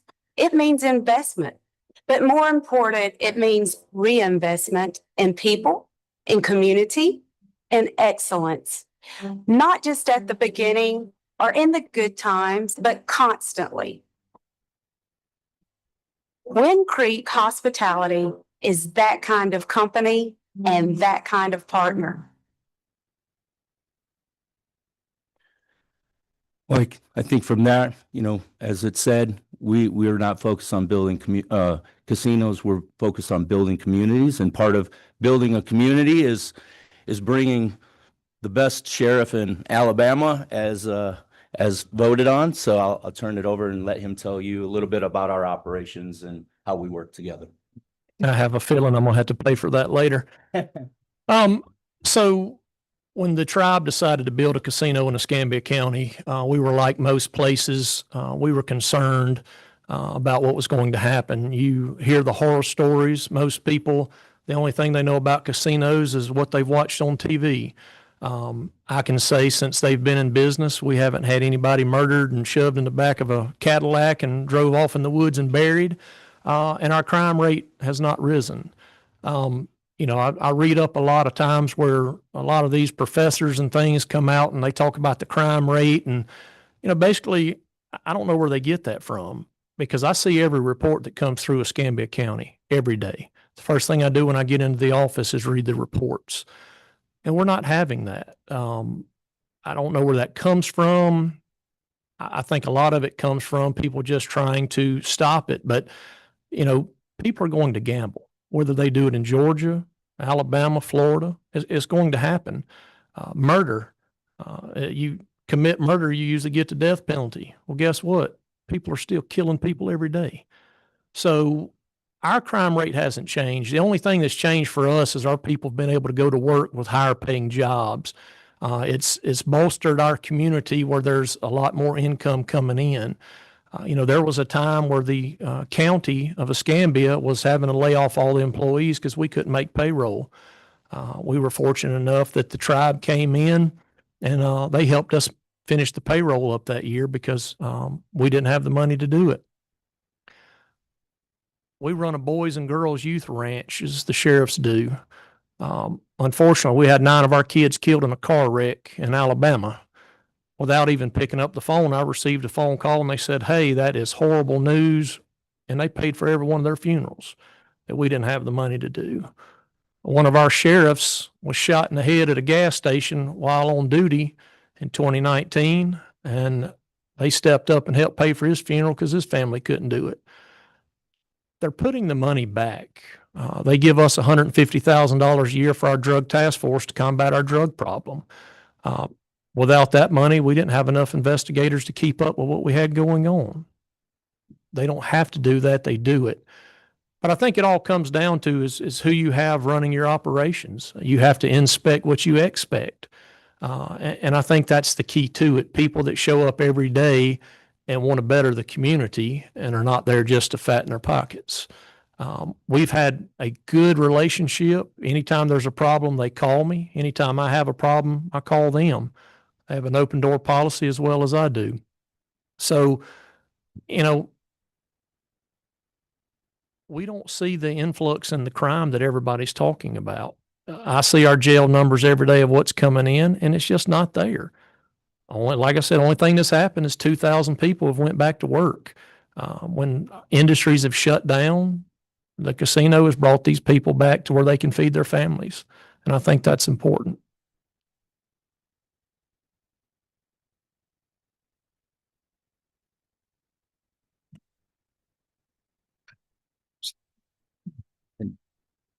And we just have a couple more topics to address and then we'll take any questions. But, you know, to Sheriff's point, you know, we're as a business and we see us in the community, we have to protect 2 things. We need to protect our patrons and protect our team members and employees.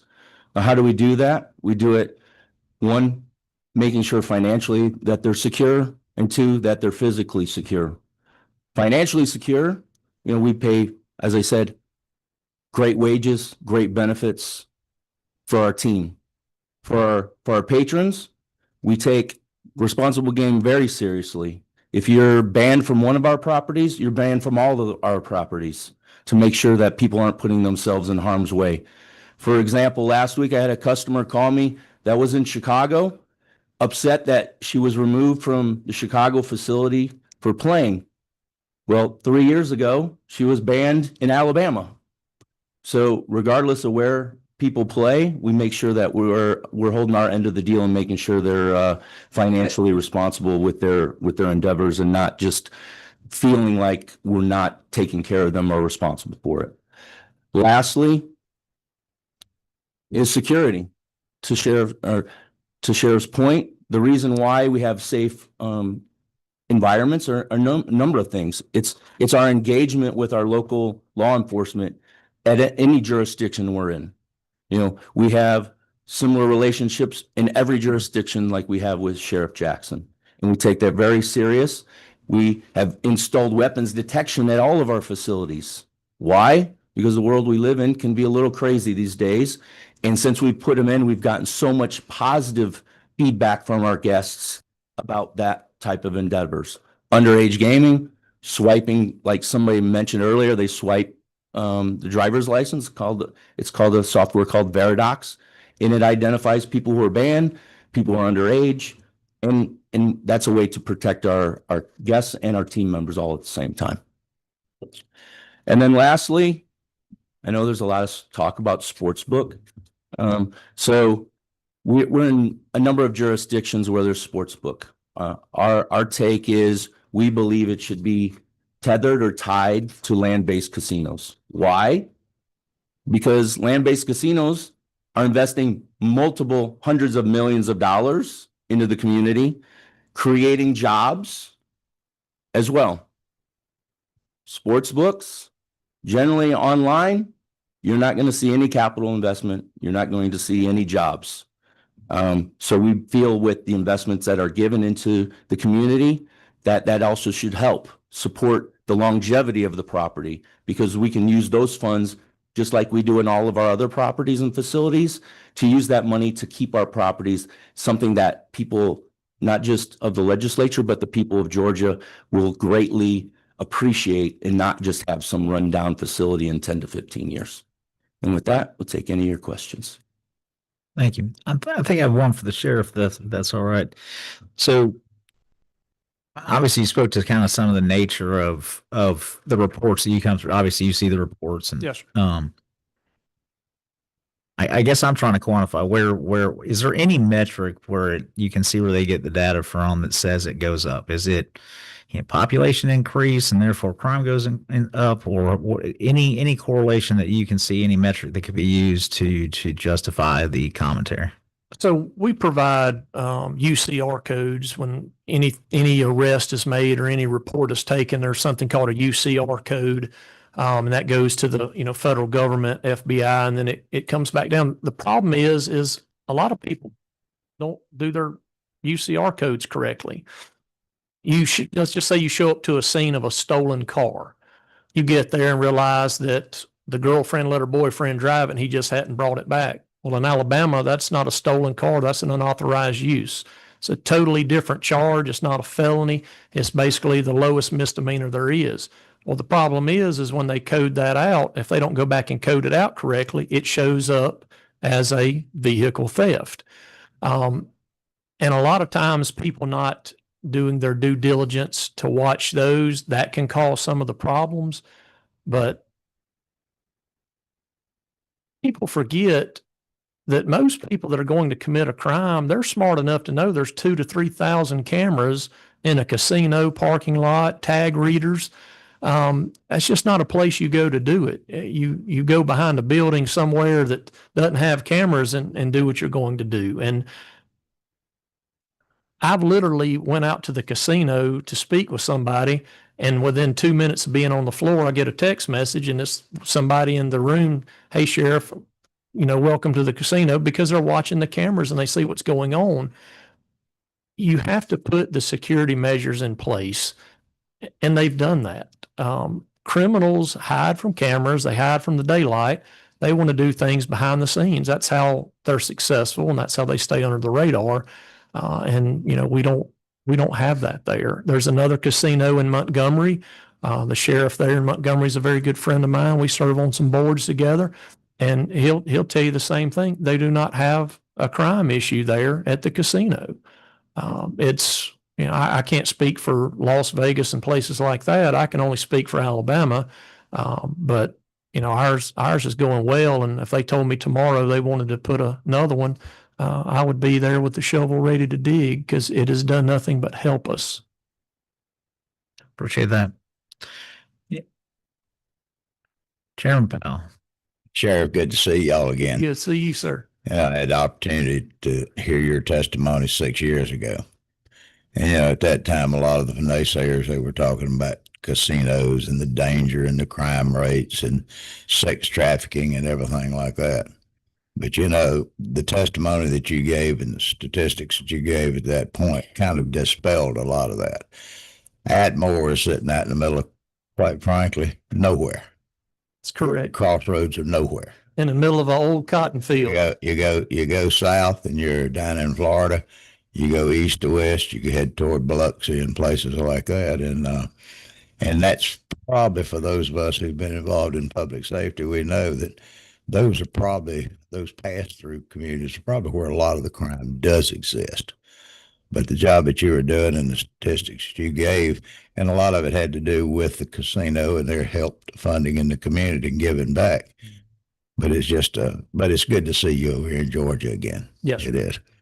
Question for you. Do y'all still have that great culinary school at the We do. Yes, we do. anybody that wants to see a model at their operation down in Atmore, they have a culinary school down there. Anybody wants to learn how to be a chef? Call me, I'll set it up. Great food, great school, great program. Thank y'all. Thank you so much. Thank you, Chairman. I don't see any other questions. I appreciate y'all being here. Appreciate it. Thank you, sir. Appreciate it. Jeremy Cudon.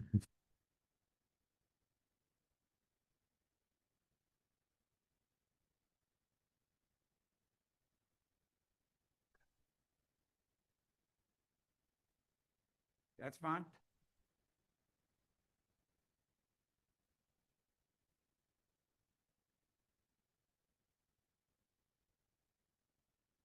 Okay, just a second. I just want to see if this works. Now I'm giving you a preview. Okay, I'll get started here.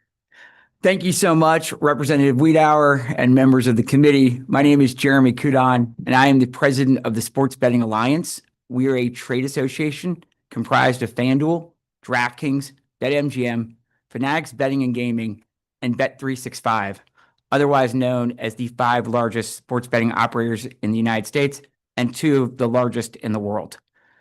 7 years. That's how long Georgians have been waiting while the rest of the country has moved forward. 38 states have already legalized sports betting. 30 of those states allow their residents to bet on their phones. And we're not just talking about the Northeast or the Midwest, talking about deep red states like Tennessee, Florida, Louisiana, and Missouri in the next 2 months have all moved ahead with legal sports betting. Together, those states represent 60% of America's adult population, which means that 6 out of 10 adults will be able to place a legal wager on the Georgia Bulldogs to beat Marshall and win their opening game. They can do so at least as long as they don't live in or happen to be visiting the state of Georgia. It's hard to think of any other activity where this is true. Can you imagine if 6 out of 10 people could do Netflix, but someone in Georgia couldn't do Netflix? Or they could order an Amazon delivery in New York, but they can't order it here? That's what the situation is with sports betting right now. For 7 years, we have tried and tried and tried again to pass legislation that would give Georgia voters the right to choose whether to establish the safest, most highly regulated legal sports betting market in the United States. And for 7 years, as many in this room know all too well, those efforts have fallen short, often at the proverbial 5-yard line. My clients often compare me to Charlie Brown with Lucy holding the football. Now, I know that some of your colleagues have expressed concerns about voting to legalize sports betting. And I want to tip my hat to our opponents who have done a tremendous job of weaponizing and amplifying those concerns, or as I like to call them, myths. But when you look closely, those myths just don't hold up. So let's walk through the top 7 myths, one for each year that we've tried to pass this legislation. Myth number 1, it would be a sin for the legislature to bring sports betting to Georgia. False. This isn't about faith or morality. The simple and indisputable fact is that sports betting is already happening in Georgia. In fact, this state has become ground zero for illegal sports betting operators. And the reason for that is simple. You're the 3rd largest state in the country that doesn't have legal sports betting. of the 20 that don't have it with phones. And so, of course, the illegal market is going to look at this state as one of its top targets. And I found this great quote, great site yesterday when I was preparing, where basically it's like, yeah, it's not legal here, but here are the sites that you can go to where you could actually you could bet on this. Sorry about that. And the thing is, these offshore operators, the Bovadas, the Bet360 or the Bet Line, the US Bets, they're as well known as FanDuel and DraftKings. Sites like Flip, both of which are pictured here. Here's Bovada and Flip, and I'll show you Flip in a second. They're not just proliferating here. They're preying on teenagers and college students. And don't just take my word for it. Ask my 16-year-old nephew who lives in Brookhaven. We were talking this summer about my job, and I asked if any of his friends bet on sports, and his response was, Uncle Jeremy, every one of my grade bets on sports. Some use a bookie, others go to Bovada, some do Flip, but everyone's doing it. And I say this as a parent of a 19-year-old son who has lots of friends. This is a problem that's going on everywhere, but it's definitely happening here because there are no safeguards. There's no options to stop it. The problem with these operators is that they don't care less whether a customer is 21 or over. They don't care if the customer is on the verge of bankruptcy, and they certainly don't care if they're spiraling into addiction. All they care about is making as much money as possible. And if you don't believe me, just let me demonstrate. I downloaded Flip from the App Store. I'm just going to do this myself. Downloaded Flip from the App Store, and I'm able to make a bet right now on the Braves to win tonight. I'll put $20 down. I know that's tough. I know that's a risk. Here we go. And it's done. $20. That easy. That's an illegal app. I can do that right in Georgia. So the question isn't whether it's a sin for the legislature to allow sports betting in Georgia. It's already happening. The real question is whether it's a sin for this legislature to know that these apps exist, to know who they target, and to refuse year after year after year to do anything about it. Here's myth number 2. Legislators are being asked to vote to legalize online sports betting. False. All Representative Wiedehour's bills do is give the voters, your constituents, the right to choose between maintaining the status quo, which we've just described, or establishing the safest, most heavily regulated sports betting market in the country. That's it. I'm going to just say it one more time. We are not asking members to legalize online sports betting. We're asking you to let your constituents go to the ballot box and make the decision themselves. That brings us to myth number 3. A safe, highly regulated online sports betting market won't generate any real money for the state. Again, 100% false. You heard this morning from Representative Sain about all the tax revenue that legal online sports betting is generating for the state of North Carolina. And I should add, every argument that we're talking about today and that you've heard over the last 7 years, they had in North Carolina. I mean, every single one of them, very similar makeup of that legislature. And it took a lot of work, but we got there. But this was definitely one of them. I want you to know that how, I want to know, I'm sorry, I'm just trying to get this one out. I want to show just how easy it is to estimate the amount of tax revenue a state will collect from legal sports betting. Simple math. All you need are 3 pieces of information. The number of people in the state who are 21 and over. It's a knowable fact. It's 8.4 million in Georgia. The average amount of online sports revenue per adult. That's a number we have to determine, but we can do that by looking at states that have legal sports betting and bear some similarity to Georgia.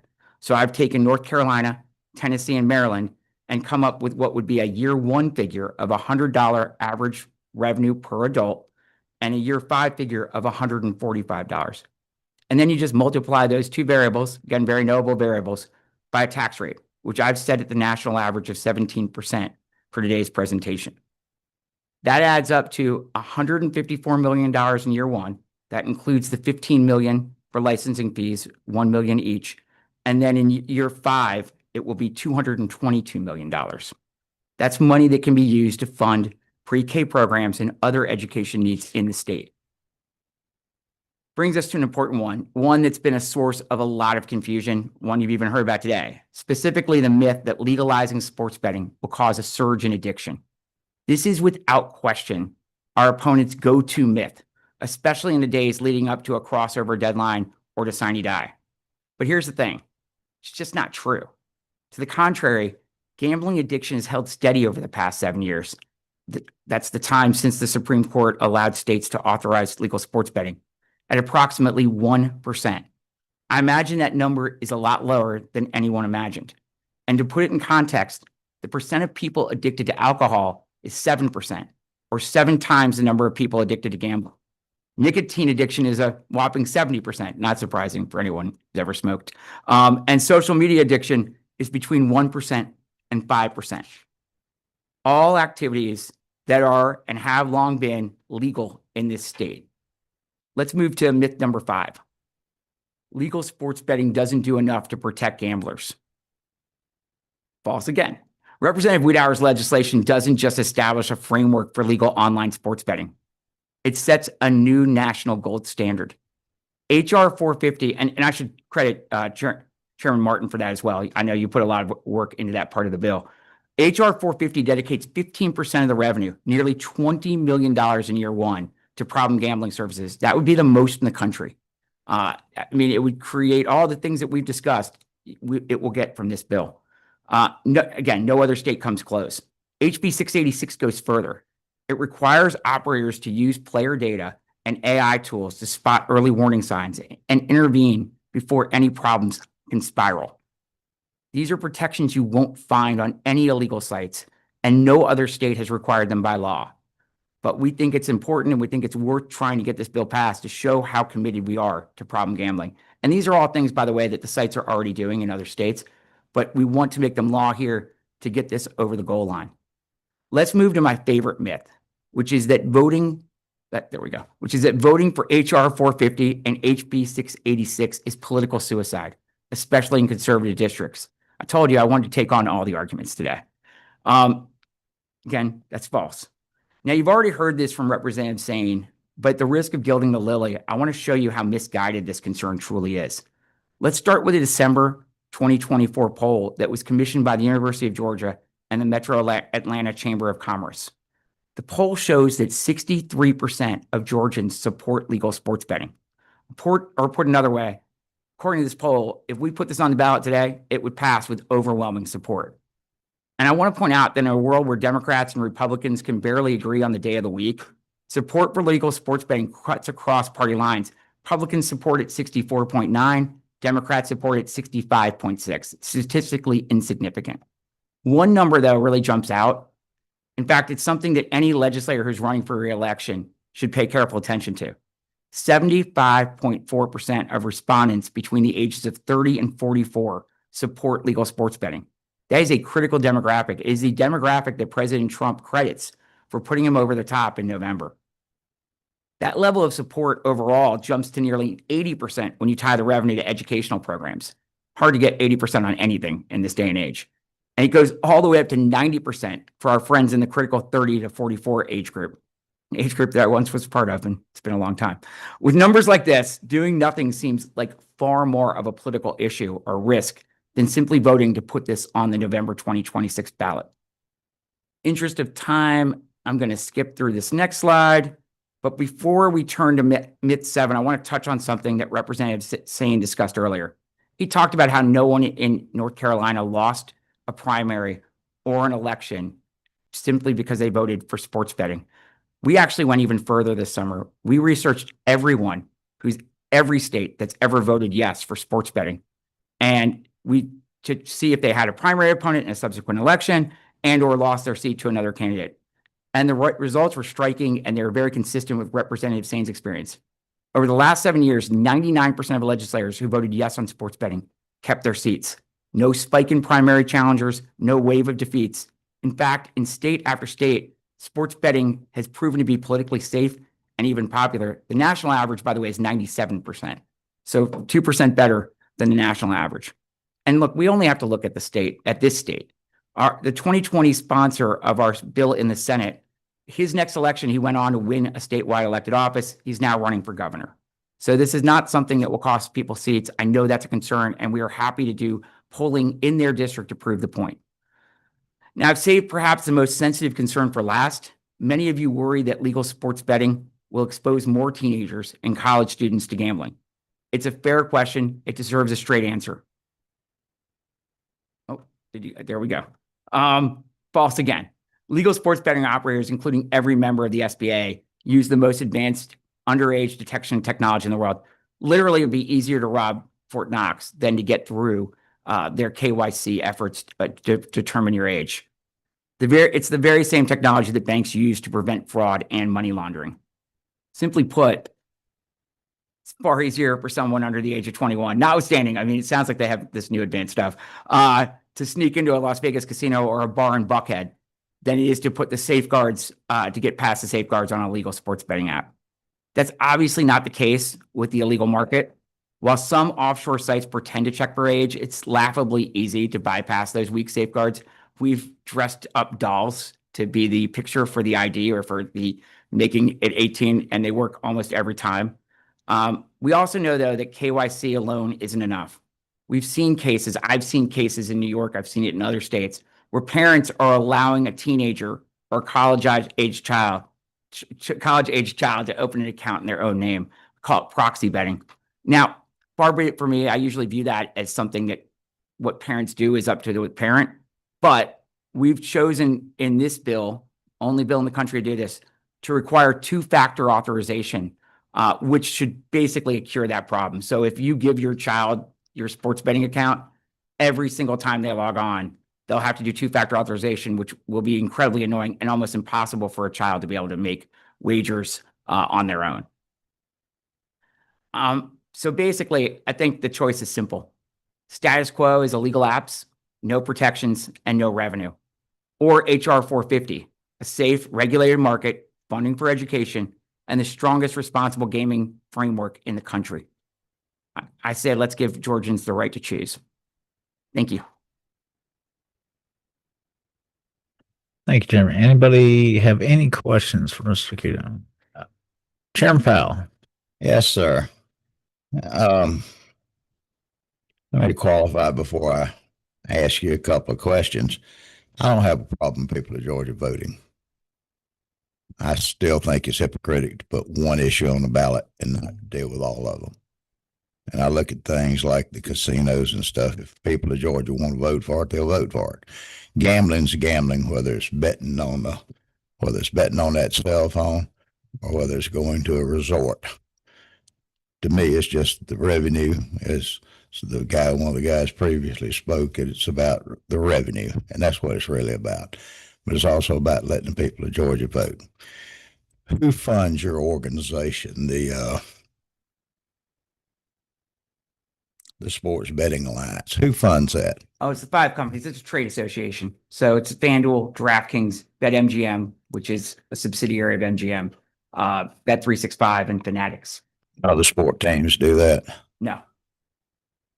I was looking at some of the information. I'm real big about accuracy, especially when somebody gets talking about polls and stuff like that. And I was looking at them, and a couple of them kind of caught my attention. One of them is, would you prefer letting Georgia voters decide on the legalization of sports wagering for adults by voting on a Constitution Amendment rather than having state leaders pass a law? It's kind of misleading because it can't even the state Senate finally understood that you got to have a referendum. The people of Georgia have to change the Constitution. So that's kind of a misleading poll there. I'll be honest, I don't think that poll was for you. I think that poll was meant for me because I'm the one who's been advocating that we should. The other one that I had somewhat of an issue with is I look at the one prior to that, and this is a feel-good type deal. Would you be more or less likely to support legalized sports wagering if all the revenue generated goes to educational programs like the Hope and Pre-K? You know, we passed Hope under Zell Miller 35 years ago, and it's been a tremendous success. Even the great state of Tennessee, when they passed their lottery, they specifically cited Georgia's example, the way we set it up at that time. But when we talk about it, because of the popularity, everybody wants to dump that money into that. Well, this whole issue, whether it's sports betting or casinos or anything else, it's all about the money. It's all about the revenue. That's the principal thing that politicians care for. Now, I've gone on the line for years talking about my support for it was based on one premise. and that's that it goes to the number one issue in the state of Georgia. As good a shape as the state of Georgia is in, we are like everybody else. We never have enough money for the principal duty, and that's health care. We got rural hospitals that are closing. Our Democratic friends talk about the shortage in Medicaid, and it just goes on and on and on. But everybody keeps wanting to talk about the hope. Very few people know how many billions of dollars are in the trust fund at Hope, that they don't even spend all the money they've got. And that's in a dropping market over there right now.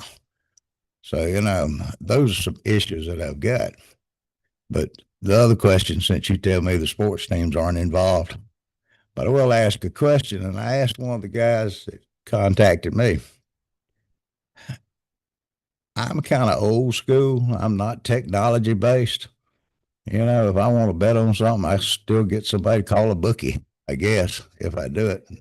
And I don't bet on too much stuff these days because it's a bet at my stage of life that I get up every morning. But what's a guarantee with technology? That there's accurate reporting, there's accurate accounting. When we talk about the handle and we talk about the taxation and the betting and such like that, I didn't know until I walked out of the men's room and the guy heard my comments and he's telling me that FanDuel or one of those has got 400 employees in the state of Georgia. I didn't know there was that many employees. Yeah. But I know that a lot of these online sports folks, they're out of the state. A lot of them are offshore. So what's the guarantee that there's accurate reporting on revenues and the figure and that would come into the state? It's a great question. I think that the accuracy, it's something that's knowable, that's on the computer. In other words, it would be very hard for FanDuel to say that the Braves lost or that it was a double in it when it was a single. It's on TV. It's knowable. There's statistics for it. It's a lot more knowable than whether the chips, whether there's enough cards in deck or anything like that. I mean, this is something that's actual data that you could find anywhere else. You could third-party source it. For this bill, it actually requires the companies to use official league data, which is the data coming directly from the league. If the league's lying about its data, then there's not much you can do about that. That's just the data. But I think that ensures that you're getting the most accurate data. And we've never had in the 7 years since this has been legal, I don't think there's ever been a complaint that one of these major legal sports betting apps had a problem or that they used wrong data to settle a bet. I'm not talking about the data. I'm talking about the accounting of the actual money that's supposed to be taxed. When you talk about the handle, people use the handle in different terms. But to me, the handle is the amount of money that's bet minus what is paid out. And that's what's taxed on. That's the handle. Sure. So where's the guarantees since everything's electronically driven, especially if they're out of the state, they can't be audited, They would be regulated and licensed here. So that the minute they're not out, the only way to get into this market is to subject yourself to what is essentially like a colonoscopy of your financial records. So you operate at the privilege of the state of Georgia, regulated by whomever the regulator is, assuming right now it's the Lottery Corporation. And they're the ones who then enforce the rules. And if they think you're doing anything wrong, you will be fined, you will be subject to administrative hearings, and you could be suspended and out of the state. And if you're suspended or anything happens to you in this state, that can reverberate to all these other states. So you'd be risking, for these companies, they're publicly traded companies, many of them, they'd be risking their entire existence by doing anything that would, improper with their accounting or how they, how many bets they take and how much revenue that they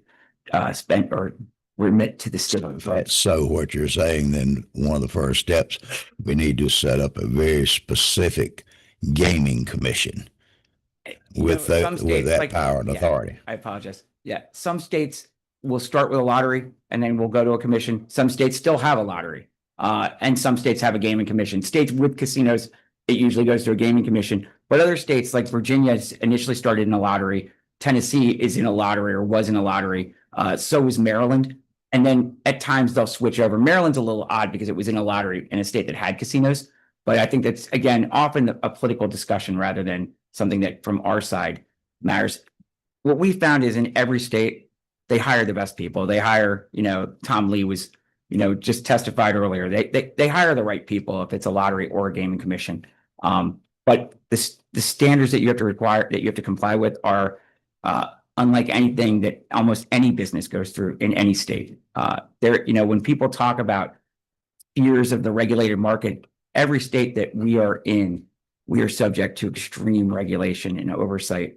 I mean, and we compete. Our biggest competitors aren't actually each other. It's these illegal apps. They're not subject to anything. And so that's the real problem that we're facing.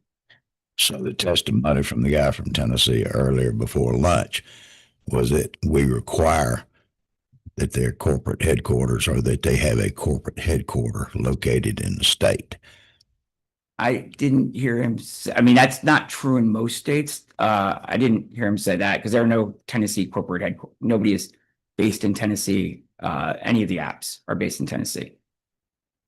If I may, I think he was looking for a physical location of the company in the state, not necessarily the corporate headquarters. And I'm not sure that's even the case in Tennessee. These are online apps. That'd be like saying that, any of your apps, Netflix, when you started, has to have a corporate location for them just to give you, the streaming things. But here, at least, we do have one of the companies has a location here. But we've never had any state has said that you need to have a corporate location. It's done all on the internet.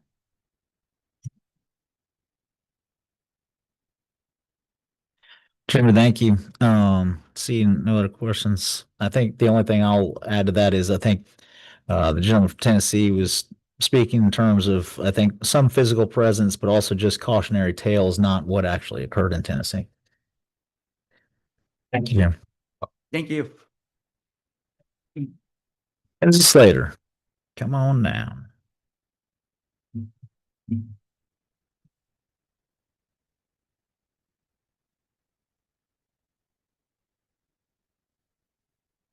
Chairman Wiedauer and members of the committee, thank you for having me here today. My name is Lindsay Slater. I'm the Senior Vice President of Compliance for GeoComply, and I'm here to share some data insights with you on sports betting in Georgia.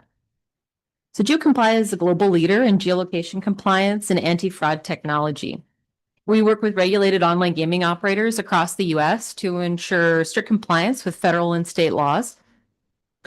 And since 2015, we've also been proud to be a technology partner with the Georgia Lottery to support their online lottery products. So GeoComply is an approved technology provider of geolocation, identity verification in every state that regulates online sports betting and online casino gaming, including the neighboring states of Tennessee and Florida. Our technology is validated by both government agencies and independent gaming test laboratories, and each day we process more than 20 million geolocation checks. There was a question from the committee just when Jeremy was testifying about the accuracy of reporting. The same test labs that validate GeoComply's technology would also be validating all the capabilities of the systems of sportsbook operation that would include accuracy of reporting on everything from reconciliation of wagers, taxes paid, this type of thing. And that would be based on technical standards that would be laid out by an appointed regulatory agency. So hopefully that gives a little bit more clarity on that previous question. Our technology provides compliance-grade geolocation verification that's far more accurate than the tools used every day, like Google Maps or Uber that you might have on your phone. So an IP address alone is not enough to determine location. So instead, GeoComply analyzes multiple signals to confirm where somebody truly is, and we automatically block attempts to disguise or fake locations through VPNs or other sophisticated spoofing tools. Our systems are constantly updated to stay ahead of these tactics and give regulators and operators the confidence that betting only occurs where betting is indeed legal. So beyond location verification, our technology also helps detect and prevent suspicious or illegal activity. And we work closely with operators and regulators to protect consumers against fraud. And that might include various forms of payment fraud, identity theft, account takeovers, and other cybersecurity threats. So these protections are built into the regulated marketplace, but they obviously don't exist whatsoever in the illegal betting market, which remains easily accessible by Georgians today. Now I'm just going to jump to this slide here. So in addition to some of the information that you've already received today on the scope of the illegal market in Georgia, I wanted to share some exclusive data with you with our partner Rightlander, and they analyze web traffic, search engine behavior, or search behavior, and digital ad placement. So the findings are pretty striking. Georgians make an estimated 2 million visits to illegal online sports books each month. And these offshore operators that they're visiting are aggressively targeting Georgia consumers and obviously siphoning hundreds of millions of dollars out of the state's economy.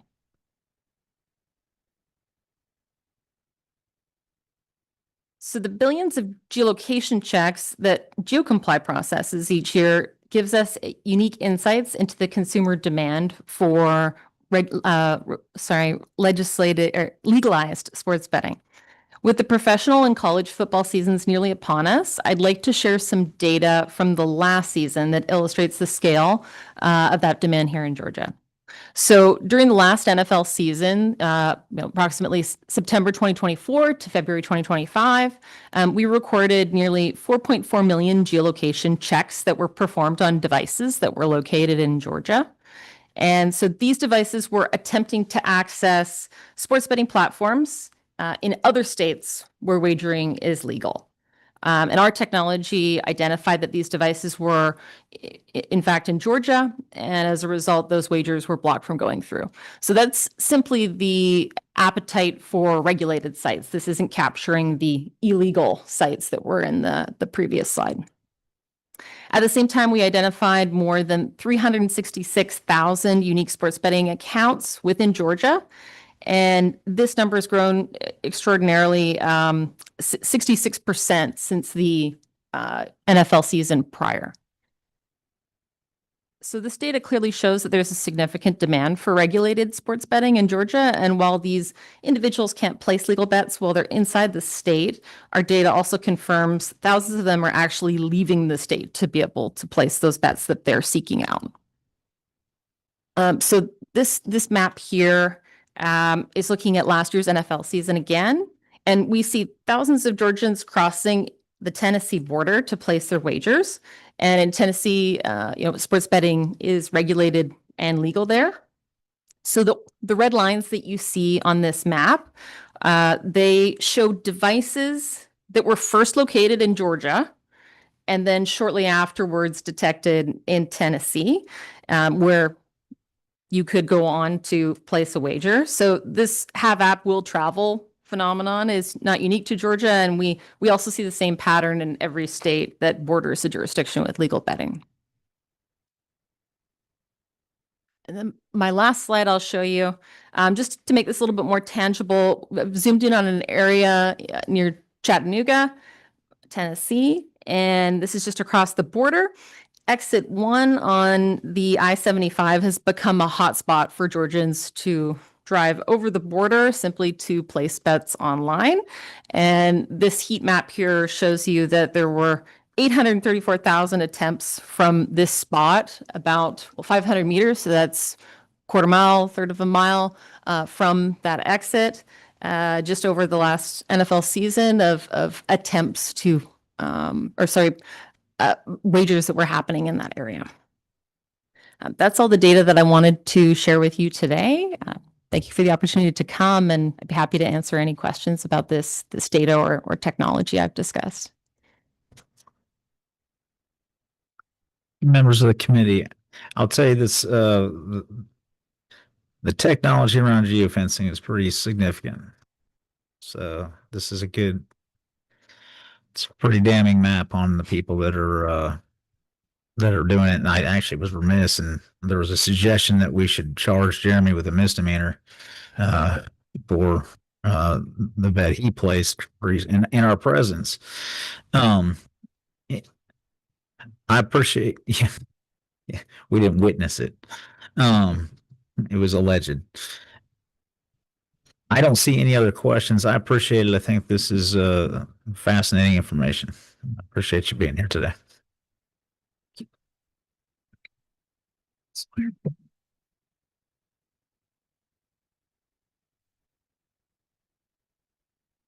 Also see somebody that can't seem to get enough of this place back in. Actually, ma'am, we have one question. Chairman Hatch. So do you pick up from that? Can you pick up if I'm trying to, or something, but I'm trying to bet on one of the foreign websites? That's just if I try to get on one of our. Yeah, so we're only seeing data from the sports books that are regulated that will contract our technology. They want to know where their customers are to make sure that they're in the right spot.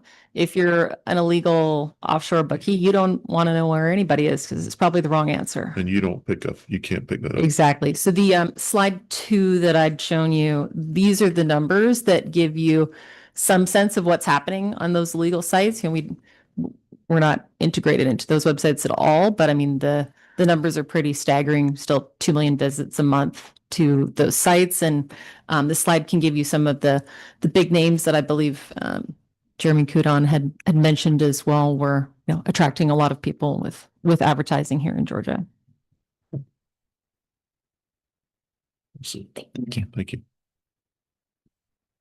All right, I was saying there was somebody in the back of the room that seems to not be able to get enough of this place. Dean, it's always good to see you joining us. All right, moving on. David Morgan, come on down. Making t-shirts cool again. Yes, yes.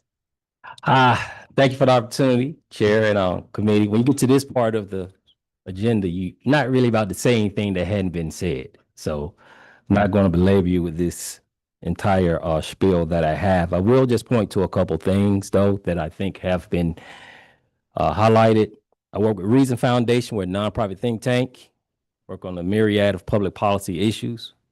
We strongly support resolution brought Chairman Wiedauer.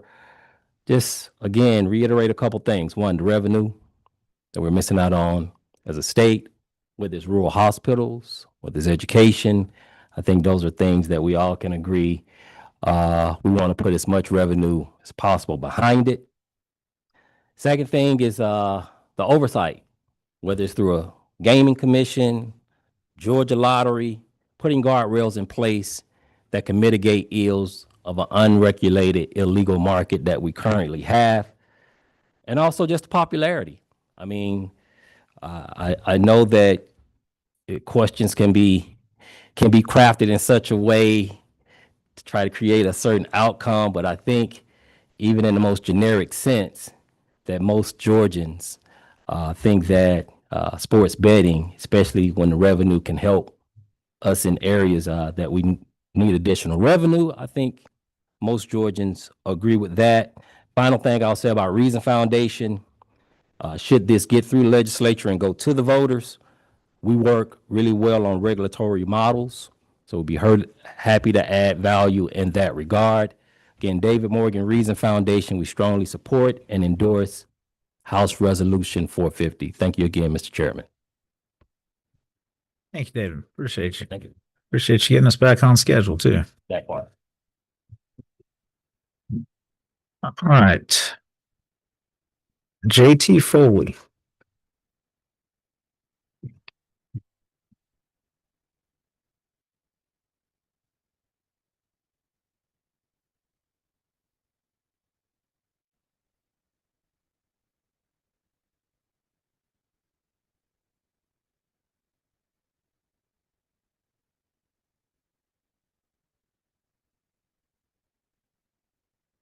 All right. Good afternoon, Chairman Wiedauer and members of the House Committee on Gaming. Thank you for the opportunity to provide testimony today on fantasy sports. For the record, my name is John Foley. I go by JT. I'm the Executive Director of the Coalition for Fantasy Sports.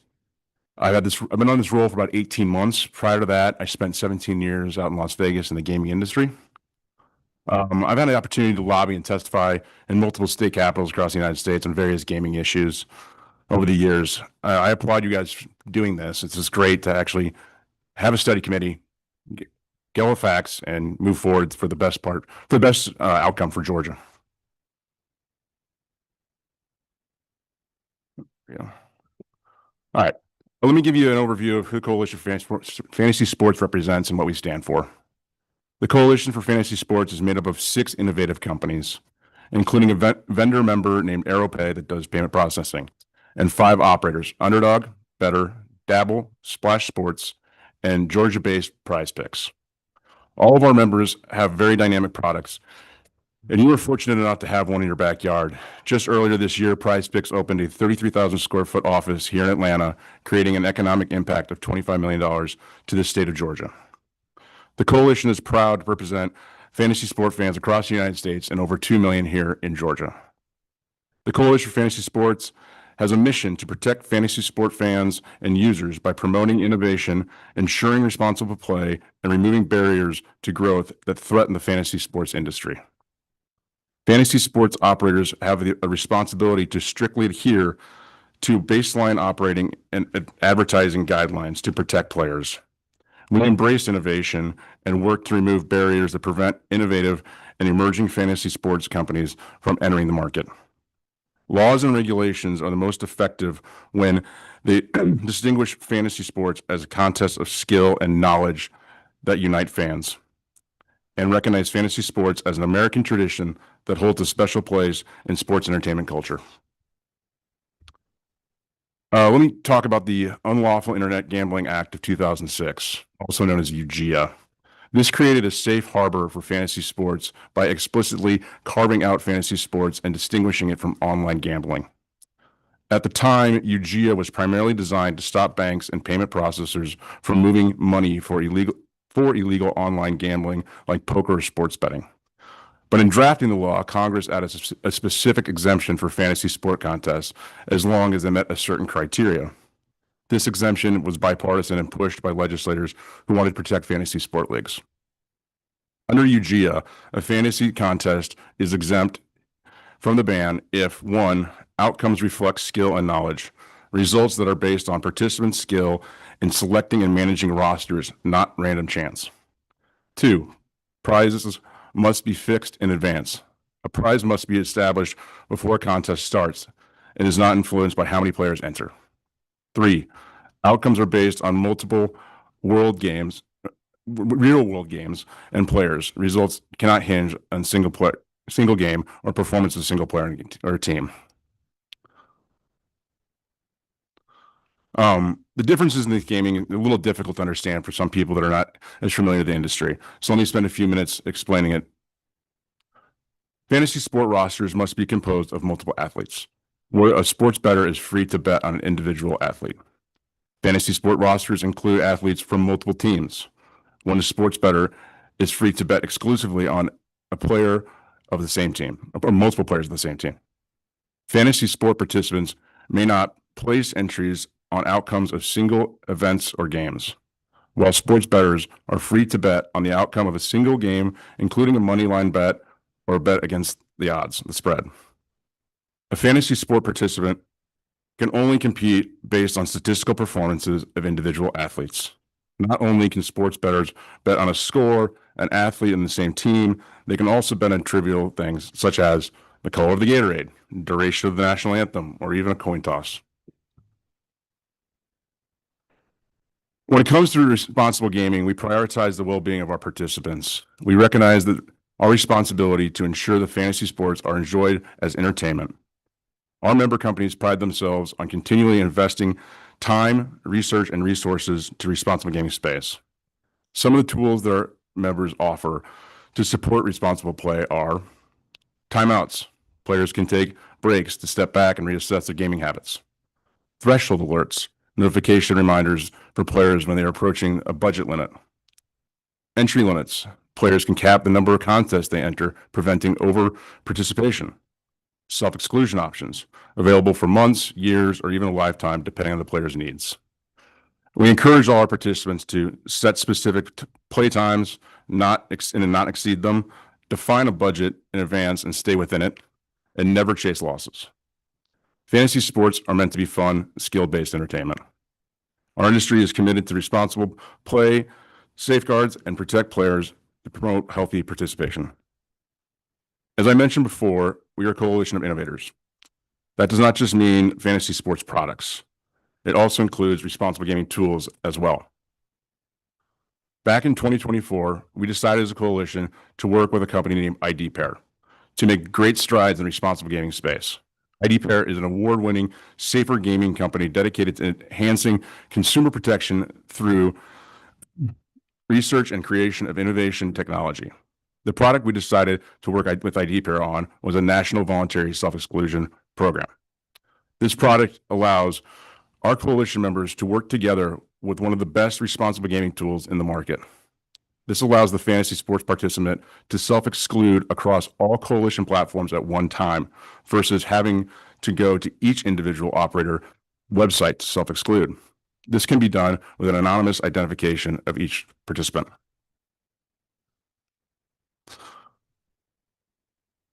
We started our program with ID Pair earlier this year as a pilot program in New Mexico and Nebraska. And with great success, we decided to move on to the next step, and including a total of 15 jurisdictions, which we announced earlier today. This program will now be in Utah, Arizona, New Mexico, Nebraska, Kansas, Oklahoma, Texas, Arkansas, Illinois, Indiana, Alabama, Virginia, West Virginia, South Carolina, and here in Georgia.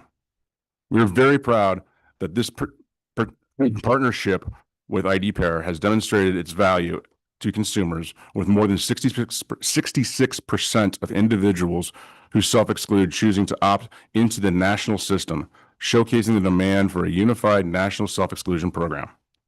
We are committed to continuing the expansion of this program to additional states with a shared goal of promoting a safer, more responsible gaming environment for all. The fantasy sports landscape has evolved significantly, and we would be honored to work with this committee on legislation that reflects the needs of today's consumers and modern industry, while supporting Georgia's growing economy. We believe that fantasy sports should be regulated and taxed in a manner that promotes consumer protection, innovation, and revenue growth in the state of Georgia. By including fantasy sports in future legislation, the legislature can create a clear, fair, and safe regulatory environment. Once again, I appreciate the time, and I'll take any questions. Thank you. I do not see any questions. Thank you. Thank you. We are ahead of schedule. We're so ahead of schedule that, well, unfortunately, I will acknowledge that Stuart Wilkerson came down with COVID and is feeling rather unhealthy. So he has emailed us some commentary on that. If you guys will check your emails for that. I will also refer to, there's some, I think, previously sent documents. There's some copies on the desk here. From the National Association of Attorneys General. Even these attorney generals, Chris Moore being one of them, and a host of others,